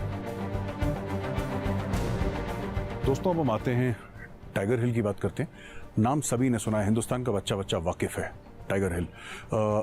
4 जुलाई 1999 को हमने टाइगर हिल पे तिरंगा लहराया था, और 3 खासतौर से यूनिट्स थी, जिसमें से 2 नागा, 8 सिख और 18 ग्रेनेडियर्स। इन्होंने अटैक करा एक के बाद एक। पाकिस्तानी जमे हुए थे वहाँ पे अपने ऑटोमेटिक हथियार को साइड करके। जो हमारे फौजी ऊपर आ रहे थे उनके ऊपर कईयों को तो पत्थर फेंक के मार दिया पाकिस्तानियों ने, और कईयों को इतने पास से मारा कि कहते हैं कि आंख के बीच में बिल्कुल गोली लगी थी। लेकिन हमारे फौजी डरे नहीं, डटे रहे, लड़ते रहे, अटैक के बाद अटैक, असॉल्ट के बाद असॉल्ट करते रहे और टाइगर हिल पे फतेह करी। एक हीरो है टाइगर हिल का, ग्रेनेडियर योगेंद्र सिंह यादव। 14 गोलियां उस शेर को शरीर पे लगी, लेकिन उसके बाद भी वो शेर लड़ता रहा और देश ने अपने सपूत को परमवीर चक्र से सम्मानित किया गया। अब देखिए जरा ये पहाड़ी देखिए टाइगर हिल की, ये चोटी देखिए, इस पे कैसे वो लोग चढ़े होंगे। मुझे तो देख के समझ में नहीं आता किस तरीके से लोग चढ़े होंगे, और बिल्कुल खड़ी चढ़ाई है ये। उनके पास कोई खास विंटर इक्विपमेंट नहीं थी, वही कोट पार का, वही बूट DMS पहन के चढ़ गए इसके ऊपर, और पाकिस्तानी आते हैं दूर से वो एरिया दिखाते हैं। दोस्तों अब हम आते हैं टाइगर हिल की बात करते हैं। नाम सभी ने सुना है, हिंदुस्तान का बच्चा बच्चा वाकिफ है टाइगर हिल। 4 जुलाई 1999 को हमने टाइगर हिल पे तिरंगा लहराया था और 3 खासतौर से यूनिट्स थी जिसमें से 2 नागा, 8 सिख और 18 ग्रेनेडियर्स। इन्होंने अटैक करा एक के बाद एक। पाकिस्तानी जमे हुए थे वहाँ पे अपने ऑटोमेटिक हथियार को साइड करके। जो हमारे फौजी ऊपर आ रहे थे उनके ऊपर कईयों को तो पत्थर फेंक के मार दिया पाकिस्तानियों ने और कईयों को इतने पास से मारा कि कहते हैं कि आंख के बीच में बिल्कुल गोली लगी थी। लेकिन हमारे फौजी डरे नहीं, डटे रहे, लड़ते रहे, अटैक के बाद अटैक, असॉल्ट के बाद असॉल्ट करते रहे और टाइगर हिल पे फतेह करी। एक हीरो है टाइगर हिल का, ग्रेनेडियर योगेंद्र सिंह यादव। 14 गोलियां उस शेर को शरीर पे लगी लेकिन उसके बाद भी वो शेर लड़ता रहा और देश ने अपने सपूत को परमवीर चक्र से सम्मानित किया गया। अब देखिए जरा ये पहाड़ी देखिए टाइगर हिल की, ये चोटी देखिए, इस पे कैसे वो लोग चढ़े होंगे। मुझे तो देख के समझ में नहीं आता किस तरीके से लोग चढ़े होंगे और बिल्कुल खड़ी चढ़ाई है ये। उनके पास कोई खास विंटर इक्विपमेंट नहीं थी, वही कोट पार का, वही बूट डीएमएस पहन के चढ़ गए इसके ऊपर और पाकिस्तानी आते हैं दूर से वो एरिया दिखाते हैं। दोस्तों अब हम आते हैं टाइगर हिल की बात करते हैं। नाम सभी ने सुना है, हिंदुस्तान का बच्चा बच्चा वाकिफ है टाइगर हिल। 4 जुलाई 1999 को हमने टाइगर हिल पे तिरंगा लहराया था और 3 खासतौर से यूनिट्स थी जिसमें से 2 नागा, 8 सिख और 18 ग्रेनेडियर्स। इन्होंने अटैक करा एक के बाद एक। पाकिस्तानी जमे हुए थे वहाँ पे अपने ऑटोमेटिक हथियार को साइड करके। जो हमारे फौजी ऊपर आ रहे थे उनके ऊपर कईयों को तो पत्थर फेंक के मार दिया पाकिस्तानियों ने और कईयों को इतने पास से मारा कि कहते हैं कि आंख के बीच में बिल्कुल गोली लगी थी। लेकिन हमारे फौजी डरे नहीं, डटे रहे, लड़ते रहे, अटैक के बाद अटैक, असॉल्ट के बाद असॉल्ट करते रहे और टाइगर हिल पे फतेह करी। एक हीरो है टाइगर हिल का, ग्रेनेडियर योगेंद्र सिंह यादव। 14 गोलियां उस शेर को शरीर पे लगी लेकिन उसके बाद भी वो शेर लड़ता रहा और देश ने अपने सपूत को परमवीर चक्र से सम्मानित किया गया। अब देखिए जरा ये पहाड़ी देखिए टाइगर हिल की, ये चोटी देखिए, इस पे कैसे वो लोग चढ़े होंगे। मुझे तो देख के समझ में नहीं आता किस तरीके से लोग चढ़े होंगे और बिल्कुल खड़ी चढ़ाई है ये। उनके पास कोई खास विंटर इक्विपमेंट नहीं थी, वही कोट पार का, वही बूट डीएमएस पहन के चढ़ गए इसके ऊपर और पाकिस्तानी आते हैं दूर से वो एरिया दिखाते हैं। दोस्तों अब हम आते हैं टाइगर हिल की बात करते हैं। नाम सभी ने सुना है, हिंदुस्तान का बच्चा बच्चा वाकिफ है टाइगर हिल। 4 जुलाई 1999 को हमने टाइगर हिल पे तिरंगा लहराया था और 3 खासतौर से यूनिट्स थी जिसमें से 2 नागा, 8 सिख और 18 ग्रेनेडियर्स। इन्होंने अटैक करा एक के बाद एक। पाकिस्तानी जमे हुए थे वहाँ पे अपने ऑटोमेटिक हथियार को साइड करके। जो हमारे फौजी ऊपर आ रहे थे उनके ऊपर कईयों को तो पत्थर फेंक के मार दिया पाकिस्तानियों ने और कईयों को इतने पास से मारा कि कहते हैं कि आंख के बीच में बिल्कुल गोली लगी थी। लेकिन हमारे फौजी डरे नहीं, डटे रहे, लड़ते रहे, अटैक के बाद अटैक, असॉल्ट के बाद असॉल्ट करते रहे और टाइगर हिल पे फतेह करी। एक हीरो है टाइगर हिल का, ग्रेनेडियर योगेंद्र सिंह यादव। 14 गोलियां उस शेर को शरीर पे लगी लेकिन उसके बाद भी वो शेर लड़ता रहा और देश ने अपने सपूत को परमवीर चक्र से सम्मानित किया गया। अब देखिए जरा ये पहाड़ी देखिए टाइगर हिल की, ये चोटी देखिए, इस पे कैसे वो लोग चढ़े होंगे। मुझे तो देख के समझ में नहीं आता किस तरीके से लोग चढ़े होंगे और बिल्कुल खड़ी चढ़ाई है ये। उनके पास कोई खास विंटर इक्विपमेंट नहीं थी, वही कोट पार का, वही बूट डीएमएस पहन के चढ़ गए इसके ऊपर और पाकिस्तानी आते हैं दूर से वो एरिया दिखाते हैं। दोस्तों अब हम आते हैं टाइगर हिल की बात करते हैं। नाम सभी ने सुना है, हिंदुस्तान का बच्चा बच्चा वाकिफ है टाइगर हिल। 4 जुलाई 1999 को हमने टाइगर हिल पे तिरंगा लहराया था और 3 खासतौर से यूनिट्स थी जिसमें से 2 नागा, 8 सिख और 18 ग्रेनेडियर्स। इन्होंने अटैक करा एक के बाद एक। पाकिस्तानी जमे हुए थे वहाँ पे अपने ऑटोमेटिक हथियार को साइड करके। जो हमारे फौजी ऊपर आ रहे थे उनके ऊपर कईयों को तो पत्थर फेंक के मार दिया पाकिस्तानियों ने और कईयों को इतने पास से मारा कि कहते हैं कि आंख के बीच में बिल्कुल गोली लगी थी। लेकिन हमारे फौजी डरे नहीं, डटे रहे, लड़ते रहे, अटैक के बाद अटैक, असॉल्ट के बाद असॉल्ट करते रहे और टाइगर हिल पे फतेह करी। एक हीरो है टाइगर हिल का, ग्रेनेडियर योगेंद्र सिंह यादव। 14 गोलियां उस शेर को शरीर पे लगी, लेकिन उसके बाद भी वो शेर लड़ता रहा और देश ने अपने सपूत को परमवीर चक्र से सम्मानित किया गया। अब देखिए जरा ये पहाड़ी देखिए टाइगर हिल की, ये चोटी देखिए, इस पे कैसे वो लोग चढ़े होंगे। मुझे तो देख के समझ में नहीं आता किस तरीके से लोग चढ़े होंगे, और बिल्कुल खड़ी चढ़ाई है ये। उनके पास कोई खास विंटर इक्विपमेंट नहीं थी, वही कोट पार का, वही बूट डीएमएस पहन के चढ़ गए इसके ऊपर, और पाकिस्तान आते हैं दूर से वो एरिया दिखाते हैं। दोस्तों अब हम आते हैं टाइगर हिल की बात करते हैं। नाम सभी ने सुना है, हिंदुस्तान का बच्चा बच्चा वाकिफ है टाइगर हिल। 4 जुलाई 1999 को हमने टाइगर हिल पे तिरंगा लहराया था, और 3 खासतौर से यूनिट्स थी, जिसमें से 2 नागा, 8 सिख और 18 ग्रेनेडियर्स। इन्होंने अटैक करा एक के बाद एक। पाकिस्तानी जमे हुए थे वहाँ पे अपने ऑटोमेटिक हथियार को साइड करके। जो हमारे फौजी ऊपर आ रहे थे उनके ऊपर कईयों को तो पत्थर फेंक के मार दिया पाकिस्तानियों ने, और कईयों को इतने पास से मारा कि कहते हैं कि आंख के बीच में बिल्कुल गोली लगी थी। लेकिन हमारे फौजी डरे नहीं, डटे रहे, लड़ते रहे, अटैक के बाद अटैक, असॉल्ट के बाद असॉल्ट करते रहे, और टाइगर हिल पे फतेह करी। एक हीरो है टाइगर हिल का, ग्रेनेडियर योगेंद्र सिंह यादव। 14 गोलियां उस शेर को शरीर पे लगी, लेकिन उसके बाद भी वो शेर लड़ता रहा, और देश ने अपने सपूत को परमवीर चक्र से सम्मानित किया गया। अब देखिए जरा ये पहाड़ी देखिए टाइगर हिल की, ये चोटी देखिए, इस पे कैसे वो लोग चढ़े होंगे। मुझे तो देख के समझ में नहीं आता किस तरीके से लोग चढ़े होंगे, और बिल्कुल खड़ी चढ़ाई है ये। उनके पास कोई खास विंटर इक्विपमेंट नहीं थी, वही कोट पार का, वही बूट डीएमएस पहन के चढ़ गए इसके ऊपर, और पाकिस्तानी आते हैं दूर से वो एरिया दिखाते हैं।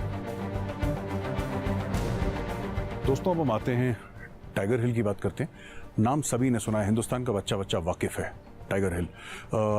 4 जुलाई 1999 को हमने टाइगर हिल पे तिरंगा लहराया था, और 3 खासतौर से यूनिट्स थी, जिसमें से 2 नागा, 8 सिख और 18 ग्रेनेडियर्स। इन्होंने अटैक करा एक के बाद एक। पाकिस्तानी जमे हुए थे वहाँ पे अपने ऑटोमेटिक हथियार को साइड करके।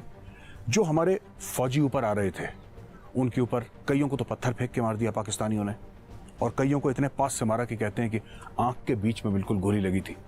लेकिन हमारे फौजी डरे नहीं, डटे रहे, लड़ते रहे, अटैक के बाद अटैक, असॉल्ट के बाद असॉल्ट करते रहे, और टाइगर हिल पे फतेह करी। एक हीरो है टाइगर हिल का, ग्रेनेडियर योगेंद्र सिंह यादव। 14 गोलियां उस शेर को शरीर पे लगी, लेकिन उसके बाद भी वो शेर लड़ता रहा, और देश ने अपने सपूत को परमवीर चक्र से सम्मानित किया गया। अब देखिए जरा ये पहाड़ी देखिए टाइगर हिल की, ये चोटी देखिए, इस पे कैसे वो लोग चढ़े होंगे। मुझे तो देख के समझ में नहीं आता किस तरीके से लोग चढ़े होंगे, और बिल्कुल खड़ी चढ़ाई है ये। उनके पास कोई खास विंटर इक्विपमेंट नहीं थी, वही कोट पार का, वही बूट डीएमएस पहन के चढ़ गए इसके ऊपर, और पाकिस्तानी आते हैं दूर से वो एरिया दिखाते हैं। दोस्तों अब हम आते हैं टाइगर हिल की बात करते हैं। नाम सभी ने सुना है, हिंदुस्तान का बच्चा बच्चा वाकिफ है टाइगर हिल। 4 जुलाई 1999 को हमने टाइगर हिल पे तिरंगा लहराया था, और 3 खासतौर से यूनिट्स थी, जिसमें से 2 नागा, 8 सिख और 18 ग्रेनेडियर्स। इन्होंने अटैक करा एक के बाद एक। पाकिस्तानी जमे हुए थे वहाँ पे अपने ऑटोमेटिक हथियार को साइड करके। जो हमारे फौजी ऊपर आ रहे थे उनके ऊपर कईयों को तो पत्थर फेंक के मार दिया पाकिस्तानियों ने, और कईयों को इतने पास से मारा कि कहते हैं कि आंख के बीच में बिल्कुल गोली लगी थी। लेकिन हमारे फौजी डरे नहीं, डटे रहे, लड़ते रहे, अटैक के बाद अटैक, असॉल्ट के बाद असॉल्ट करते रहे, और टाइगर हिल पे फतेह करी। एक हीरो है टाइगर हिल का, ग्रेनेडियर योगेंद्र सिंह यादव। 14 गोलियां उस शेर को शरीर पे लगी, लेकिन उसके बाद भी वो शेर लड़ता रहा, और देश ने अपने सपूत को परमवीर चक्र से सम्मानित किया गया। अब देखिए जरा ये पहाड़ी देखिए टाइगर हिल की, ये चोटी देखिए, इस पे कैसे वो लोग चढ़े होंगे। मुझे तो देख के समझ में नहीं आता किस तरीके से लोग चढ़े होंगे, और बिल्कुल खड़ी चढ़ाई है ये। उनके पास कोई खास विंटर इक्विपमेंट नहीं थी, वही कोट पार का, वही बूट डीएमएस पहन के चढ़ गए इसके ऊपर, और पाकिस्तानी आते हैं दूर से वो एरिया दिखाते हैं। दोस्तों अब हम आते हैं टाइगर हिल की बात करते हैं। नाम सभी ने सुना है, हिंदुस्तान का बच्चा बच्चा वाकिफ है टाइगर हिल। 4 जुलाई 1999 को हमने टाइगर हिल पे तिरंगा लहराया था, और 3 खासतौर से यूनिट्स थी, जिसमें से 2 नागा, 8 सिख और 18 ग्रेनेडियर्स। इन्होंने अटैक करा एक के बाद एक। पाकिस्तानी जमे हुए थे वहाँ पे अपने ऑटोमेटिक हथियार को साइड करके। जो हमारे फौजी ऊपर आ रहे थे उनके ऊपर कईयों को तो पत्थर फेंक के मार दिया पाकिस्तानियों ने, और कईयों को इतने पास से मारा कि कहते हैं कि आंख के बीच में बिल्कुल गोली लगी थी। लेकिन हमारे फौजी डरे नहीं, डटे रहे, लड़ते रहे, अटैक के बाद अटैक, असॉल्ट के बाद असॉल्ट करते रहे और टाइगर हिल पे फतेह करी। एक हीरो है टाइगर हिल का, ग्रेनेडियर योगेंद्र सिंह यादव। 14 गोलियां उस शेर को शरीर पे लगी, लेकिन उसके बाद भी वो शेर लड़ता रहा और देश ने अपने सपूत को परमवीर चक्र से सम्मानित किया गया। अब देखिए जरा ये पहाड़ी देखिए टाइगर हिल की, ये चोटी देखिए, इस पे कैसे वो लोग चढ़े होंगे। मुझे तो देख के समझ में नहीं आता किस तरीके से लोग चढ़े होंगे, और बिल्कुल खड़ी चढ़ाई है ये। उनके पास कोई खास विंटर इक्विपमेंट नहीं थी, वही कोट पार का, वही बूट DMS पहन के चढ़ गए इसके ऊपर, और पाकिस्तानी आते हैं दूर से वो एरिया दिखाते हैं। दोस्तों अब हम आते हैं टाइगर हिल की बात करते हैं। नाम सभी ने सुना है, हिंदुस्तान का बच्चा बच्चा वाकिफ है टाइगर हिल। 4 जुलाई 1999 को हमने टाइगर हिल पे तिरंगा लहराया था, और 3 खासतौर से यूनिट्स थी, जिसमें से 2 नागा, 8 सिख और 18 ग्रेनेडियर्स। इन्होंने अटैक करा एक के बाद एक। पाकिस्तानी जमे हुए थे वहाँ पे अपने ऑटोमेटिक हथियार को साइड करके। जो हमारे फौजी ऊपर आ रहे थे उनके ऊपर कईयों को तो पत्थर फेंक के मार दिया पाकिस्तानियों ने, और कईयों को इतने पास से मारा कि कहते हैं कि आंख के बीच में बिल्कुल गोली लगी थी। लेकिन हमारे फौजी डरे नहीं, डटे रहे, लड़ते रहे, अटैक के बाद अटैक, असॉल्ट के बाद असॉल्ट करते रहे और टाइगर हिल पे फतेह करी। एक हीरो है टाइगर हिल का, ग्रेनेडियर योगेंद्र सिंह यादव।